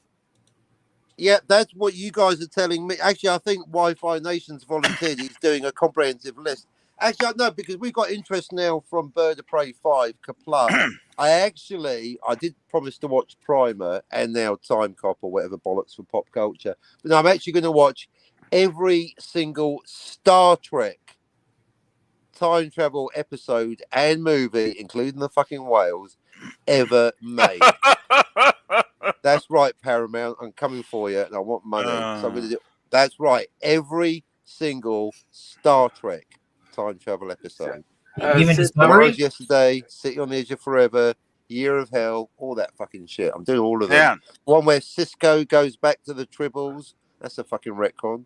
how about the one where Cisco goes to his father? Yeah, all of them. Yep. Yeah, that's Sure. a good one. I'll tell you what. I'll throw in the one where Fry becomes his own grandfather, and that's Damn. Futurama. I'll throw in that one. I for expect a damn fucking awesome review there, Captain. I'm doing. I I've got would the say- book right here. Right on. This booklet is expanding. It's now that we got Bird of Prey, we got Clobby, we got Bird of Prey. We are unstoppable. This is we're going overground. It's expanding like my DVB waistline. says make a list of every time travel movie or show ever made, and dissect them one by one. Jesus Right, yep, there you Christ. go. We'll There's a never be That short would of lifetime take things worth to of talk forever. about. Yeah, that would take forever. You'd have to have a time machine to Oh have God time to do it. Almighty! Let's do it then. Let's do it. Let's go with that idea while it's fresh Yeah. and forged. We're going to Sci-fi do sit down. It's no. every single. Just DM me now. Clog up my intro like they're tribbles. Every single time travel story ever written. That one with Christopher Reeve and Jane Seymour. All of them. Bring all of them. Bring me every single. I said, bring me everyone. Sci-fi Time sit down. Cop tomorrow's He yesterday. knows it was a joke. Primer, Looper. I don't give a fuck. Sci-fi sit down. He knows it was a joke. It's no big deal. DVB says Captain has upwards of 64 megs of RAM. Gigs? I Meg? didn't know anything was a joke. I have no sense of humour. I take everything badly. Just ask Ambassador Tedium from the planet Boring. Well, Greg says Wales. Exactly. Two whales, don't get me started. Two whales out of the timeline like it doesn't matter. You know that's Jill's favorite Star Trek movie, though, don't you? Yeah, I think she's being passive aggressive because she's like, oh yeah, I get Clobby's Law, but I don't give a fuck. What is Clobby's Law? What I don't believe is all the people that think that they just left the bird of prey at the bottom of the ocean by the Golden Gate Bridge. They wouldn't do that. Yeah, I got problems with Star Trek 4, but it's like, oh well. No, it's not Star Trek 4. I guess what I meant talking about is Picard season 3. According to that, they went and dug it up and it was just right there sitting under the Golden Gate Bridge. And I'm like, what? No way. I thought you didn't watch any of Picard. I didn't. I watched Bird of Secrets Prey. out. I watched Bird of Prey Guilty 5's pleasure. review. I watched Bird of Prey 5's reviews and he's very Yeah, I detailed. wasn't watching Picard. It's just porn. Okay. You see, when you watch the actual show, like Discovery or Picard or whatever, any of that, they're crap. They're very If you get upsetting. caught watching Discovery, you quickly cover up the screen with porn in case your mum Right. comes in. Right? It's the same as taking. I wasn't watching Discovery. It was just pornography. Right? It's the same as having a blood transfusion of pure estrogen. But it's the thing. I see you burn them on screen, you little filthy bastard. The shows are so bad they make me upset. But when Bird of Prey 5 reviews them, he's very detailed and funny. So I'd rather watch it through his eyes. I was just playing 1D chess. Right. Now I figure sometimes Bird of Prey 5, bless him, he's a good friend, but sometimes he is a human shield for the rest of us. Right. He takes one for the rest of us. Bird of Prey 5, Kapla. He took a bullet and fell to keep us alive. And he's right. His is the only review I trust. Everyone else were sellouts, and he's the only one I know that was honest and told it like it is. Well, I trust Bird of Prey 5, Kapla, to look for problems with my absolutely perfect time travel theory, which so far he's done. And he's been honest enough to say, and I quote, I can't stand that fucking limey Captain Annoying wanker. I'm paraphrasing. But it's time travel. Right, you read that, the press release. But the time travel is on point. So. Well, Greg is laughing, LOL. DVB says, just tell him Large Marge sent me. I think that's P.V. Herman, right? Yep. When they pulled the body from the huge burning wreckage, it looked like this. Even to this day, couldn't believe how successful that movie was. Because I never understood it. I had a good friend who absolutely loved it. And I didn't like it at all. I didn't find it funny. I find Pedro is using annoying. an Adobe. I don't know. I just found the movie not funny. And Paul Rubens and his Pee Wee Herman character very annoying. But tell me about your big butt pop culture curator. I'm just saying that I know there's a following. People like the movie, which is I'm fine. a loner, pups. It wasn't my taste. That's all. I remember the Alamo. Yay! The stars shine bright in the middle of the night, deep in the heart of Texas. I do know that when he got caught in the movie theater and that hit the press, I was not surprised. He At all. anticipated the internet. He was wanking over porn. Now everyone's doing a Pee Wee Herman. He should get a medal. He invented the future. Well, maybe he shouldn't have went into a public theater. That's like some Check it. William Gibson shit. Thinking about it, what was Pee Wee doing that? Oh, he was the first person in the world to be wanking over a fucking porn. He shouldn't have went into a public theater. I mean, he could have gotten a VCR tape. He was and thinking ahead. watched Now it at you're all home. doing it with your fucking VR goggles. Probably Daniel's doing it right now. VHS videotapes were out at the time. He could have just watched the movie at Well, home. didn't Pee Wee have enough money to like even go into like one of those video booths where you get a Yeah. live model doing sexy stuff Well, for he you? tried, but Madonna was fucking doing a video shoot, so he threw Yeah, up. but what and I'm left. saying, what I'm saying, as a celebrity, if it was me, I wouldn't take any chance of doing anything like that. If I was horny, I'd just get me a videotape and take it home and watch it. If There I must was have a been- horny, yeah, that's back- 2 words. If I'm a celebrity, a horny celebrity, I know I might just, I don't know, get laid. Yeah, Well, but even yeah. you're worried about the prostitute, telling the press. So that's what I'm Look at saying. you, is- Divine Brown. I was thinking of a girlfriend. I can see where your mind's going. Hey, just put a leather mask over your face and hire a couple of high class hookers. Fuck their brains out, and you got the leather mask two on. got And they're no not gonna concept know of who the fuck you romance. are. Make me sick. Yeah, what I'm saying though, Captain, is you're saying about it could be a Sometimes girlfriend. you want to stay behind for breakfast. That's all I'm saying, guys. I know, but what I'm saying is, Well, I'd we're give them talking about- breakfast after I fucked them. right? But I'm saying is You with romantic. you're talking I am about it could be a girlfriend, which I agree. But you got to remember, we're talking about Pee Wee Herman. I can't see a woman being attracted to that. Well, his now name- I'm curious. his- What was he? What was the porn that he was wanking over? They didn't. Did His they name clarify was in the Pee police Wee report? after all. So Well, it's just that he's not exactly the picture of masculinity. I'll put it that way. I mean, maybe there are Isn't some that women it? into that, but I don't that's know. interesting that Captain's avatar is Pee Wee. Isn't it though? Yes, it very is interesting. Now you got me questioning my own sexuality. Or Greg I mean, I says- do like having sex with lesbians, which Just if you had think to about point it, it doesn't out, make Cap. any sense. Well, Greg says, agreed, Pop. No, I do like estrogen. I like to smear it all over my face. Mm. EVV says, Bird of Prey That was is good. upset because now he knows Back to the Future 2 is illogically impossible. I completely understand. Ola Exactly. Greg It was says, like when the a lady complete- said, what you said about breakfast. How'd you like your eggs in the morning? Unfertilized, Captain. So fuck off.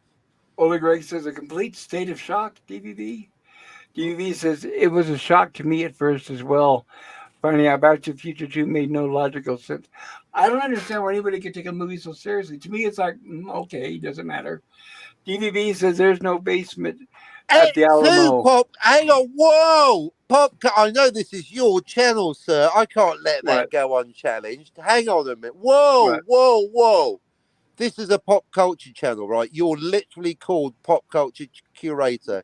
Just Well, because today, people I've kept heard... giving me shit as super blubberpuss. But yeah, No, go listen, ahead. right? Yeah, no, you missing the through line. You're literally called Pop Culture Curator. I'm having a conversation with you, not at the queue at the DMV, but on your pop culture show, and you're questioning that one of your customers, DVB in the chat, is interested in a pop culture conversation. I mean, you're right. Maybe you prefer politics. Maybe you should call yourself Politics Curator. We did have 2 hours No, of the that's not actual what I said at assassination of all. JFK. I'm doing a bit over here.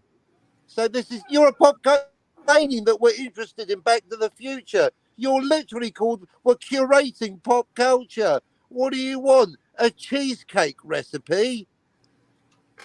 What I was saying was, Yeah. If That you're somebody surprised that we're says- discussing pop culture. Sorry, we care about movies. no, that's fine. I'm saying, but to me, Thank it you. doesn't matter either way. Yeah, I know, but you're literally called pop. Yeah, I know. But don't you see the irony? You're literally called pop culture. Going, oh, you boys and your interest in pop culture. I just can't fathom it. Said pop culture curator. No, it's I just mean, an opinion. DVB, are you laughing right now at this amazing comedy bit? I mean, who's the straight man over here? Clearly not Scotty. Am I right? I'm just saying I have a different opinion, which we're all allowed, right? No, we're all out an opinion, but your opinion is who cares? Don't have an opinion. We're all out an I opinion, didn't but say the who opinion that I've cares. come to resent is people telling me, Captain, stop having an opinion on this amazing. I didn't pop say that culture either. topic. I don't You're care. saying a lot of I'm things like, I never said. I didn't so say you who don't mind that I've cares, got an opinion and I on- didn't say on Back anything to the about your Future. opinion. Anyway, I'm not going to argue about it. I did not criticize anybody about their opinions. DVB says, yeah, no way, Ola Greg.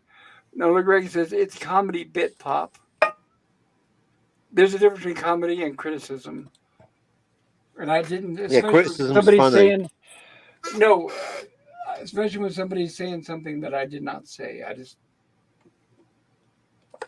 I'm not What going do to you have think, that PvP? because some people might believe it's true. So at least be truthful. I mean, you can Be make jokes about truthful. something that's truth. I don't think anyone's lying, if that's what you're saying. If people want to, if that upsets some people about a movie twist or something happens in a movie, that's up to them. I'm just saying I don't care. My personal opinion. And if by me saying that upsets people, more Well, it's power a to bit them. weird that What can someone I called say? Pop Culture Curator saying, "Oh, stop curating pop culture. We're trying to talk about depressing things." DVB says, yeah, all good pops. And DVB says, all good captain. I take the neutral ground. I don't want to be in a point where I'm going to argue one side or the other because it doesn't mean that much to me. I've got a lot of other things in my life that are more important to me than some movie from the 1980s. Then why you got a pop culture channel? Because you're talking about apples and oranges. That's completely different.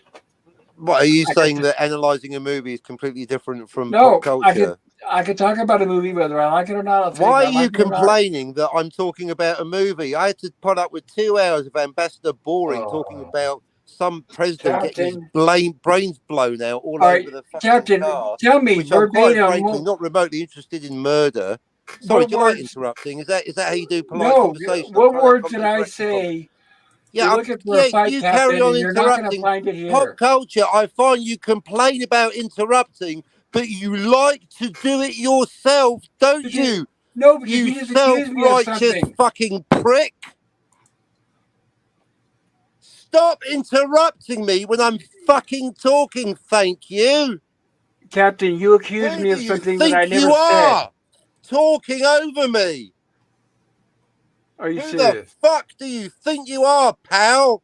You're the rudest man I've ever met. Are you drunk? Hey? I thought I was talking and having a logical discussion. I'm sick and tired of people complaining about me.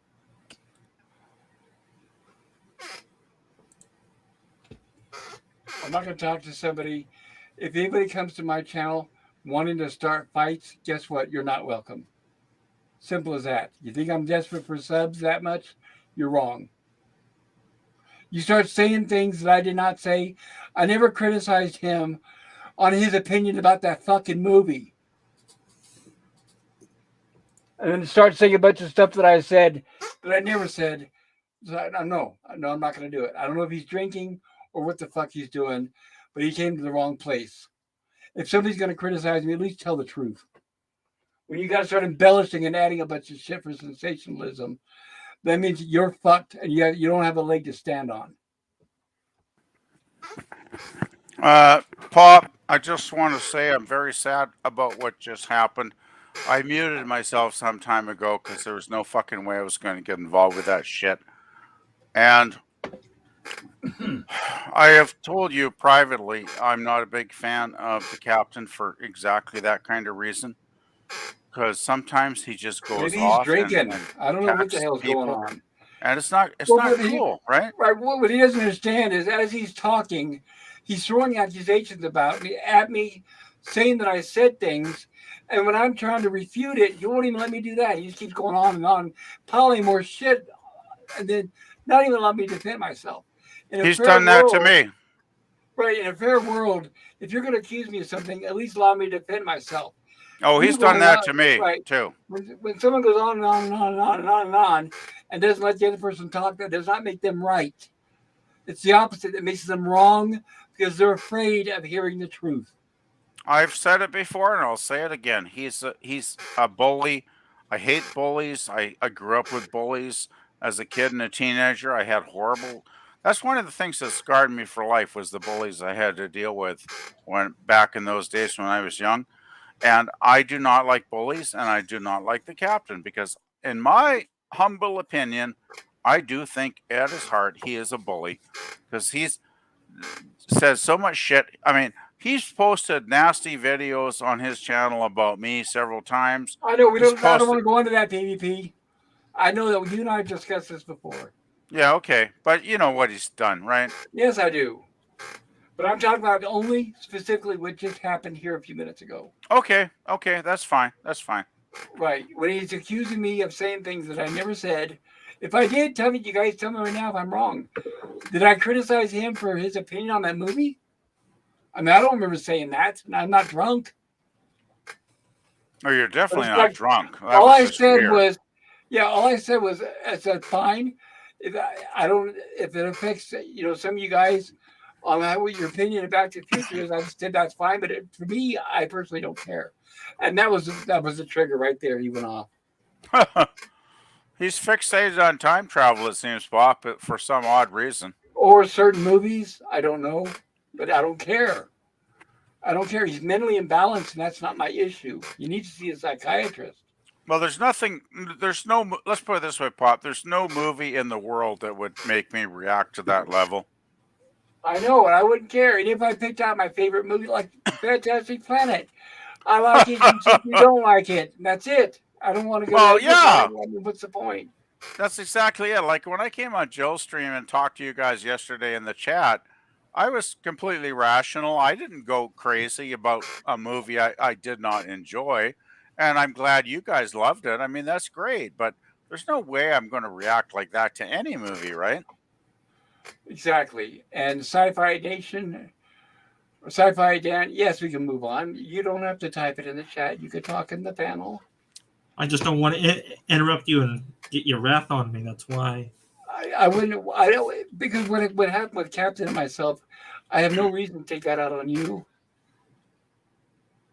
Hakeem says, "Well, this has been on Roller Coaster Stream." Well, yeah, I apologize, Hakeem. Well, welcome to Saturday Rumblings.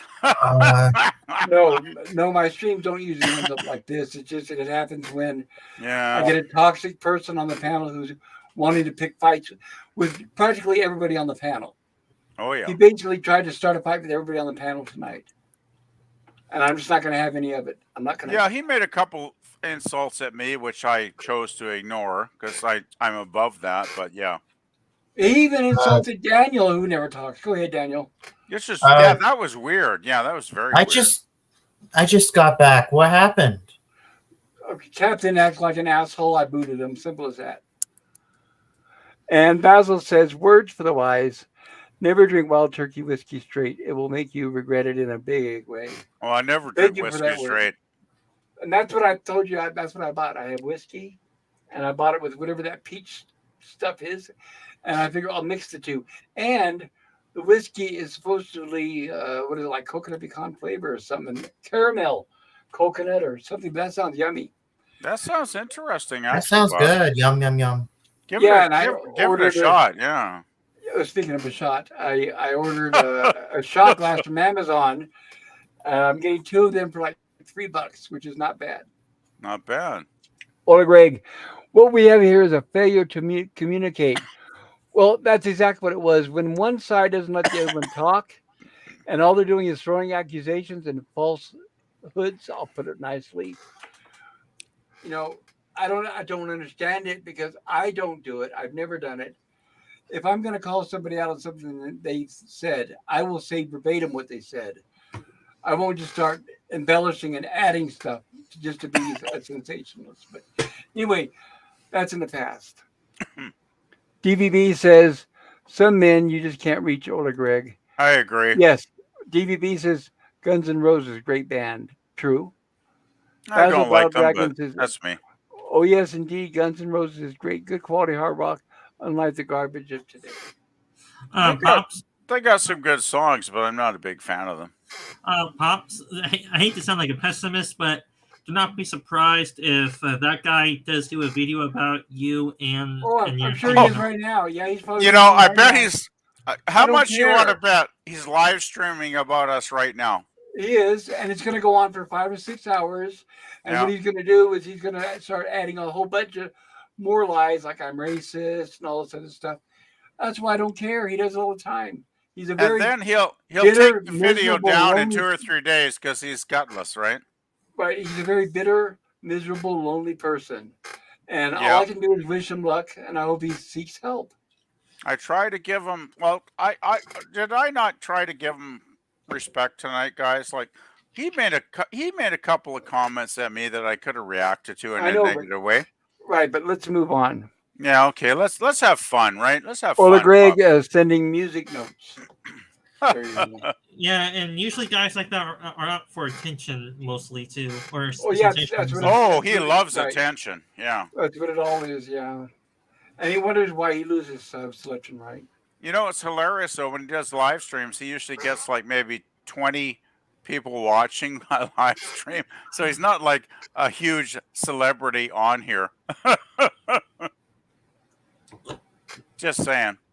Well, no, Well, I'll say this, and I'm not using one to brag, but he's been on YouTube a lot longer than I have. He's been on for several years. My total time on my channel making content has now been about a year and a half. Anyway, I have triple the subs he does. Exactly. Double, something at least double. So it all depends on your attitude. I imagine if he does gain a sub, he probably loses too because of his attitude. Yeah, he had a stream. I can't remember who I heard this from, but he had a stream not long ago where he was listing off. Oh yeah, Bird is when I mentioned it. He was listing off all the people that used to come to his channel that he's lost as subs. And here's, it isn't. That should be a red flag in your mind, wouldn't you think? Jesus. Excuse me. DDB says, "Yeah, keep it fun." Exactly. Yeah, let's keep have it light, fun. Keep it fun. No need to criticize. No need to shout. Yes. Let everybody have a chance to talk. Be fair about it. I So agree. what subject should we talk about to try to lighten the mood? Oh hell, I have no idea. I'm totally. Oh God, I have no ideas right now. My mind's blank. All right. I heard that they were paying. Is it 15 million? For whatever that worthless piece of shit is to play Ray in the next Star Wars movie. Daisy Ridley? Yeah. That's it. Well, Pops, do you hate the actress or do you hate the character she played? Both. Because number one, I think she's a bad actress, and number two, It's paid she too read much. this. Yes, and number two, she read that script and chose the role. She could have turned it down easily, which she did not. So I despise the actress too. Well, if somebody waved $50 million under my nose, I'd probably take it, and then I'd retire. But Oh. seriously, what the fuck are they even making Star Wars movies anymore? Like, who gives a fucking shit, right? Well, It's because really- BlackRock is saying more DEI, more DEI, more DEI. Well, you know what? Uh. Chances are this will be our last movie because I remember watching Doomcock a video and he was saying one of the scripts was like Ray has two kids, a son and a daughter. They're kind of doing the Jason and Jaina thing from the Jesus. EU. Now, when And you this say it might, Yeah, the boy turns to the dark side and the girl is the light. Of course, men are evil and women are well, there's good. also Oh, of course, yeah. there's also rumors that they're going to recast and do a redo of Luke Skywalker, Leia, Han Solo, and all that. Oh, Good please, God. God, please, no, No. please, God, no. No, don't. They're gonna reboot the whole thing. Yeah, they're talking about showing them at a younger age, of course. Oh, God. man. Well, Oh, you know boy. that their characters are failing.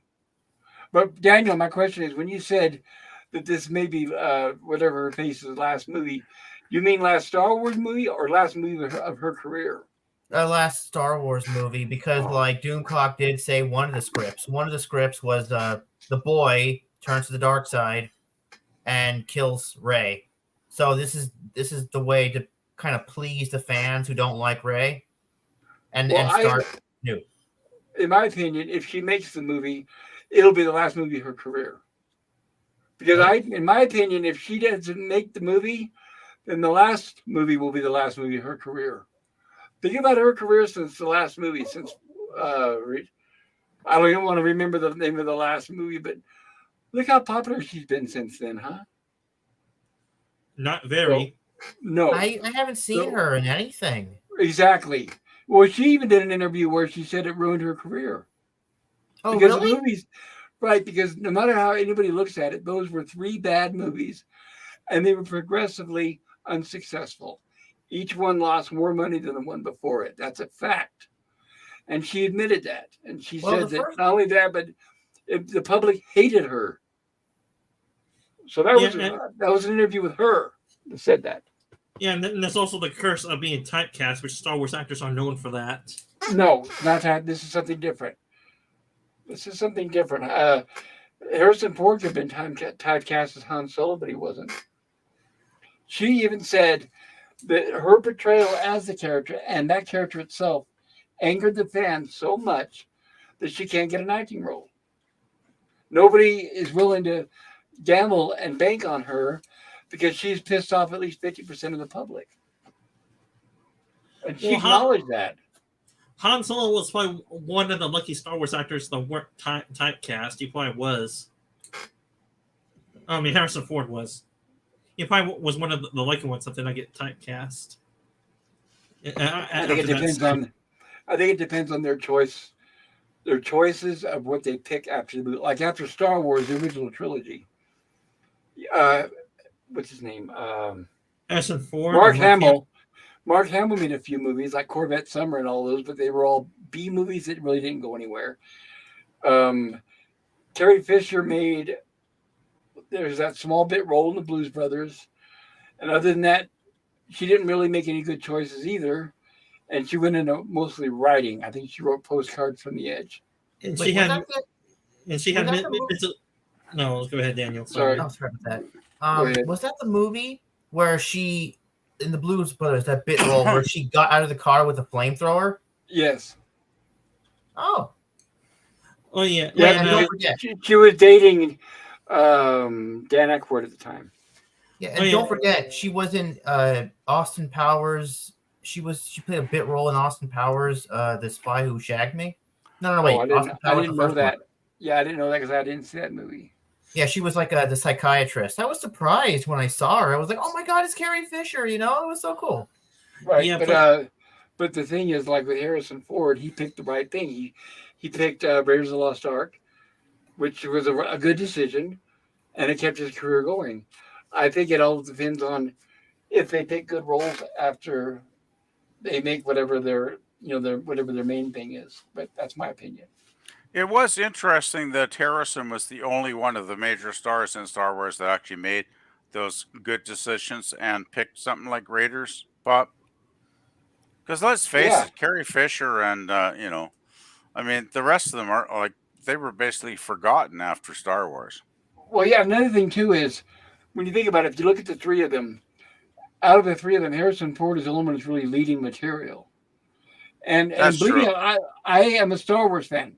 Hardcore of the first three movies. Hardcore. I loved them. Right. But to be honest, I think Harrison Ford was the only one that was quote leading, but with the leading material. And also, they're not that good of actors. Well, I mean, I don't want to upset Harrison. anybody, but you know, I think Harrison actually had some pretty good range. I gotta say. I think he was pretty damn good in well, I do like Harrison Ford, but I thought, and I remember even when I was watching Raiders of the Lost Ark at the theater, his Right. acting was very wooden. It seemed like it took a few movies before his acting got better, in my opinion. Yeah, I can see that. I can kind of agree with the first Raiders film, what you're saying, Pop. Uh, but I'm thinking that had a lot to do with the script and the plot line because he had to focus so much on his mission and trying to survive that I don't think he had a lot of time for like a wider range. Like there's that one scene. What's the scene where his love interest is kissing his chest or whatever after he's Karen injured? Allen. Yeah, I thought that was a good scene, but of course he was so tired and exhausted he dozes off like quite quickly. But I thought that was kind of a sweet scene. I thought he had potential. Let's put it that way. Well, it helped too that Steven Spielberg was directing. I mean, Oh, it's Spielberg, difficult. yeah. Yeah, it's difficult to to do a bad performance for Spielberg, right? Spielberg was good back then. My Yes. opinion has probably changed since, but Basil says, I really miss Tom Pettigrew. A little oh, strange, but he produced some great music. Yes. I And you know saw what's him funny is I live. did. Oh, nice. Where? I saw him live in Vancouver twice. I saw him in the late '80s, early '90s. One tour was with the Heartbreakers. The other one was when he was doing a solo album, and I saw him solo. And both times he was absolutely fantastic. And of course, he played all the great hits, even on the solo tour. He still played the Heartbreakers hits too. And Tom Petty was awesome. He was fantastic, great live, great musician, great singer, and he acknowledged the fans, and he had a real repertoire back and forth with us on those two occasions. And yeah, I love Tom Petty. He is a favorite for sure. Yes, Tom Petty was an amazing songwriter. He was Yeah, great. he worked a lot. He was good friends with Stevie Nicks. And I remember when she did her album Trouble in Shangri-La, she was saying that she called him, excuse me, for ideas, which she had often did. She would call him for ideas and inspiration for music. And he told her, "You've got it in your head, or something." I'm paraphrasing, but it's something like, "You don't really need me. You're a good songwriter. Without me, you can do it." And she said that encouragement helped her finish the album. Didn't Stevie have Tom on her first album? I used to have that on vinyl, but it's a long time ago. But Yeah, I think they I'm performed together more than once. yeah, I think they collaborated on her first record, and Tom actually put a lot of input into that album, which was Yes. great. It was a really good album. Yep. DVB says Daisy Ridley is now typecast. That could be. Ola Greg says, agreed. Patty was awesome. Petty was awesome. DVB says she's now and forever Ray. Hey, oh no. To which is a bad taste in her mouth, probably. And Captain sends popcorn. Hopefully it's got butter. It's probably Hakeem got says, poison on it. who's worse? Hakeem says, who's worse, Ray or Captain Marvel? I would say Captain Marvel. Yeah, Oh I'll my go with God, Captain that's- Marvel. Yeah, and for me, that's a hard decision. I can't stand either one of them. But I guess if I had to choose, if somebody had my arm twisted behind my back, it would be the actress that plays Captain Marvel because she just exudes hate. It's like she hates everyone around her. She especially hates men, and she's got that constant scowl on her face. So I guess yeah, if I had to choose, yeah, the one who plays Captain Marvel is by far the worst. What a stupid decision whoever casted her as. My God. Just a question. Was she always a bad actress, or did she end up that way when she got when she became a actress activist? I wouldn't know because I've never seen anything outside of the MCU movies. The first time I laid eyes on her was the infamous speech where she says, "And I didn't like that for no 40-year-old white man." That was the first time I even laid eyes on her, and that was enough for me to.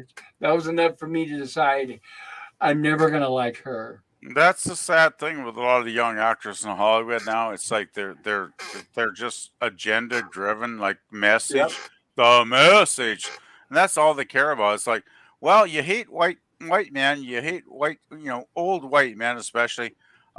Who the fuck do you think is buying the tickets to these movies for the last Right. 40 years? They're hiring all these entitled, ignorant bitches who were coddled their entire lives, where everybody said, "You're beautiful, you're a princess, you're gonna go somewhere, you deserve everything. Oh yeah, You don't have to work for it."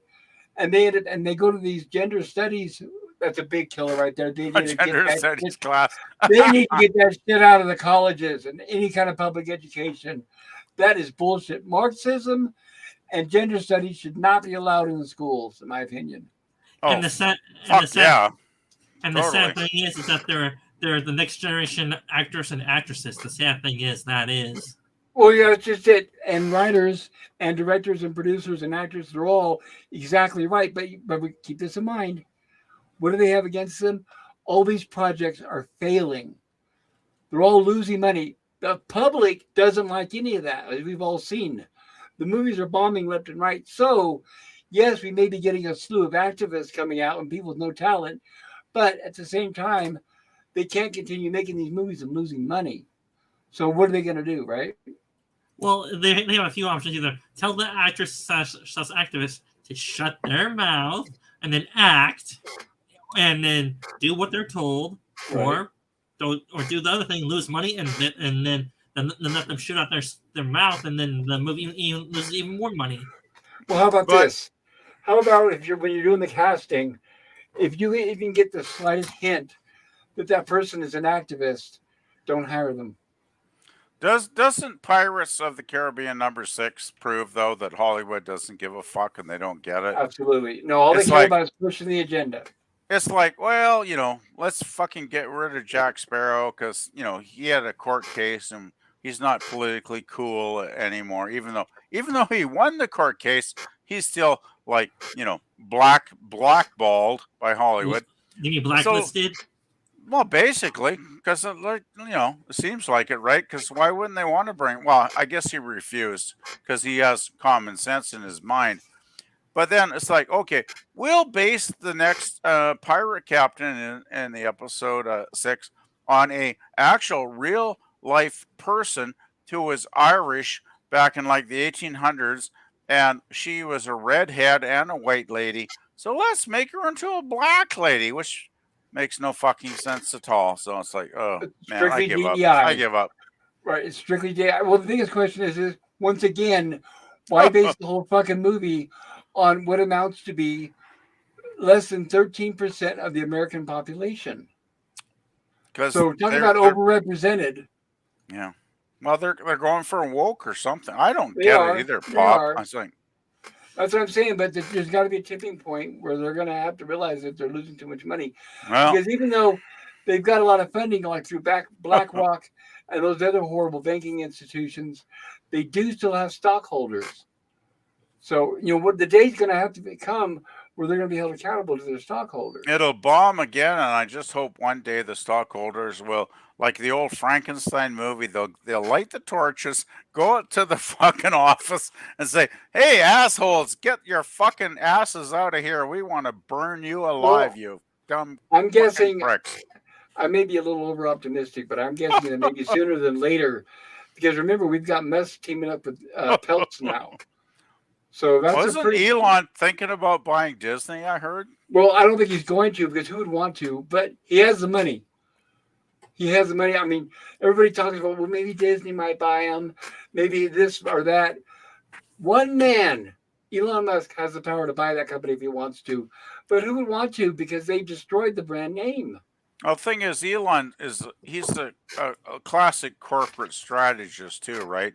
I could see him buying Twitter, which is I've heard lost him a bundle of money, but that's okay because Twitter is useful to a lot of us little common folks, where we can message and communicate. But what would his actual incentive be to buy Disney since it's like a Well, the flaming only shit show, losing tons of that's what I'm fucking money. saying. That's what I'm saying. The only hope they would have is if you bought Disney. Let's say if I'm Musk, the only hope I think there would be is that I would say, well, they have Star Wars, they have MCU, they have the Muppets, and they have Pixar. Maybe I could turn that around. But then, as anybody with half a brain would say, but all those have been destroyed and damaged severely. So you buying them is a gamble. It's not a sure thing. So that's what I'm saying. Is I don't think he's going to buy it because Yeah, I think the only thing Elon could do is if he was like hardcore businessman and he actually bought Disney and then he cleaned house completely and said, "Fuck you, pink all checks of to all them, you assholes. right? You're out, and I'm going to hire some actual real fucking talented Like writers he did and Twitter. directors and make. I'm going to get Disney back to its glory days in the 60s, 70s, and 80s and 90s when people actually gave a fuck, right?" Right. But the thing is it took them. They used to have a big reputation. People were brainwashed, and they took their kids to it and all that. And they blew their money on it. Right. But then it took a few years of all this garbage to damage their reputation. It's going to take several years to try to repair it if somebody does that. Yeah, The I only think. hope might be if somebody comes in my opinion, let's say MCU. Maybe if somebody comes in and offers them money for the MCU and says, we'll buy just this from you. I don't want to buy Disney, but I will purchase Marvel from you, and then separately work on Marvel and try to repair it. But I Well, wouldn't the try to thing is, repair all those franchises at the same time. I don't think that's possible. well, Go ahead. love Elon Musk or hate him, I got to give the guy creds for being a very savvy, minded business guy, right? Because you don't get to be the second richest man on planet Earth if you're stupid. So he's obviously got some intelligence Yes, happening.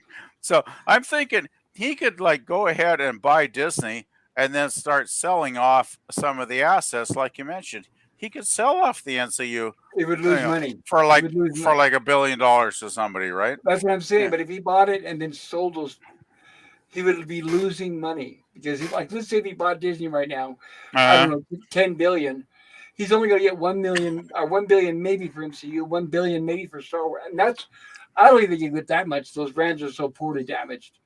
So yeah. either way, he would lose money. That's why I don't see it as a good investment. But that's I my don't see him opinion. doing it either, Pop, to be honest. Like I've read a lot of shit the last day or two about this possibility, and most people are saying he's not gonna fucking do it.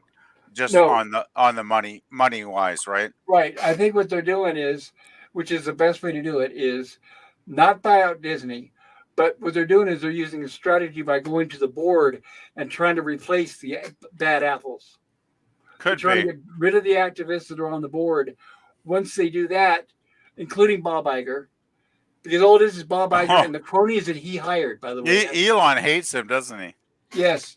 Well, it's vice versa. They both hate each other. But Yeah. Bob Iger pretty much, not only did he drive Disney into the ground, but he hired the people on the board that helped him do it. It was all his cronies and his friends and his group of activists. And Oh that's what God. Peltz and Musk want to target. Get them off the board. Then, with Disney still having the same ownership, but just being ran by a different board, then you can go in and try to repair it. That is the Yeah. best way to do it, in my opinion. I just I Go Sorry, ahead. go ahead, Dan. I would say that you're probably half right, Pops. But I would say probably he would go to Disney if he wanted to. He probably would buy certain parts of the Disney company because let's be honest, Disney has become way too big for its own britches, so to say. So odds are he probably will get seats on the board, but then he probably will also Right. try to buy certain properties. Like try not to lose too much money from that. Then buy them off Disney. Then maybe try to pump some life back into them and make some money off them that Right. way. Well, let me ask you this, Dan. Let's say if you were Musk, which of those franchises that we've been discussing, which ones would you buy that you think you have a better chance of turning around that's not going to be a loss? Well, Disney is well, Star Wars is basically dead, and it needs to go on ice for at least a decade for the bad taste to get out of people's mouths. For Marvel, maybe somewhat salvageable if you know how to play your cards right, but that's a gamble on Marvel as is. Right. So honestly, well, what other properties do they have? Because honestly, the main ones I Okay, know are Star Pixar, Wars. Pixar and the Muppets, Alien. Remember, there's a whole bit of all the franchises that came with 20th Century Fox. Alien. Well, Alien could work, but then the question is, how would I do it? Do I want to make a movie that's like set into the future, like people really want, like the fans want, Well, like for example, like the fans want Aliens versus Space Marines again, or Aliens versus Predators and Space Marines, like they do it, like they do in right. the comics, which was Well, the just plot, fan like service. the specific plot of what you would do in the next Alien movie is not the issue. The issue is, can you turn the franchise around and make it successful, regardless of the plot? That's what I'm saying. Is if you're a business owner and you're going to be investing money, you're looking at the franchise as a whole, saying, can I turn that around? Can I make it? Well, Alien probably has Sorry. Alien probably has less damage to it than it does to Star Wars I probably could fix Alien if I really put my mind to it. But it's also it also doesn't rake in the billions like Star Wars and MCU used to. Yeah, well, that's all. Alien's the only franchise I can see that I could possibly turn around to make some money off of, but it may not be much though. I'm just thinking that Elon might be better off to like cherry pick to pick some Exactly, of the yeah. franchises that have like a hope in hell of recovering, like you're talking about, Dan. And if he just bought some of those out for a few $100 million, that might be the best way to go. Because And maybe that's my like point. maybe start with something like Alien, and spend not too many hundreds of millions. And if you could get a great movie, like if you could get Ripley back, like I know she's getting on in years now, but if you could Well, get her in a storyline, even if she wasn't like the main action hero, but maybe you could get like her prodigy, like her son or something in the movie, like so it wasn't woke. That's what they would have to do. They would have to, essentially, if they were to buy the franchise, the main focus first is passing the torch and then doing it correctly without Yeah, pissing people off. if they did it well, it might actually make some bucks in the movie theaters, right? yeah, but for what I hear, Sigourney Weaver does not want to play Ripley anymore. She's done with that role, though. Or She yeah, is. she's gonna what 60s now, 70s, 60s. Yeah, but you could mention Ripley in name and have her like 20 something offspring as the guy that's going to, do the next movie, right? Right, but then you could be like the new Mad Max movie where it says alien in the another whatever her character name is. We talked about the same thing with the Mad Max No, movie. but If that's he's what I'm not in saying. it, Have a male character as the central, not the female daughter, right? oh, I think they'll always be female. Well, I guess Yeah, I'm we're not fucked saying. then. Yeah, well, it could be. I give up. You know, No the hope, no hope. no, but what I'm saying is they were able to make a successful franchise around her, and she was a female. I'm just saying it depends on the casting and who they hire and how they handle the writing of the character. They Yeah, can do I it with a think female. if Elon bought the franchise and he was like, okay, fuck this woke shit. We are gonna go back old school to what Alien was like, back in the late 70s or whatever. We are gonna give the fucking fans what the fucking fans want, and we are gonna feed that hunger that the fans have had for fucking years and years and years and years. We are gonna give them a bravado action adventure with our alien creatures and have a lot of fun. And I think Elon can make some bucks there. Just my opinion. And you know what? That old style, since the younger generations don't know that could be a breath of fresh air with all this woke bullshit that's happening too. Oh yeah, I think if Elon had his head in the right place, he could buy the franchise and actually do something with it. But that's just my opinion. Like I don't know. Right. Well, the thing is that the majority of the public don't know any of this backroom stuff that we're talking about, who owns what and all this kind of stuff. Majority of people don't know that. All they know is that they don't like what they've been seeing, so they're not going to see the movies currently. So even if, let's say, Musk bought the Alien franchise and said, okay, we're going to turn this around, Right. you got to remember, you still got to convince the public of that. And you may not do that within your first few movies because they're pretty jaded now. Well, I think if you put out a really kick-ass action trailer pop, you might get some asses on the seats in the theaters. Just my opinion, Well, yeah, maybe, but like I said, people are jaded now. Where they say, slap me once, my fault, or slap me twice, or I don't know, slap me once, your fault, slap me twice, It's my like fault. fool me once, my fault. Fool me twice. Yeah. Yeah, that's what I mean, right? Well, then how much more of a wait time are you gonna put on the Alien franchise? Because love it or hate it, the last movie of the Alien franchise that came out was Alien Covenant, and that movie came out in 2017, and then wait, you're forgetting one. What was it called? Was it Alien Prey or something like that, where the girl was secret to everything? That was just like a year or so ago. There's been way too many Alien movies for me to count. For Prey, I count that more of a Predator movie. But the last Alien movie that came out was Alien Covenant. That came out in 2017, I think. Is it still too early? Is it still too early to make another Alien movie since there's a bad taste after the bad ending of that franchise? Well, are you willing to gamble $100 million or more to find out? But that movie that I mentioned, the Prey movie, was a Predator movie. Is that right? Yeah, I would say it is because it had the Predator in it, or an ancestor of the Predator in it. Oh, but it didn't have an alien in there? Well, if you count the Predator as an alien, then yes.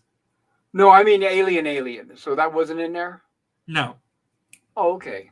I didn't know. I didn't see it. I don't. Well, I have seen it. I have. Okay. You guys must notice a pattern here, right? Like we got like how many Alien movies? Like half a dozen at least. Yeah. Star Wars movies, like what, 15 13. or whatever. Star Trek movies. 13. I'm counting the original and the JJ and all. Like holy crap! It's like, do you think we're getting to the state of franchise fatigue? Fatigue? No, because I'll give you a perfect example, and that's James Bond. As long as they can keep writing them, people will keep coming back.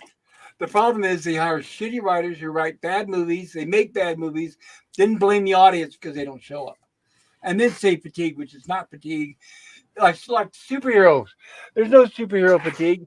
There's bad movie fatigue. We're just tired of paying to see bad movies. That's all. If Well, they did a I Superman just think movie these and did it correctly, franchises are running out of juice. well, it's because they're not hiring good writers anymore. Well, I saw the last Bond movie with Daniel Craig. What With the bad fuck? writing, yeah. Never Say Die or whatever the fuck it was called. It was so bad I can barely remember the title. Yeah, but remember, they hired bad writers, including that Fleabag. Well, that fuck. worked on- Yeah. Right, that's what I'm saying is what that was what I'm talking about. That's my point is when they hire bad writers, they make bad movies, then you get the fatigue. They have Yes. good writers, Yes. good movies, people will keep paying year after year, decade after decade. I actually paid $15 to watch that piece of shit in the Ooh. theater because I'm a big Bond fan. I like to see Bond movies on a big screen when I have the chance, right? And I know exactly what you're saying, Pop. There was like Fleabag and maybe 3 or 4 other writers, like 5 fucking writers writing that script. And you know what? When I watched the movie, it felt like 3 or 4 different films because every segment was like a different writer was writing it. And I don't Yes. know if you remember, they brought in an awesome female kick-ass character about halfway through the film. If you remember, I can't remember her name, but she was fucking fantastic for about 20 minutes. She was kicking bad guys' ass. She was killing bad guys.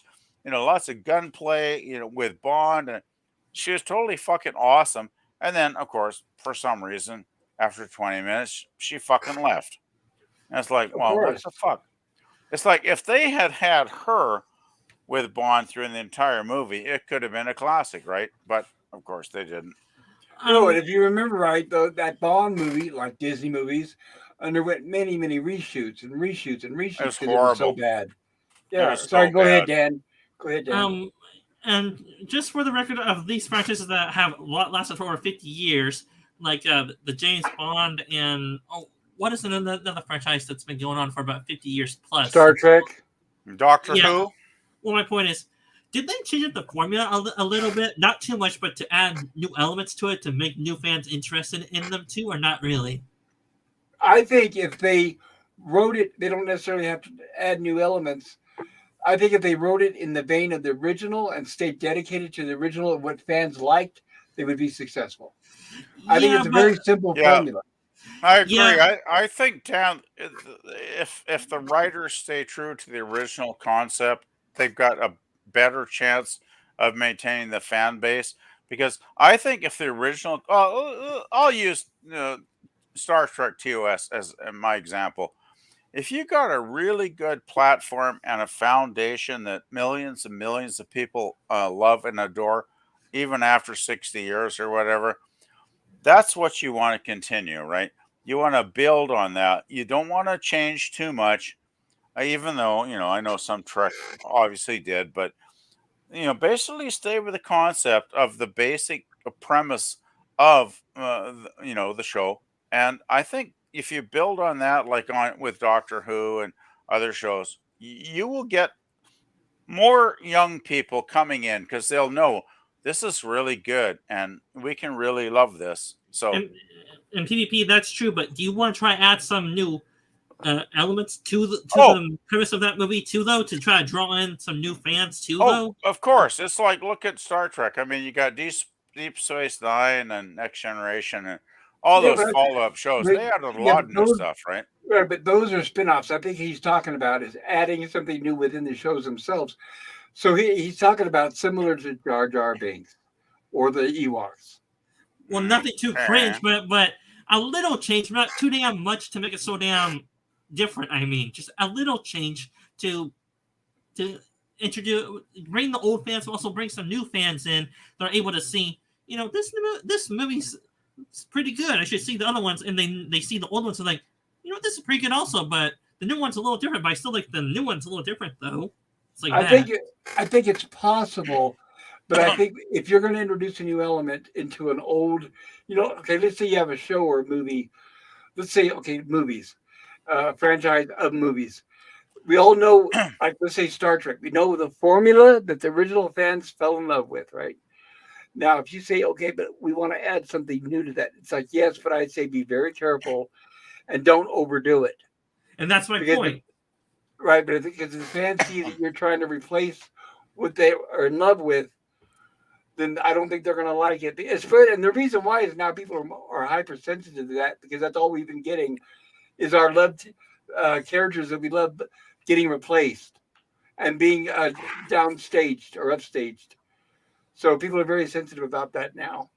So if I was to invest money like Star Trek, I'm going to use Star Trek again. I would say if we're going to add any new elements, I'd say after maybe the second or third movie. But for the first movies, we're going to stick to the core basics that the fans want. We are not going to arise any suspicion, and we're not going to try to swap any characters. But I don't think they would do that. That's probably a pretty good idea, actually, Pop. I have to agree with that. Like I said, I think people are really, really wary right now. We are living in very strange times, though, are we not, guys? Like, well, it's because people are jaded because we've seen our franchises destroyed. Well, the thing is, there's a lot of us old geezer original fans like you and me, Pop, that started.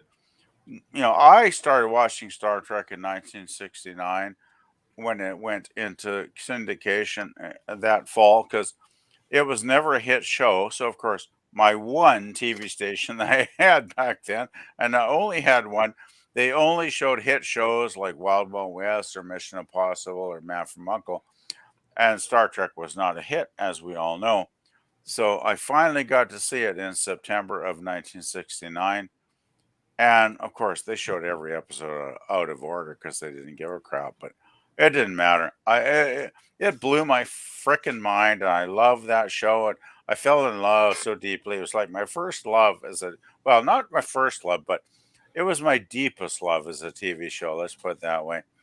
And I've loved that show ever since with a passion in my heart. To my dying day, I will love TOS as my number one show. I agree. I have the same sentiment. To me, it was like a family, and I miss them. Question, but for having a franchise going for so long, it does fall into the trap of repetitiveness too, and fans really don't care for that, or do they? Wait, repetitive as far as seeing the same characters or seeing the same stories?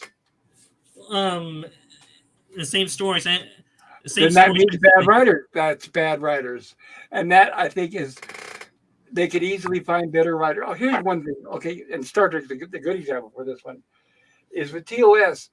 They actually went out and hired science fiction writers that had published books.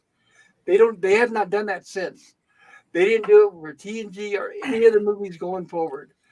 Now they just hire a committee of the same writers who write the same episodes every week, and that's why we get what's repetitive.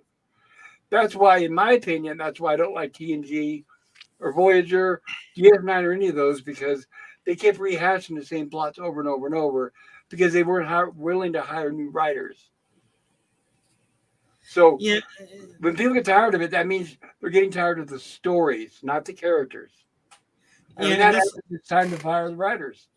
Yeah, and that's sort of my point, that if your franchise hits the point of repetitiveness, then fans get tired of it and they want something kind of newish to bring some fresh life into it. In other words, they want something. So you need some, right? So you want some fresh, original stories. Yes. Well, the strength of TOS is that, as Pop said, they hired a lot of highly qualified science fiction novelists that had written some incredible sci-fi in book form, and that's why so many of the episodes, especially in the first two seasons, were absolutely fantastic, right? and possibly timeless. Fantastic shit. And then, of course, they had Gene Roddenberry kind of he crapped out. Excuse me, I gotta take a drink because I'm gonna cough. Excuse me, guys.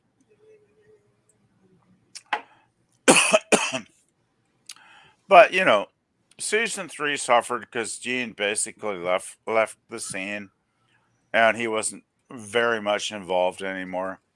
Well, because NBC had pretty much said, "Oh, okay, well, we'll renew it for one more season because of the fans," but they cut back on everything because they knew it was the last season. So that's why what few people that were left from the original first 2 seasons pretty much abandoned ship all throughout the third season.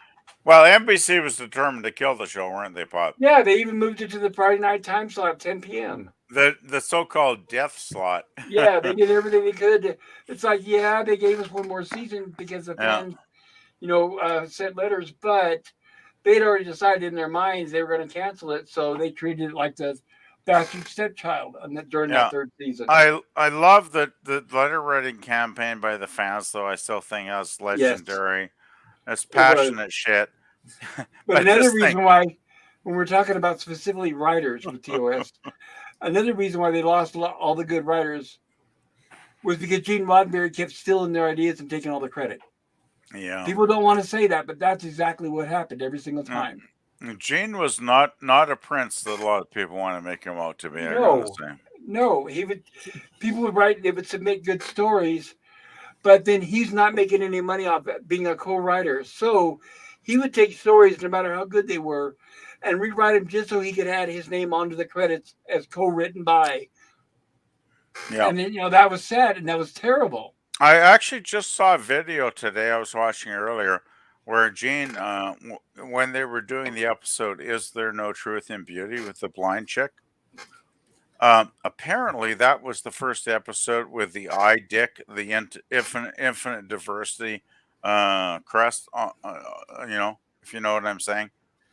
And Like Gene going walked with in you. and he put the crest on the female lead in that episode. He's like, "You wear this," and the cast is going, "What the fuck?" And they realized the only reason Gene wanted the dick in the episode because he told them, "I'm going to sell these to the fans." Yep. And the cast is going, "What the fuck?" And they all realized at that point, like, Gene was just in it for the money, right? Right. By I mean, then. even to the point of taking half of all royalties from Alexander Courage for the music. So he just wrote some shitty song so he could say that it was half, and said, seriously, all that money he had, he was a millionaire. He drove around in a Rolls Royce, let's not forget. And he took half the royalties away from Alexander Courage, who wrote the music from Star Trek. Yeah. And Gene Kuhn should be the guy. I think Gene Kuhn's the main man Yes. in Star Trek.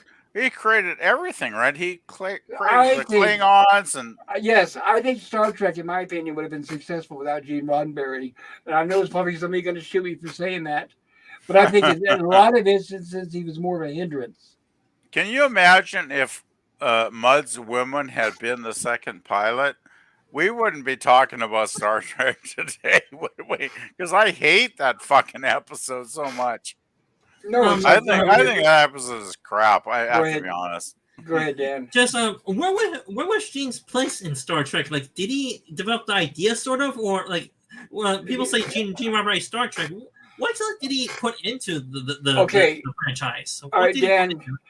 Dan, if you're interested, I have a video on my channel called "Who is the Father of Star Trek," and it talks about exactly what you're talking about, that subject. But I can tell you right now, it's a very controversial video.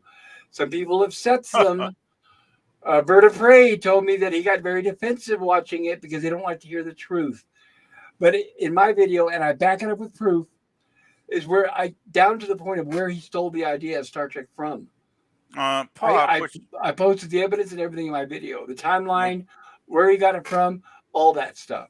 can you post a link? Because I hope I wasn't too drunk that night. Yeah, so Both of my- Gene, so basically, Gene stole the idea If from you really another would post writer the or link, something? I'd appreciate it because I really want to watch that. Sorry, what did you say, Dan? So basically, Gene Roddenberry stole the idea from someplace else to make Star Trek. In other words, Absolutely. I'm looking. Give me a moment. I'm pulling up my channel now. I have to look for it. Thank you. I think Dan that Gene had well, he had many ideas from many sources that he pulled together. I still have to give him credit There it though. is. Thank you. Well, my I point still is, have to give him credit though for you know kind of bringing all that shit together and making something out of it. If that He makes didn't sense. do that. He didn't do that. Lucille Ball Oh, and Busy Lou did all that. my point oh. is that was it Gene Roddenberry Star Trek in name only? Like his name was only on the brand, and he got credit for that, or was he? Did he add something to somewhat Star No, Trek to make his name onto right. it? His name was on it. That was it. Gene Roddenberry, before Star Trek came out, the only experience he had in writing was cop shows and westerns. He had never even written anything ever about science fiction, space, or the future. All that was stolen. And I'm putting the link right now in. So now I highly Oh, recommend you watch awesome. it. Watch that video and like it. Yeah, I'm I not telling you. remember Hey, he George, I watched. don't like it. Just kidding. Did he not watch? He wrote episodes that have Gun Will Travel, if I remember Yeah, correctly. the lieutenant. All he did was military cop stuff and westerns. That's it. And by the way, his he had his own opportunity. He wrote his and created his own show called The Lieutenant, and it failed and bombed. Didn't even last one season.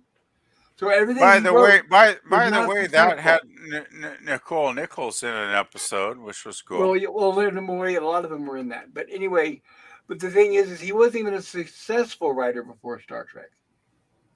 True. So basically, Gene Roddenberry was a fraud and a glory hog. In other words, He was, and what he did was he stole the glory from everybody. We've got books that we've been reading from that backs it all up. There were the book that I have right here inside Star Trek. Let me grab it. I was trying my to read point it is, on Jill's channel the other day, and she got mad again and told me to shut up. So I'm not reading from the fucking book anymore. Jill's well, my got a sensitive spot about Well, Jane. I find. she tells me, she goes, yeah, can you read from it? Do you have anything on your book? Because we were doing Lift Up Be Their Last Battlefield. You And think she Jill said, would yeah, appreciate reality? she says, is there anything in the book on that? And I said, yeah. I said, yeah, there's a piece here. And I started reading it, and she interrupted me and said, we need to get on. Okay, then I'm not doing it anymore. But anyway, I had to look inside Star Trek, the real story by Herb Solo and Robert Justman, who were both involved in the series. And they They're talk both about, producers, right? yes, and when they talk about how Gene would take women into the casting couch in his office, Oh God. and every time women were being fitted for costumes, he had to be physically, literally hands-on, groping and grabbing. Whenever you start reading that stuff, they get pissed off. People don't want to hear it. They I want to feel just cut sad. it off like it doesn't happen. I feel bad for Majel. Like fuck, I can't believe she'd put up with that asshole. Well, think about this. Without that, she wouldn't have a career, right? That's probably why she put up with that Of course, asshole because she had a it's not career. her. It's not her looks. I mean, no offense and rest in peace, Majel Barrett, but it's not her looks or her acting ability that ever got her anywhere. Yeah, it was Jane. I think she was good as Nurse Chapel, though. I think she was adequate. Let's put it Or that in way. the background, sure. Yeah. Pop. So I have no personal attachment to Star Trek that deep. I mainly am a Star Wars fan, so I got Oh, a very close attachment to Star Wars. I'm Okay, not. I don't fine. have. I mean that. So I don't mind the Star Trek controversy, but if you get into, well, I'm not that much of a sensitive Star Wars fan, but I do have my own characters I love in Star Wars, and if you talk about them, I'll talk about them with you. But beyond that, I'm not really, as I said before, I'm not that too attached to Star Wars like you guys are. I'm more attached to Star Wars. That's why. That's fine. Dan, that's have totally you fine. ever watched the original Star Trek series? I'll be right back. Some episodes, but not the whole one. You really should watch the entire series because there's a lot of fucking awesome episodes now. It's really good. You know, there's one reason why we're on here talking about stuff like Star Trek, especially TOS. I mean, there were numerous follow-up, series, of course, Dan, but the original series with Kirk and Spock and McCoy, fuck, it's really good, man. I have seen some really good episodes in the TOS, but I haven't seen the whole series though. I'd recommend checking it out. It's like any show, right, Dan? You got like, dozens and dozens of fantastic, great episodes. you got your mid range of mediocre ones, and I'd say there's maybe a handful, maybe 5 or 6 that are totally shit. But you know, you can just like bypass those if you want to. But yeah, overall, I think TOS was amazing. When you think it was made in the '60s, especially, I think it was very much ahead of its time. A very important question: the original with no digital enhancements or with digital enhancements? I prefer the original effects personally. Hmm. I think the remastered Enterprise looks cartoony. I think it looks fake. I think the original Enterprise in the '60s version looks more authentic, but I guess I'm an old school guy that started watching it in 1969, so I could be prejudiced, Dan. Well, it depends which version I find online to watch too. I'd Which one's say I'd say go with either one. It's like it doesn't really matter about the fucking special effects. Star Trek was always about the stories and the actors. It was basically mostly about the big three: Kirk, Spock, and McCoy, and then you got the great supporting cast with Scotty and Uhura and Sulu, and it's just a really good show. Okay, DVB said maybe I can hire for her a cameo for my next music video remix. I think he's talking about Ray. Cameo is a Oleg, really good song. Ray is worse, says Oleg Rig. And I'm not going to argue that. He's talking about between that and Captain Marvel. And DVB says, dang, that's an impossible question, LOL. I agree, Hakeem. They're both equally bad. Oleg Rig says Captain Marvel was slightly better in the sequel, but Ray keeps getting worse. That is true, too. DVB, yeah, I was going to say that. And if they do make another Ray movie, you think she was bad in the first three? They're going to double down on everything you hate in the new one. If they, by the way, if it ever sees the light of day, which I doubt. I doubt we're ever going to see another Star Wars movie with Ray in it. DVB says, yeah, I tend to agree. Ray was worse, Orla Greg. Captain Infinity says only because first choice Tom Selleck wasn't available because of Magnum. Actually, yes, I agree, and I was going to say that. I forgot. Thank you. Yeah, the only reason why Harrison Ford played Raiders of the Lost Ark is because Tom Selleck, they would not let him out of his contract for that show Magnum PU. So yeah, you're and by the way, would that been an improvement? Would Tom Selleck made it better, Indiana Jones? I can't see any other actor than Harrison Ford. Well, that's what you're used to seeing, but me personally, my opinion, I don't like Tom Selleck. I didn't like Magnum PU. So I think if he would have played Indiana Jones, I wouldn't have liked it. It's I was Magnum. more It's Magnum PI. You said Magnum PU. yeah, because it stunk. The show sucked. Anyway, only because first okay, I read that. DVB says, "Hey Captain, good to see you in the chat." Yes. Hakeem says, "LOL DVB. I just like them both, but I think Bree is a bit worse." Ola Greg says, "I understand. I'll tell you guys what. Let's call it a draw between who's worse between Bree and Ray, and let's have those two bitches fight it out. Two women enter, one woman leave, huh? And, yeah, to the death." Ola Greg says, "I understand, Hakeem." DVB says, "LOL, yeah, Hakeem." And Ola Greg says, "Hey, Captain." Captain says, "DVB, Greg." And Captain, I mean no ill feelings. I didn't feel like arguing, Captain. Ola Greg says, "I wish Kong ate Bree in Skull Island." The different ways she could die. How about a slow stomp? That'd be nice, huh? Slowly. We can watch her face as her eyes pop out. Or just eat her and let constantly digest her. Yeah, if he does it, well, chew her slowly. Yeah. How about that? With his mouth open so we can see every bit. Yeah, Ola Greg says, crunch.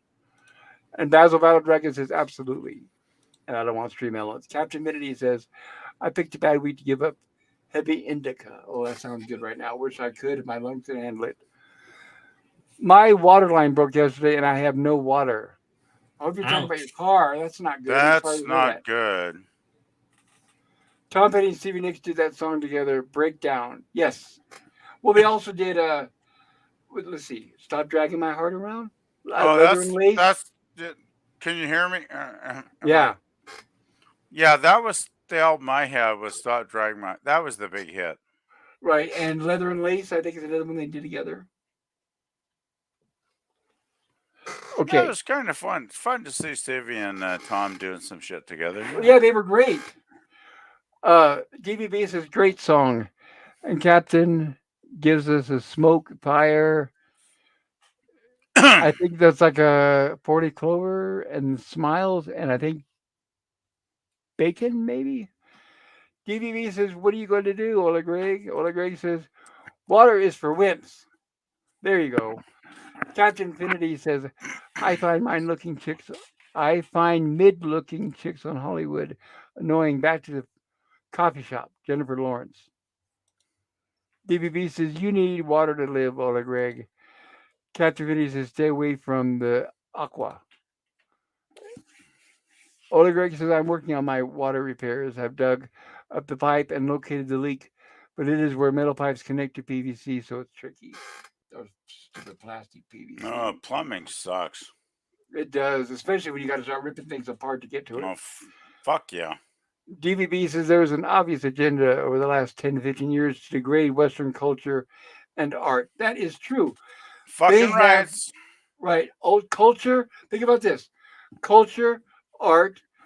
They've also the politics, the press, with the water.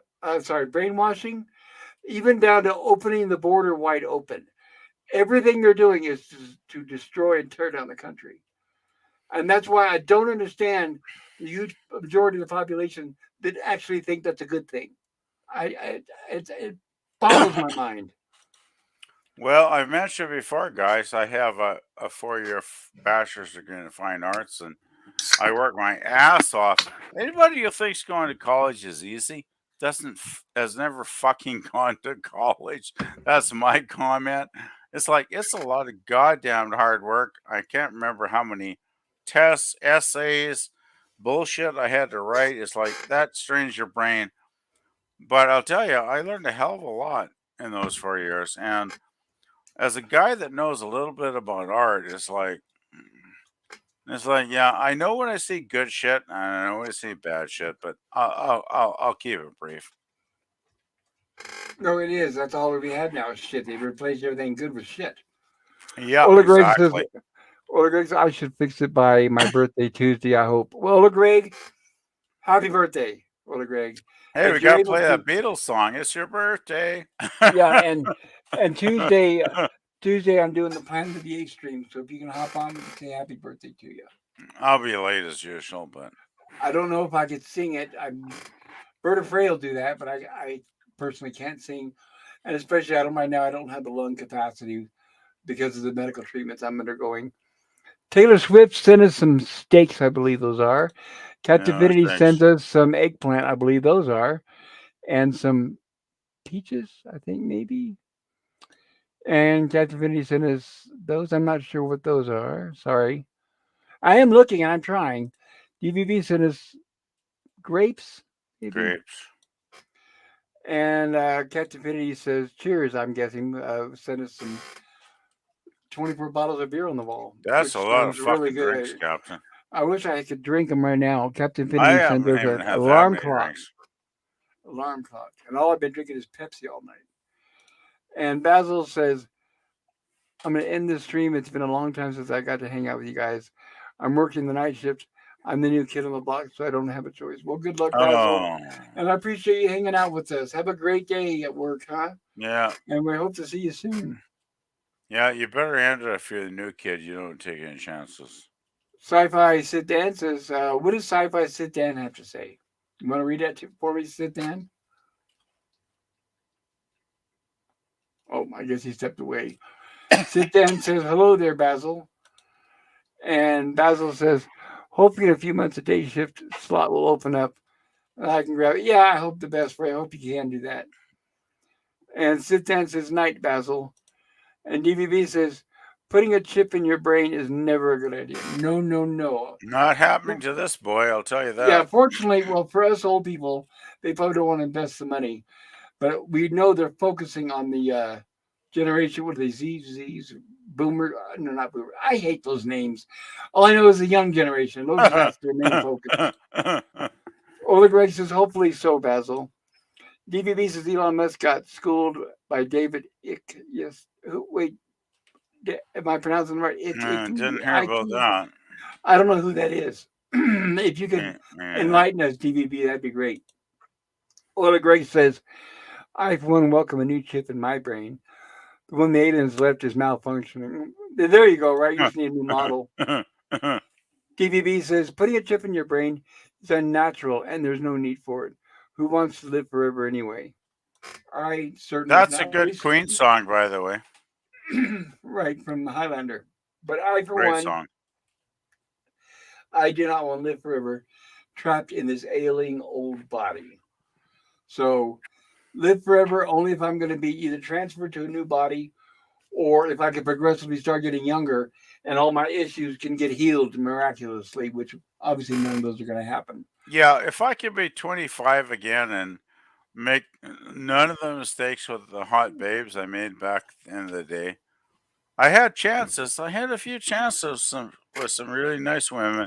I was like so dedicated to my studies as an artist, and then they were like, "Oh fuck you, we're gone," and they moved on. And I know. I know, and I'm thinking now, kill me. I want to kick my ass so bad. Yeah, As I a know. dumb asshole. Same here. Same here. I would have grandchildren by now. Oh, me too. I probably would have had tons of grandchildren because I'm a pretty horny guy. But Ola Greg says, Riker DVB, and Hakeem says, Captain Picard has a chip in his brain. That's not all. I mean, he's completely he has a replaced chip by on an his android, shoulder. is he? But I think he's replaced by an android.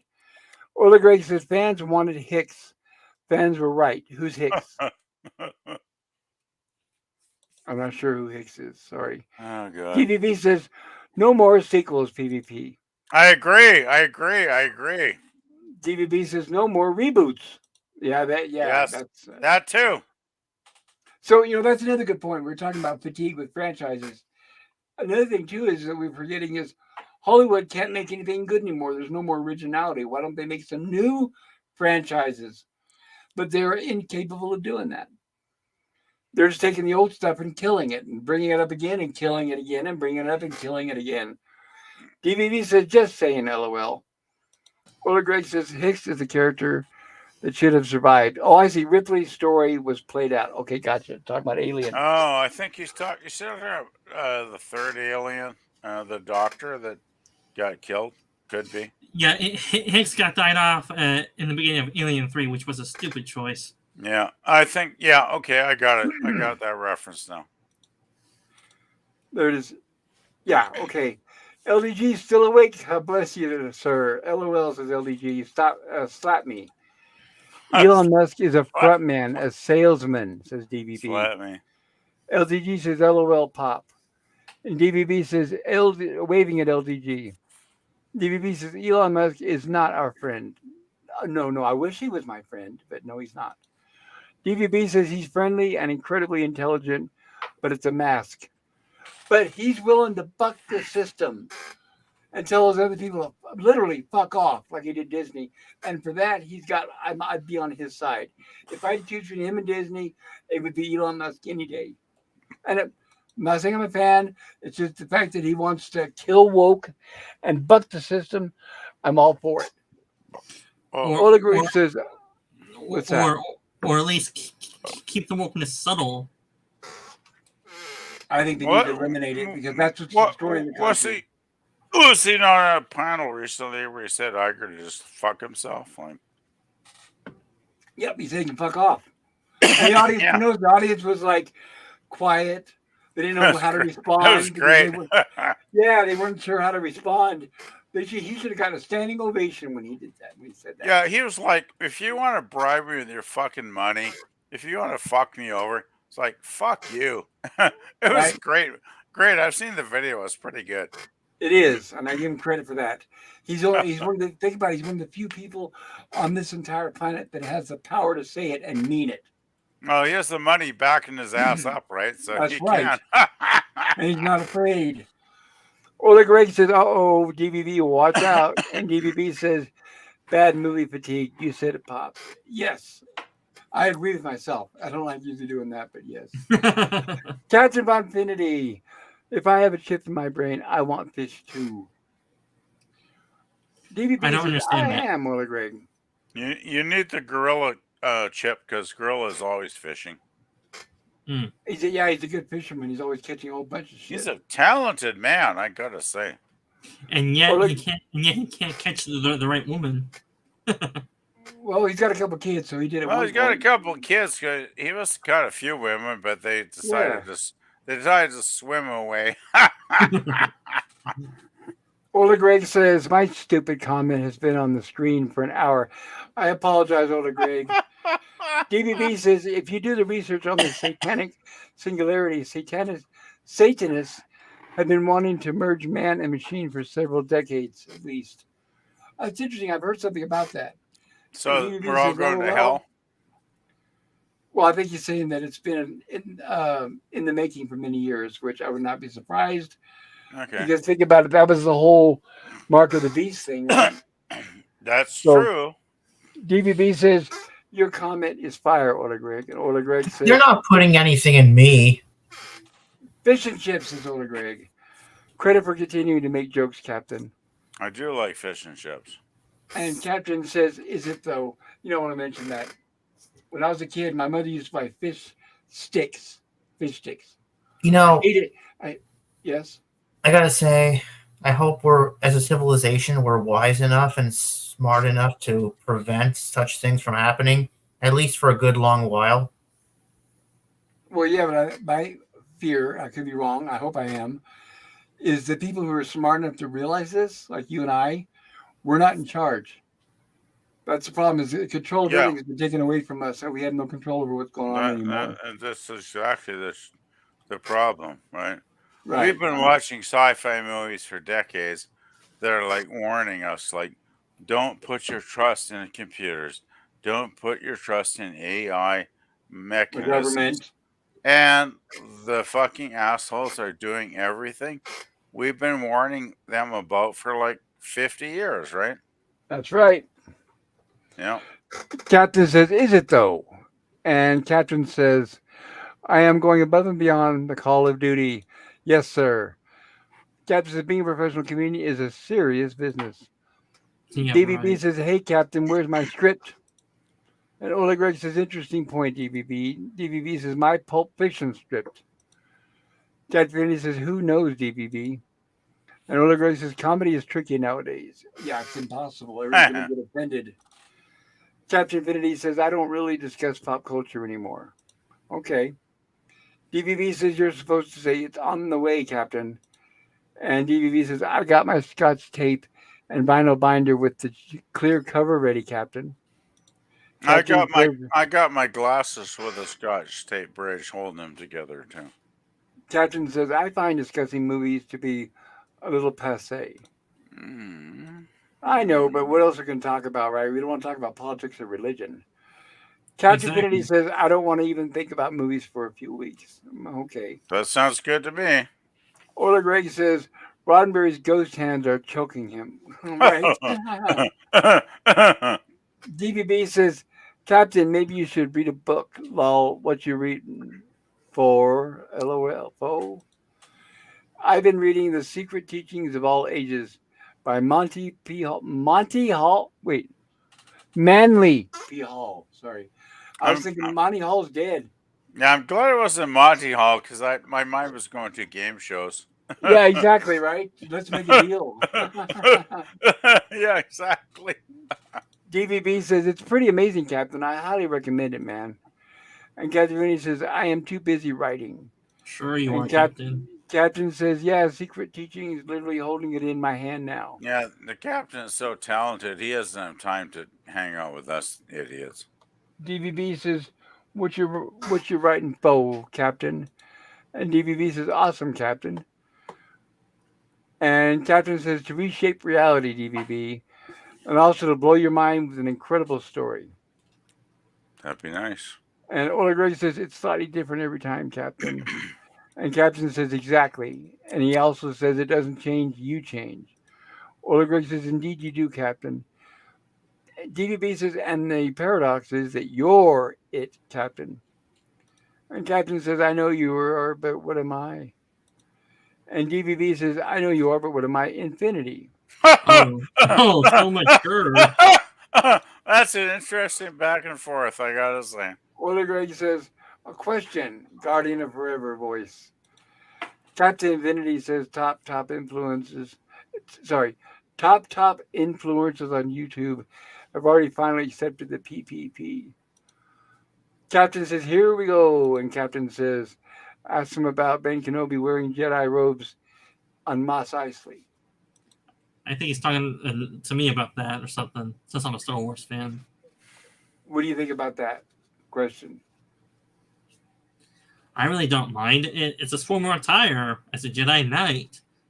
So what Ben Kenobi was wearing on in Tatooine. Hold on. Does Captain mean the Kenobi show or in episode 3, Revenge of the Sith on Mos Eisley? First off. Oh, I thought he was talking about the first Star Wars movie. So I'm thinking about something else. Well, the version I'm thinking of when Obi-Wan Kenobi was on Mos Eisley was at the end of episode 3, and that's about it. Unless there's another scene where he's on Mos Eisley that I don't know about. Wait, the end of episode 3, you mean where he's a ghost? No, Revenge of the Sith, that movie, where after 46. Oh, wait, you're talking about episode 6. Oh, no wonder why I'm confused. When I say episode 1, 2, 3, I mean Star Wars, Empire Strikes Back, Return of the Jedi. I count them in the order they were produced. Yeah, well, for me, it's the other way around. Okay, so here's my question: what are Jedi robes? When Luke wore it, it was a black hooded thing, right? Yes. So what about when Ben Kenobi wore it? Was it a black hood or what? In episode 3, Revenge of the Sith, the Jedi wore robes as their official attire or uniform to give the galaxy that they're warrior monk, in other words. Right, but I'm asking you to describe it because I don't remember. Is it a black hooded thing like for Obi-Wan? For Obi-Wan, no. He had a white tunic. I'm not so sure how to say it, but it's basically a white tunic robe. Then he had he had a brown basically overcoat that covers his head and that goes all the way to the ground, kind of like a hoodie, like kind of what those priests wear, where they put their hood over their head and they wear a. I don't know how to describe it. That's okay. For when they do that. That's okay. I appreciate that though. I don't remember. It's like a tragedy or like a bad car accident. My mind is just erasing everything I saw in those movies. I didn't like them. Captain, I did ask him. To each his own pop culture. Yeah, which is totally fine. DVB says, did somebody say Star Wars? Yes, we are talking Star Wars. And Captain says, way to go hiding Ben, you knuckle. Hiding Ben, you knuckle. Hiding Ben. I don't know. I'm not sure what that means. Anyway, Captain says, ask Wait, what? I'm confused about C-3PO and Uncle Owen spending 13 years together. Lucas Canon. Do you know what he's talking about? I don't. I think Captain has his lore mixed up about C-3PO. He has. Okay. All right. DVD says 3PO. Where have you been all these years? Also, I have no need for a protocol droid. You're right. He should have recognized him because supposedly he was built by Darth Vader slash Anakin. Right. Well, and I would say this as a Star Wars fan that has dove into the lore and legends of that. Darth Vader did recognize C-3PO, but he turned him off to avoid a awkward conversation with him. Well, that's fine, but let's only discuss what was on screen. That'll save a lot of heartache and confusion. Because if it's not on screen, it's not canon. Yeah. Captain Infinity is laughing. Captain says, "Boy, this channel really neglects the chat." Oh, really? Well, we've been talking Captain so says, much. That's why. "Yeah, but I get to the chat. It's not like I ignore it and leave it ignored." Captain says, "Choosing Selleck is further proof Lucas is a moron." Okay. Like I said, I don't like Selleck, so. DVB says, "Tom Selleck was great." Oh, God. And Quickly Down Under. I remember that was that movie that was like his after Magnum PU was canceled. That was like his answer saying, "Look, look, look! I could be Indiana Jones too." And it was. I'm sorry, DVB, but I didn't like it. I thought it was I like a bad ripoff. and I have seen that movie on TV. And what do you think? It's somewhat forgettable. Well, that's what I think. I barely remember it. I wouldn't have remembered if it wasn't for DVB. But like I said, DVB, no offense. Ola Greg says, "Agreed, Pop. Swap Indy out." DVB says, "Yeah, stop dragging my heart around." That was one of the other singles. Yes, and it was a good one. Oh, I had a big crush on Stevie Nicks. And DVB says, "Those were member berries, not grapes, LOL." Oh, thank you. I appreciate you pointing that out. DVB says, "Member?" Yes, I do. DVB says, "Yeah, you're right, Pops. There is no creative spirit anymore in Hollywood. There is, but they won't hire them. That's the problem. People think like they just don't exist. Well, they do, but they're just not being hired. They're being turned away because of their skin color or their gender or who they sleep with. So that's a misconception. They are out there. They're just not being Yeah. hired. I think they're trying to save money. No, no, no. It's the agenda. If they don't follow the agenda, they won't hire them. Didn't you guys see what's that? Film Threat has been covering exactly what's been going on with the writers. And the writers in Hollywood were told basically, I can't remember they had the way they phrased it. I don't remember. But it was something like white is old and stale. And they don't want to hire it. It says no white male writers, actors, any of that anymore. So that's what's ruining everything. It's not the quality of the writing. It's that they're only hiring activists. That's what's ruining everything. Yeah, I get your point, Pops, says DVB. It does seem like he cares about freedom, just not sure that I trust him. Yeah, yeah, you're exactly right. And Basil says, absolutely, the son of a bitch is selling the Starlink satellite system to Russia and cut Ukraine's signal to bear nothing. Well, I don't totally. What is this? Romeo, you knocked my phone over. I don't believe the press. Remember, everybody, the press is manipulating us, so don't believe what you're being told. I'm not saying that's not true. I'm just saying that I don't believe anything the press says when it comes to Russia or Ukraine. I'm not going to pick sides.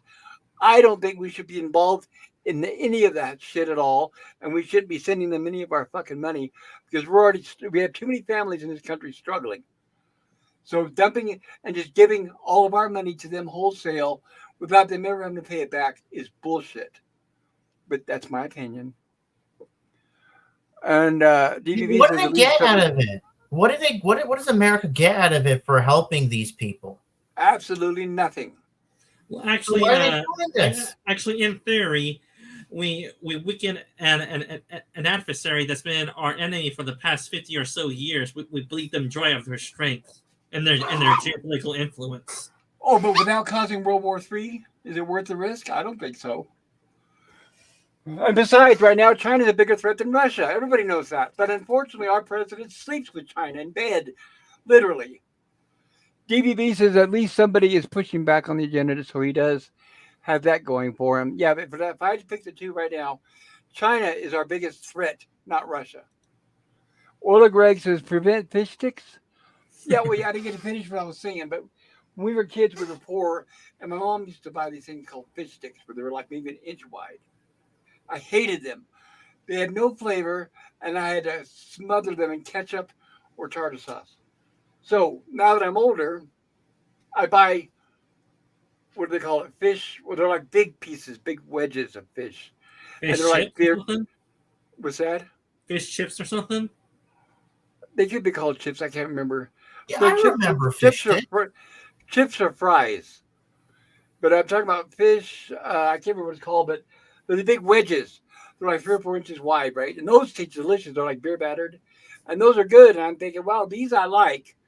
I always hated those nasty fish sticks when I was a kid, but these big fish, whatever they call them now, those are actually good. Okay, so you're wondering what's the point? Where am I going with this? All right, a couple of weeks ago, I went to buy some more fish. All they have is fish sticks, like I had when I was a kid. The good ones are gone. So I thought, maybe it was my memory that was. Maybe I could be wrong. Maybe the fish sticks aren't that bad. And I brought them home, cooked them, and yes, they're just as bad as I remember, if not worse. So Yeah, nasty. I just want to add fish sticks suck. Basically, they're horrible. They do. I just can't. I can't remember what the good ones are called. Is all. But they're I yeah. don't mind buying the frozen fish, but fuck, they're like $10 now. They used to be like It five is bucks. It's like very not. expensive. I just don't buy them anymore because they're too expensive. I was buying them because they work good with my air fryer. But like I said, it's like you said, they're like $10 a box, and I think you get maybe 12 pieces. But not really worth it. Ola Greg said, "Prevent They're fish too sticks." much. Yes. DVB says, "Yeah, remember Terminator? Skynet was AI pretty much. Yes, it was. And our government is trying to. You guys heard where they're trying to build a shade for the sun? Anyway, What's a that? whole bunch of crap. Contrails, and they're talking about climate change, and they're saying that what they're basically doing is they're putting stuff up in our atmosphere to shade the Earth from the sun, because they're saying the sun is deadly, which we all know is bullshit. Ola Greg says, if we invest in Skynet, will it spare us? No. Maybe we'll be last, right? Basil says, Luke, I am your father. And Ola Greg says, everyone wore robes that year in Star Wars. That's why I got it confused. That's why I had to ask Dan about the detail, because I just remember robes, rags, robes. And DVB says, Captain is talking about Star Wars 1977. That's what I thought. That's what I meant, because it said Mos Eisley. But anyway, Ola Greg says it was the current fashion. And DVB says, well, he was, LOL. So, in the third Star Wars movie, Dan, Revenge of the Sith, is that right? Actually, hold on. For Captain's suggestion, I mistook Mos Eisley for another location. Yeah, Mos Eisley is on Tatooine. I mistook that. Okay, so the question was he wearing Jedi robes in the first Star Wars movie? Were those Jedi robes? I thought they were just like just regular robes. Am I wrong or what? They were his Jedi robes. Okay. So in other words, he was. I think what Captain's getting at, he's supposed to be like undercover, trying to hide, but he's wearing a Jedi robe the whole time. Well, this. Well, I'm not actually sure about it. I think that Obi-Wan's probably been hiding for so long. He probably thought that, and he wore a covering to try to cover his face that the Empire or the Imperial troops would not see or recognize him after being basically under the radar for the past 20 or so years. Yeah, but isn't that kind of like, let's say if I'm a general in an army and I go hiding and I don't want people to know where I am or who I am, that'd be like wearing my general uniform. That doesn't seem to make much sense. But I don't know. It was 1977. Here's my question about Star Wars. Dan, since you're a fan, this may not be a popular one, so be patient with me. But I think the Jedis are cowards. Because Obi-Wan Kenobi, as soon as he saw the shit hitting the fan, he committed suicide. He let Darth Vader. He could have been a big help to their mission. Helping rescue Princess Leia, and then helping everything after that. He could have been a big contributor to the mission, but he decided, no, I'm out of here, because he doesn't want to fight. And it seems like that's what the other ones did too. So I consider them that when the going gets rough, they get going. I'll put it that way. I think that was wrong that he said, oh, I'm out, and he needs to let Darth Vader kill him. I'm thinking, what? I don't know. What do you think about that? Am I wrong? Killing Obi-Wan in A New Hope was a big mistake. It was. They should have kept Obi-Wan as a mentor figure for Luke, and then have Obi-Wan travel to Tatooine with Yoda to help Luke. That's what I thought. As because as a Jedi, he was very powerful, and he would have been a great asset to help them instead of just giving up and saying, "Okay, let Darth Vader kill me." Well, I've always saw it as Obi-Wan ascended to a higher plane of existence. He didn't die because remember when Darth Vader hit him with the lightsaber? Right. Well, wait a minute. We know where he went. We all know where he went. We're saying the motive of why he decided to give up. His motive. Yeah. That's what I'm saying. Yeah. The motive was to sacrifice himself to buy time and to give the heroes a chance to survive, even though the villains were closing in on the heroes. His death had nothing to do with helping them escape. They were already at the ship. Whether he lived or died, they would have escaped. And he could have used. We've all seen the Jedi movie or the Star Wars movies after. He could have used the Force to zoom himself over to the ship where they were. I mean, there was so many ways to get out of it. Yeah, plus it's also because the way of the plot of the movie is to, I mean, it is kind of like the hero's journey. Your mentor or someone that mentors the hero has to die off to trigger the hero's journey into the reluctant hero to travel down the path. How about this? You think maybe the reason why he died? Because what I was thinking is the only reason I could think of why logically in the script they had him die at that point was because when Luke Skywalker goes to battle against the Death Star and the X-Wing fighter, there's not enough room there for two people. Otherwise, he'd have been behind him saying, "Use the Force, Luke. Let go." They probably were on the fighters for the rebels. I always thought it was cowardice that he gave up, and because he would have been he was the strongest asset of that group. He was a full-fledged Jedi with full powers. And he could have gotten them out of many situations, but I don't know. Like I said, that always rubbed me wrong. I never thought it made any sense. Because, I don't know if anybody's ever seen the parody called Hardware Wars. It was a parody of Star Wars. And that was the joke they made fun of in that parody. He said that he wanted to die a martyr because he was wanting for fame and glory, and he wanted to be a martyr and legend. So they were like yelling, "Come on, come on, come on." And he goes, "Oh, no, I'm just going to die and be a martyr." And they said, "All right, goodbye, martyr, yeah." So that was one of the jokes they made fun of. So it goes way back. Hardware Wars came out right after Star Wars. So a lot of people were aware of that, and a lot of people thought it was odd. But I always thought about that, too. I never excused them for bowing out. I mean, it seems like the way Yoda died was, I thought, weak. And then especially when we saw how they died in the new movies. Oh, ultra weak. The way Luke died and the way Princess... Oh, I don't even want to mention it. I don't know. It always made it look like none of them died as heroes. None of them died in battle. I'll put it that way. None of them died in battle. It's like they all just gave up at one point or another in their lives. Well, Luke should have died a hero's death, like in battle. Yeah, he should have. And they made remember Mary Poppins? She was suddenly a Jedi Knight, so they could have had her die in battle, but they chose not to. Suddenly, out of nowhere, she's a Jedi Knight. I can't believe I said that. Fucking Disney. Well, I hate to be a real hardcore nerd. Well, they did explain in the movies that Leia was trained somewhat in the Jedi ways and how to use the Force powers. When? The only mention I remember is when Luke contacted her from the cloud of Bespin. And that was by using his powers, not hers. But where did they establish in the first 3 movies that she was being trained? No, I'm talking about in the sequels, I mean. They hinted that... Yeah, but no, the sequels are after the fact. They retconned it. All right, well, in that case, I have to dip into the Legends lore, which takes place after the movies, which you don't like that. That's not... Well, I didn't say I didn't like it. I just said it's not canon. Yeah, well, it's not on film. It's not canon. Yeah, but do you want to sort of hear the story, or do you want to move on? Because this... I'd rather move on, because I don't want to talk about the books. Sorry, no offense. Yeah, because the explanation I give you is going to be about 10 minutes long, and that's why. Yeah, and I'm only interested in what I saw on film. I'll put it that way. Otherwise, it doesn't matter. And I'm not trying to insult you in any way. It's just that they can explain it 5,000 different ways in the books after the fact if they're retconning. I don't like retcons. That's all. Oleg Greg says, yes, Basil. And DVB says, the actual quote is, no, I am your father. God bless him. James Earl Jones is still alive. Ola Greg says, ironically, I really need a protocol droid. They fixed plumbing issues, right? Yes, they do. They can do everything.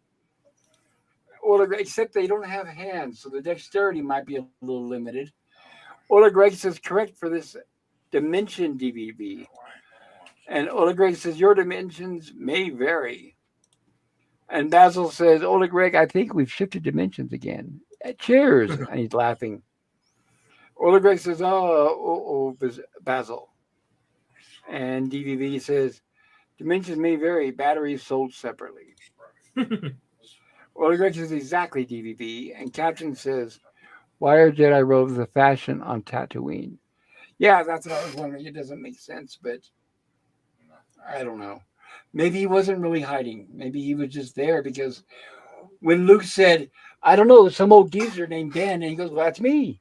Yeah, I haven't been called that in a long time. So maybe he wasn't really hiding. Maybe he was there. I know somewhere, somebody, I don't know, remember where or who brought it up. They said that he was on Tatooine because he was keeping an eye on Luke. That too, and he was I don't. and he Go was on ahead. self-imposed exile too for failing the Jedi way. He was in exile. He failed him? Well, he failed the Jedi. He put himself into exile and to watch over Luke to make sure nothing happened to him. Where did they explain that at? Sadly, in the books again. Well, okay. Well, enough said. I appreciate it. Captain says, why are Jedi... Oh, sorry, I read that one. Apologize. Captain says, seems weird. That's what I think, too. But, like I said, they were planning on all this depth of plot and background when they wrote that first movie, as we all know. So, I'll give it credit for that. They weren't expecting sequels and all the other things that it became, all the lore and everything else. So, DVB says, because they read the script, LOL, Captain. And DVB says, George Lucas says, Jedi is all dressed like Tatooine bums now. It's the Jedi costume. Captain Finity is laughing. Ola Greg says, fish fillet. That's it. Thank you. That's the big pieces I was trying to say that taste good. The fish fillets that are beer battered. Those are absolutely delicious. And it's like night and day between those and those horrible fish sticks. Captain Finity says, what about 3PO and Owen? So I think he's talking about how the two should have recognized each other. Because 3PO spent many years there on Tatooine, right? I would say that's sort of a plot hole. It is because either Owen did not recognize 3PO because of his new paint job, and he was all plated up where his parts were not showing. Like he got a new coat of paint and he was all covered up, and either Owen did not recognize him or. Honestly, I don't know. That's a well, also, it was a common model, as they established. There was a lot of models that looked exactly the same. So the only way he could have identified him is maybe by his voice, I'm guessing. Right? Yes. Yeah, because they established that there were other models just like him, just like there were other R2 units. I don't know. Captain Finity says, what about... There we go. We read that one. Captain Finity says, sit down. Got any good explanation? Yeah, which we've been trying to explain. I hope I've been, interpreting your questions correctly, Captain.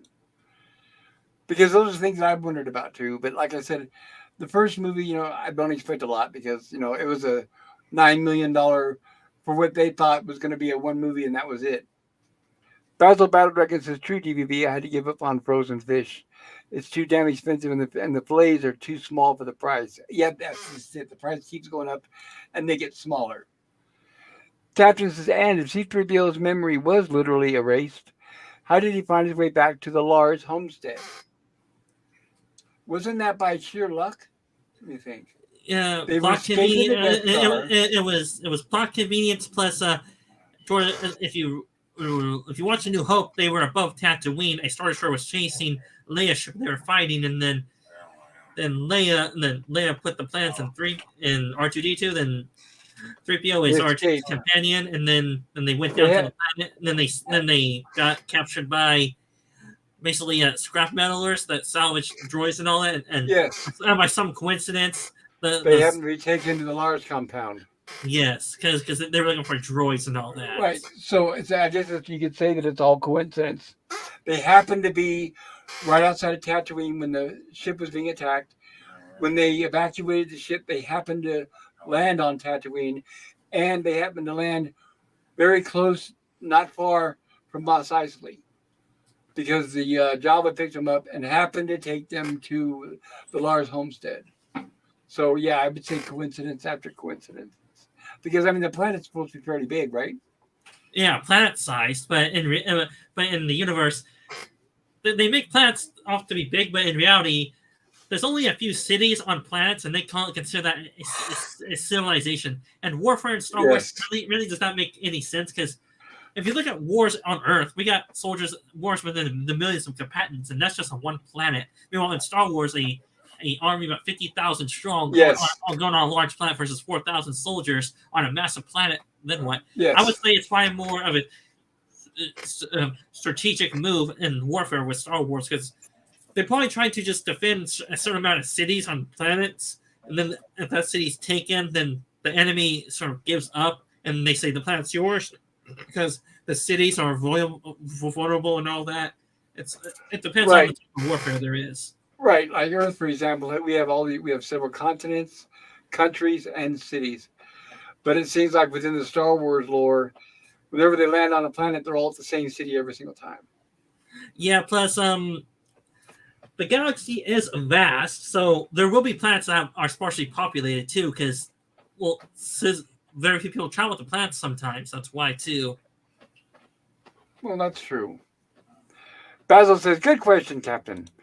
Captain says, "His Jedi robes." Captain says, "Here we go." And Ola Greg says, "He was a moisture farmer, and the clothes reflect that." Oh, okay. Which means poor, I guess. I'm guessing he didn't have a lot of money, credits, whatever they called it.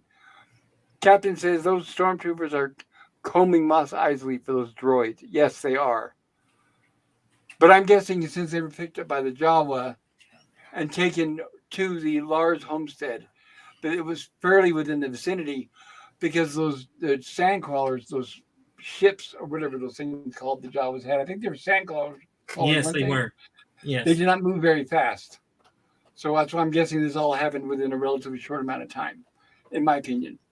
Catch Infinity says, "No, he was a Jedi Master." Well, that's what I meant. If you mean what I was saying. Orla Greg says, "Perfect cover because only moisture farmers wear Jedi robes by coincidence."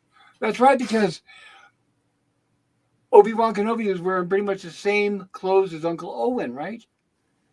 Yeah, but then and I'm getting a headache from thinking about that too much because and maybe the budget of the movie too, because it was made so cheaply, wasn't it? Because they probably can only afford all that. It was right. It was $9 million, and they didn't even. They felt like I said they thought it was going to be a one done deal. They were going to make one movie, that was it, move on to whatever. They were not expecting everything that came down. Ola Greg says, "Perfect cover because only." Oh, sorry, I read that one. Apologize. And DVB says, "Yeah, interesting point about Obi-Wan. Never thought of that before, Pops." Captain says, "It's like Klaus Barbie in Buenos Aires hiding from the Mossad by wearing his Gestapo uniform." Yes, exactly. It's almost like a comedy. Ola Greg says, "Not exactly like that, Captain. Cheers." Captain says, "It's absolutely exactly just like that." And DVB says, "Obi-Wan should have defeated Darth Vader in Star Wars in 1977, but he sacrificed himself so Luke, Han, Leia, Chewie could escape." Well, that's what Dan said. That's one point of view. But I thought he could have accomplished the same thing and still escaped with all of them. And like Pops, you may hate me going back to the books, but sadly or not, the books do fill in a lot of the gaps and answer some of the questions in the movies. You may hate me telling you that, but sometimes no, I don't hate you for it. I'm just not interested in it. That's all. Yeah, no but my point is sometimes the book version fills in the gaps that will answer the fans' questions. And you may not like that, but sometimes that's how it is. But here's what it is, right? And I don't hate you for it. It's just that when people bring up stuff that's not on screen, you're confusing people because then they're like me. What movie's that from? The scratching their head like, I don't remember seeing that. What movie's that from? So that's why it's good to keep them separate. Because you're blurring the line between canon and what's not canon. What was on the screen, what was not on the screen. That's all.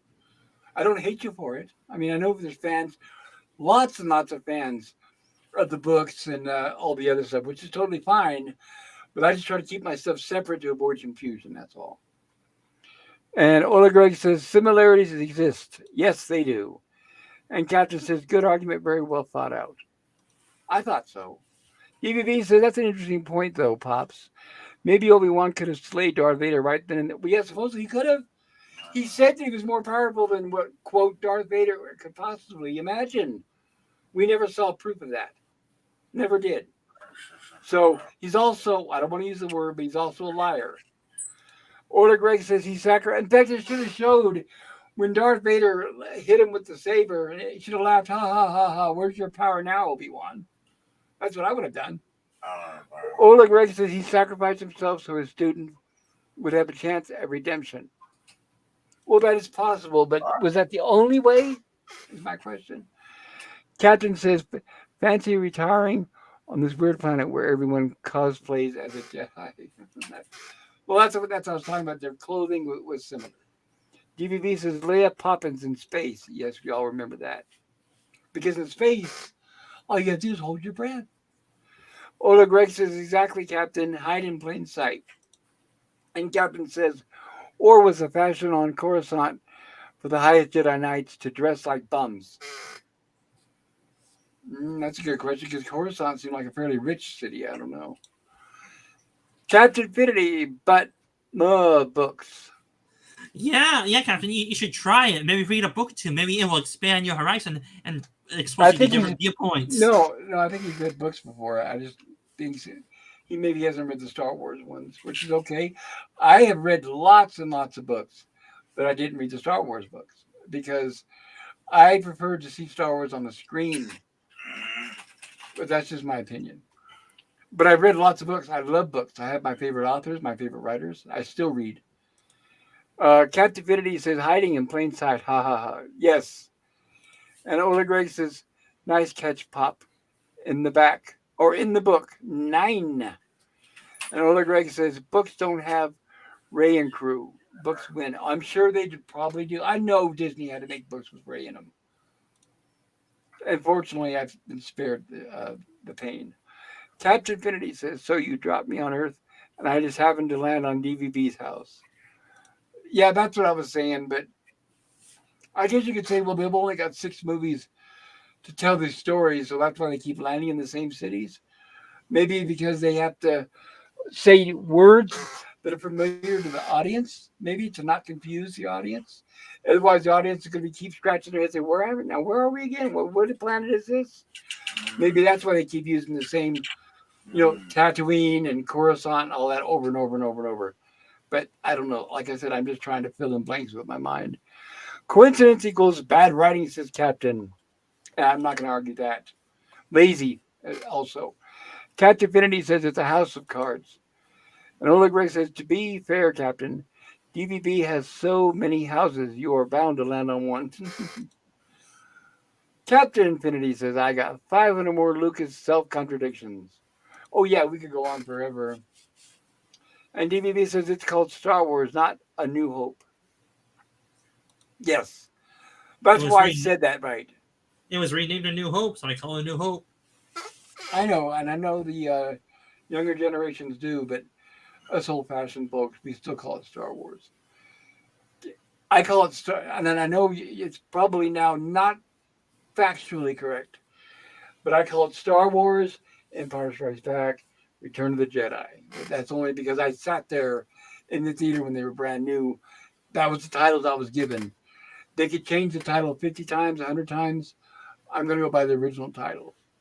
That's why I didn't like when they replaced Darth Vader with that stupid kid. They actually took the actor out who played Darth Vader of Return of the Jedi and put whatever that kid's, I don't remember the guy's name. I hated those movies, but Captain Infinity says if it's called New Hope, it ain't the real dope. Yes, I agree, but that's my opinion. DVB says LOL, Captain Oiler. Captain says another coincidence. Yes, there are many, many, many of those. Captain says, or maybe Uncle Owen was a Jedi Master. Well, he sure didn't show it. Captain Infinity says you will never watch Star Wars without laughing again. Well, after Disney, what they've done to it, honestly, I don't plan on ever watching Star Wars again, even the originals. With Star Trek, I can still watch TOS, but Star Wars, they've ruined it so much, and the characters, because of the retconning, I will never watch the original Star Wars ever again. And that is sad. It was a big part of my life and my childhood. But what they've done to it, I don't want to lay eyes on it again. DVB says, yes, exactly. Originally, Uncle Owen and Obi-Wan were just wearing the clothes of the local population. But in the prequels, George made Tatooine standard attire, Jedi standard attire. That I would believe. Well, That I would believe. I guess that answers that question then. Yeah, because even what's his name? Liam Neeson? Is that right? Yes. Even he was wearing the dirt robes or whatever. So, yeah, and he had no reason to. But, yeah, I'd say it was the prequels that started that. DVV says, yes, exactly. Oops, read that one. And Captain says, my books. Trans, says Captain. Media. Canonical. And verisimilitude. And Oleg Greg says, Ray and fish sticks or brie and fish fillets. Well, it's funny you mentioned the comparison because Ray and brie both smell and taste like fish. Captain Affinity says, yo, why is Vader torturing his daughter when they could be visiting his mother's grave asking for a friend? Well, at Yeah, that you're point right in the about movie, Vader did not know that Leia was his daughter in episode 4. right. didn't know that. It wasn't until the end of Return of the Jedi. And then that's when Luke got really pissed and finished him off, right? Or defeated him in a duel in Righteous Fury. Right. Not kill him, but just subdue him, in other words. Right. What made him right subdued him to where he gave up. So he won the battle. Yes. Basil says these guys sacrificed themselves because they felt they were made stronger in death by the quote force. Well, I suppose, but all I saw, and I'm talking about Obi-Wan here, all I saw him do was talk in Luke's ear and give him advice. I didn't see him exhibit power that was more power or force that was more powerful than you could possibly imagine. I don't remember ever seeing that on screen. I don't know, but that was my opinion. All I saw was him giving advice like a ghost to Luke, and even then, only Luke could hear it. But oh well. Captivity says, I read Star Wars 1977. Actually, Luke has a dog, Parkins. So take a chill pill. So Captain read the original book that was based on the movie, because I'm guessing the movie came out and then the book. Basil Battle Dragon says, a flawed ideology, I'd say. Ha ha. Nola Greg says, Parkins, the true hero of Star Wars. You mean Porkins? Oh, Porkins. I had to look closer. Thank you. Captain Well- Vinny says, so Star Wars the book directly contradicts Star Wars the film. I would not be surprised. Yeah, but Go ahead, again, a book usually follows the movie to help fill in the question gaps in them. And you may dislike me saying that, but sometimes the book and the movie go hand in hand. The book helps fill in the gaps that the fans, you may not like, try to read the book, but sometimes the book can help fill in the gaps that the movie has in it to try to help understand you that. with it. No, I understand that. That's fine. I just not like I said. Me personally, I'm just not a fan of that. I don't think I should have to go read the books to fill in the blanks. But that's just my opinion. Because that's what they're doing. All they're doing is it's an attempt to fill plot holes. Yeah, When- exactly. It is. Right, and the plot holes shouldn't be there. They shouldn't have to be doing that. Captain says, so Star Wars, the book direct. Oh, oops, I read that. I apologize. Captain Infinity says, it's two different movies. The content is different, says Captain. Also, the actual movies are different. Well, the Greg says, agreed, Pop. Original titles only. I know, but the younger people want to call it New Hope. More power to them. I don't care. Like I said, I don't care about Star Wars anymore. They can call it the donkey's ass, and I don't care anymore. I don't like Star Wars. Basil says, I think he's correcting the spelling. You get a robe, says Captain. And you get a robe. And Basil says, I agree, Pop. It's really sad to see Disney destroy such a great, well, he says movie, but yeah, I agree, and franchise. Ola Greg says half of your chat's going to the wrong dimension, Basil. Right. Well, hopefully we can keep them in this dimension. DVB says, well, gotta go, Pops. Enjoy the show. Take care.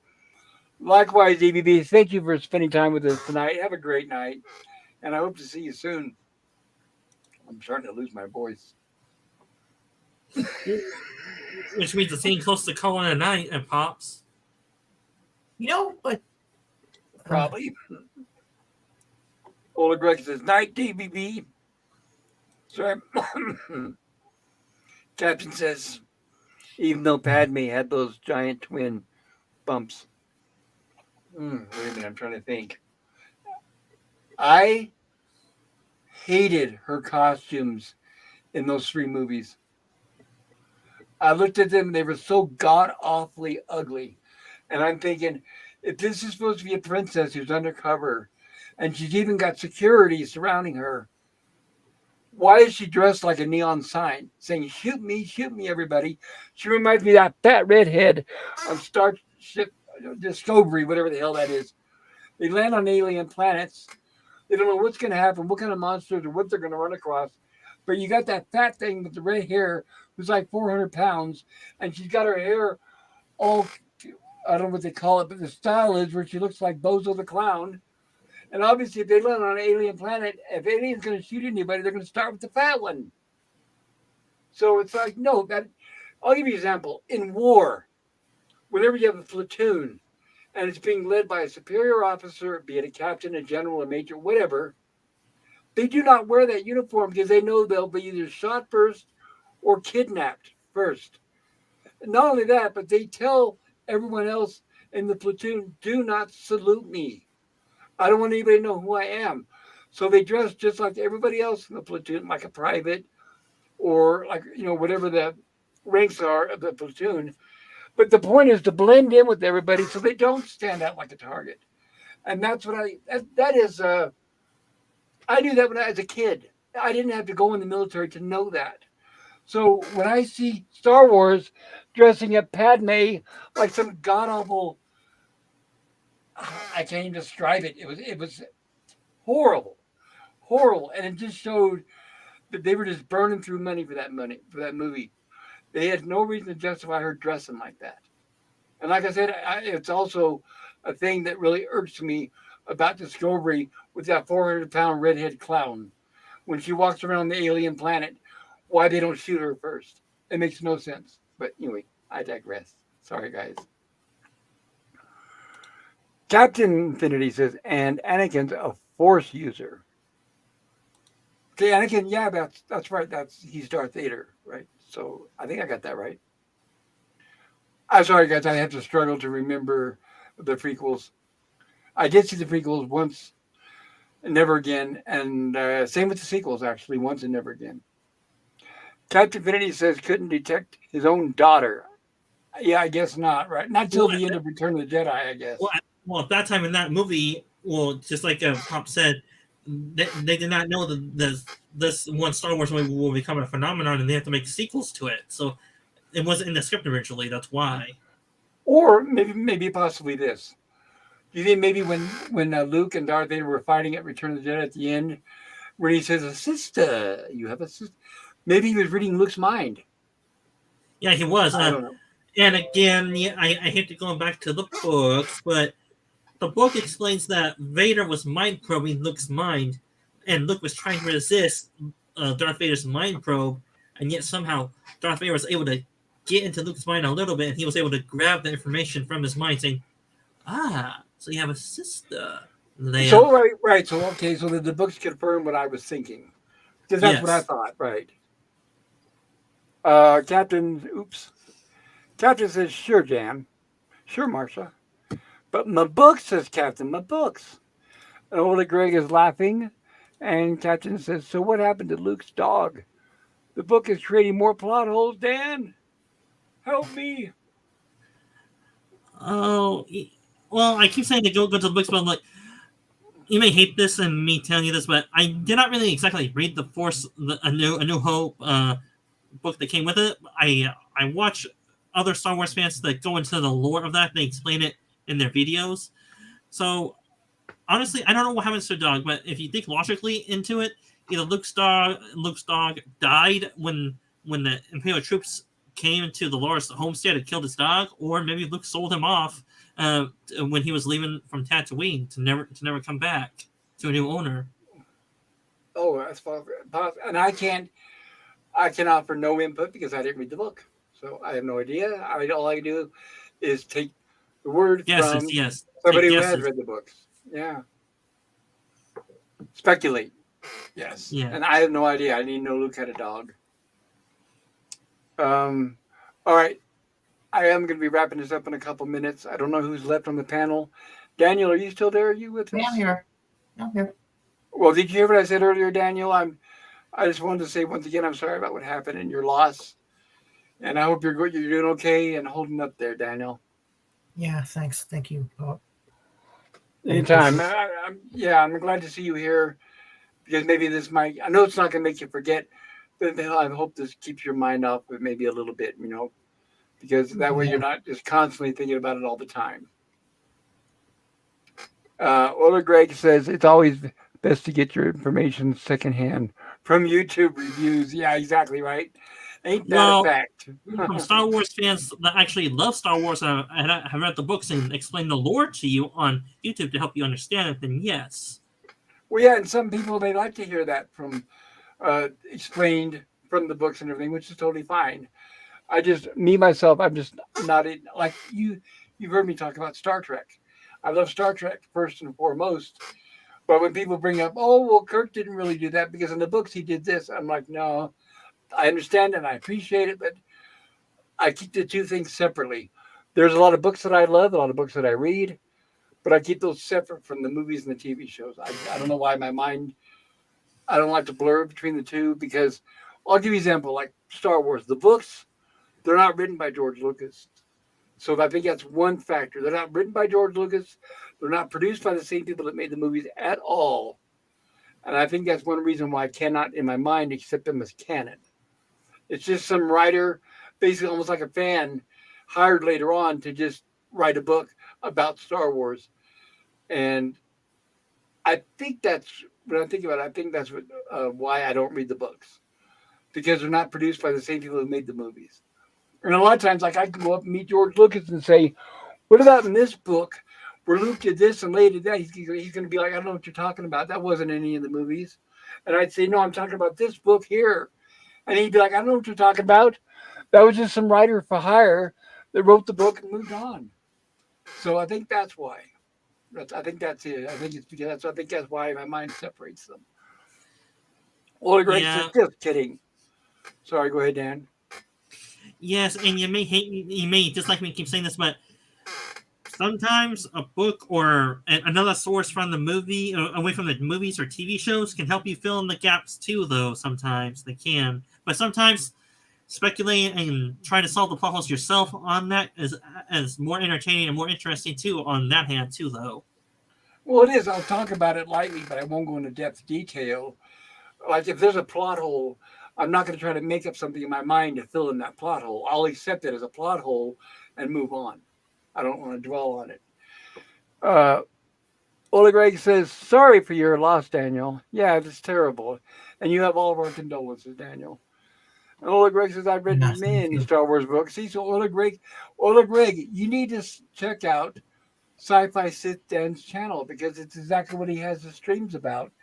Is talking about the Star Wars books and basically all of Star Wars and the whole universe in general, which I'm severely lacking on because, like I said, I haven't read the books. I've only seen the movies, so I can only give you part of the conversation.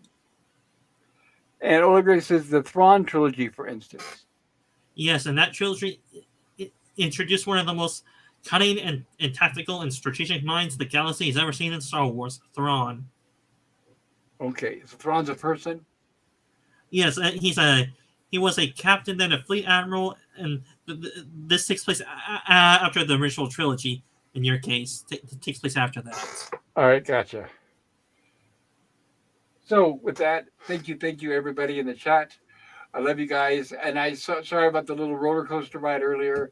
I sincerely apologize. I want everyone to come here and have a good time and not get upset at others. So I'm going to do my best to try to avoid that in the future. I want everyone to be friends, and we don't mean to hurt anybody's feelings. I don't mean to target anybody, make fun of anybody, or criticize anybody. I want this to be an equal ground where everybody has a chance to talk. And especially, most of all, want to thank all of you guys on the panel.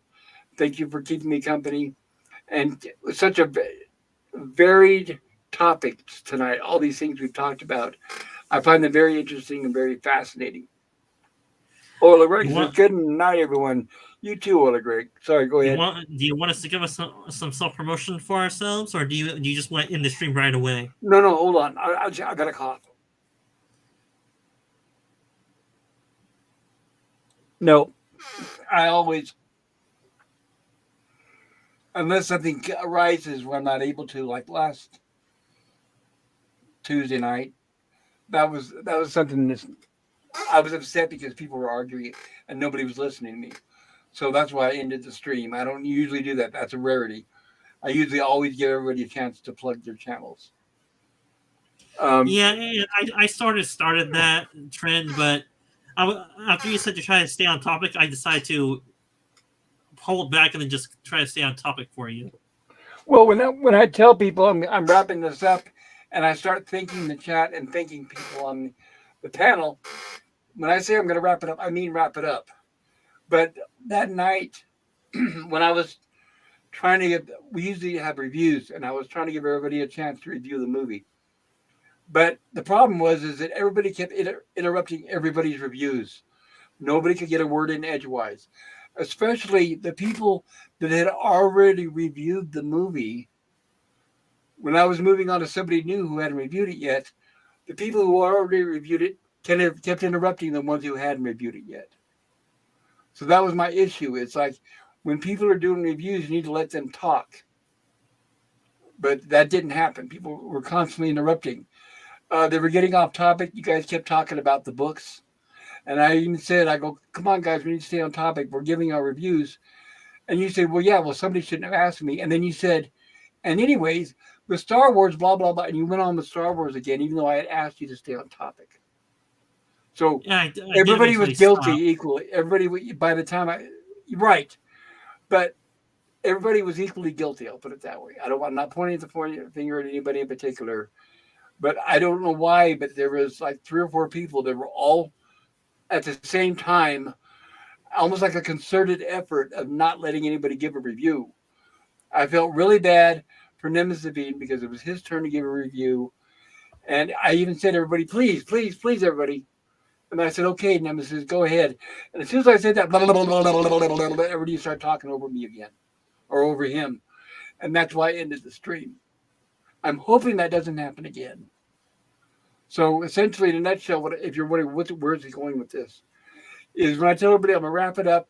Hello, everybody. Thank you in the chat. Thank you, everybody on the panel. That means I've only got a few minutes left, and I'm cutting this short. And the only time left allotted is for each person to give their review of whatever movie we just watched and plug their channel. And it would help if people don't interrupt them while they're trying to do that, if that makes any sense. And that's out of respect for the people on the panel. Everybody I want everyone to get a fair share, a fair shake, and an equal time to talk. But anyway, enough of that. I usually go clockwise. I'm going to do it again. So, Sit Dan, thank you for being on here tonight. I really appreciate your patience. Tell us about your channel if you'd like. What are you making on there?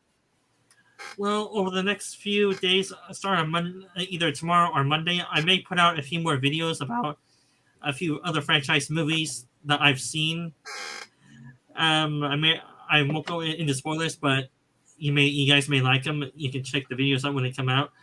Beyond that, my Star Wars, my YouTube channel, I do cover various sci-fi TV shows and topics: Star Wars, Stargate SG-1, Atlantis SGU, Star Trek, the movies. I'm not a hardcore Trekkie fan. Battlestar Galactica 2004 and TV show, and then Farscape, the somewhat obscure Australian TV show, and it's a good TV show. And then Transformers franchise, but only a certain section of Transformers franchise. And I do have videos on my YouTube channel. Right now, most of them are about Stargate and continuation after the SG-1 TV show, like what could happen after in the universe. And I do have a few Star Wars ones, like top 10 Jedi Masters of the Star Wars universe, top 10 Sith Lords of the Star Wars universe, top 10 military leaders of Star Wars, and I got one about what if the humans of the Transformers universe were transformed into Cybertronians/Transformers. And then the most recent videos, like going on a few days to a week old, are my first movie rankings. My first one was about the Star Wars movie rankings from best to worst. And the second Right. one, that's the youngest, is the ranking of the Star Trek movies from worst to best as well. Beyond that, oh yeah, and I usually try to do my live streams on Saturday between 4 to 7 p.m. Pacific time. And if any of your chatters or viewers would like to go in the chat or possibly come on the panel, they're welcome to around that time frame. Maybe you, Pop Culture, if you have the time. And I would like to have you on my panel maybe once in a I while. do try to. Fortunately, like tonight's a good example. Is I was in the chat, lurking, listening, but before my streams. I'm always trying to run and do all these errands and feed the dogs, and I had to go downstairs and go out and get my soda, and I was doing all these. That's why by the time I hit start with my stream, I'm out of breath. I'm like, uh. So yeah, I've got to time my. I got to plan my timing better. Get that stuff done earlier, and that way I've got the time to come on your panel. So I do apologize. That's my fault, and I hope It's all right. It's all right, Pop Culture. I mean, I don't even if it is for a few minutes, I do enjoy the company to have someone else to talk to. Well, I've got a suggestion. PvP likes Farscape just as much as you, if not better. Have you considered inviting him onto one of your panels? Well, he usually knows what time I'm on, and I do have a link in my chat usually when I start my streams. But I'm saying if you PvP, are you there? He might have went to sleep, but you have excuse me, I have to clear my throat. You're on our stream group for Twitter, aren't you? Yes, and I did put in the chat today my next week's live stream. Right, which because PvP is there as well. Where you could, as a suggestion, maybe is post on there, invite, say PvP. I hear you like Farscape. Well, so do I. Do you want to come on my stream Tuesday? Give him a specific day, or ask him. Say, let's do a Farscape stream. When is good for you?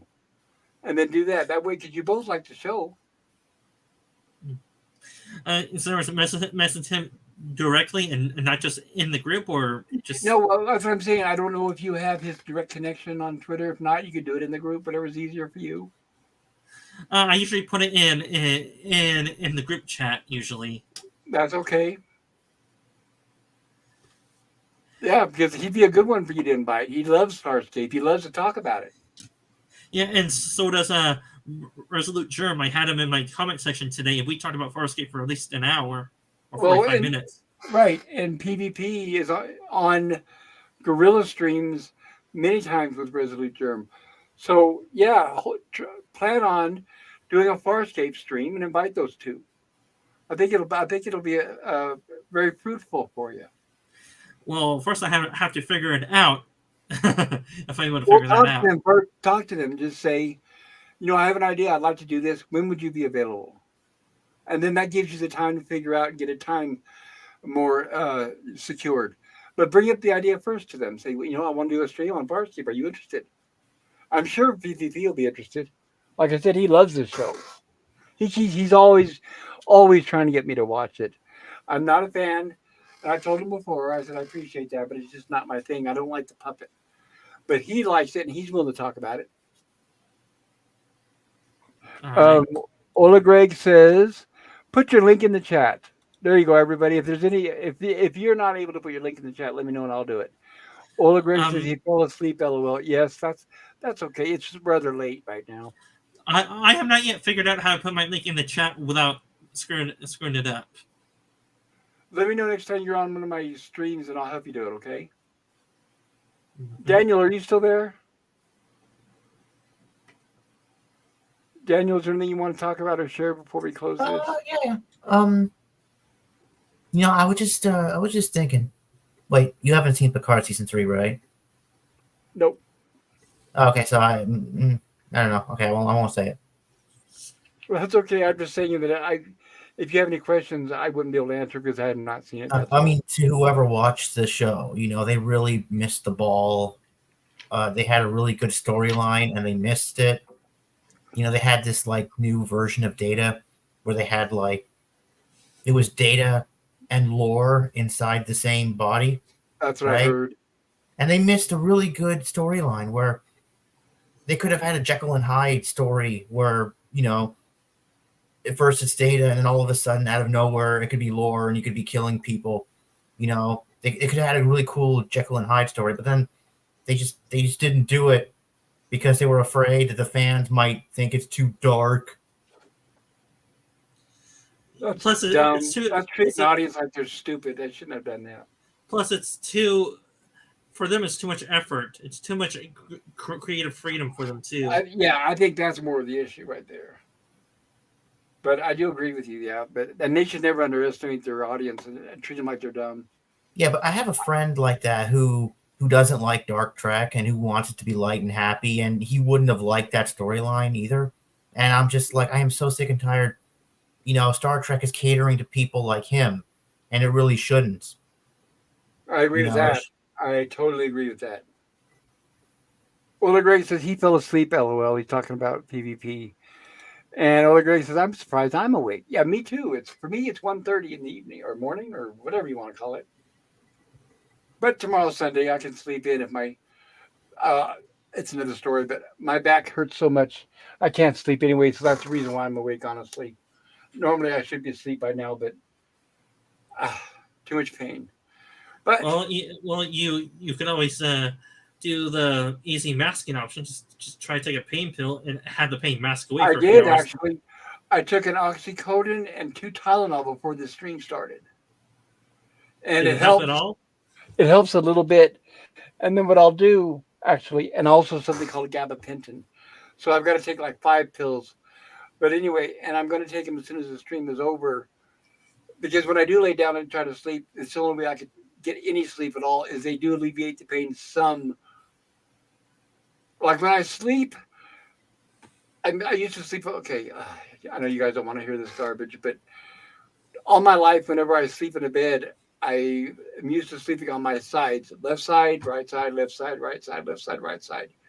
I can't sleep either on my stomach or on my back. If I'm laying on my stomach or my back, I would just lay there and lay there and lay there. I can't sleep. But with what's going on right now with the pain, if I take these pain pills, I can only lay on my back and not have constant pain, even with the pain pills. If I lay on my either side, it's constant pain, and I can't sleep. So I basically have to lay on my back, and then I'm laying there for an hour, 2, maybe more, before I finally doze off. And then when I finally doze off, I wake up like 15 minutes later, and then another hour or 2 before I go back to sleep. So I wish this on nobody. I hope none of you guys ever have to go through this because it is not fun. And I think they have a cure for cancer. It's just that we're never going to see it because they don't make any money off the cure. They make it off the treatment. I don't trust doctors at all. But that's my opinion. So PvP, I take it you're stacking Z's or sawing logs, right? Last call. Last call of PvP. Yeah, I think you went to sleep. But thank you once again, everybody. I had a great time tonight, and I hope you guys all had a good time. Like I said, I hope nobody was offended. Please come back. Please check out my channel. Monday we're gonna have another episode of Lost in Space, and then Tuesday we're gonna be back with Planet of the Apes, the 1968 Charlton Heston version. That's going to be my birthday present to my good friend Gorilla. I hope he gets his computer straightened around by then. Wednesday, we'll be back with 2 more episodes of Gilligan's Island. Once we get that finished up, we're going to move on to the Night Gallery, and I'm so excited. I can't wait. Especially having Stone Racket here. The guy's an expert on Night Gallery, so that's going to be a big, I feel very lucky to have him on board. Is there anything anybody of you want to add before we close this? I just hope I'm able to make it to Tuesday's live stream with you. I hope so too. And you too, Daniel. You like Planet of the Apes. I hope you can be there. Oh, I love the old Planet of the Apes. They don't make them like they used to. I totally agree. I'm a big Charlton Heston fan. He was my favorite actor. I have seen every one of his movies, some of them more than once. Planet of the Apes is my favorite. So that's how I feel about Planet of the Apes. Okay, so thank you, everybody in the chat. Thank you. And especially, most of all, everyone on the panel. Try to get some sleep tonight. Stay warm. And I hope none of you have to work tomorrow, get up early. That would be terrible. So I hope not. But try to sleep in if you can. And if you have to drive anywhere tomorrow, drive safe. Bye-bye, everybody. See ya.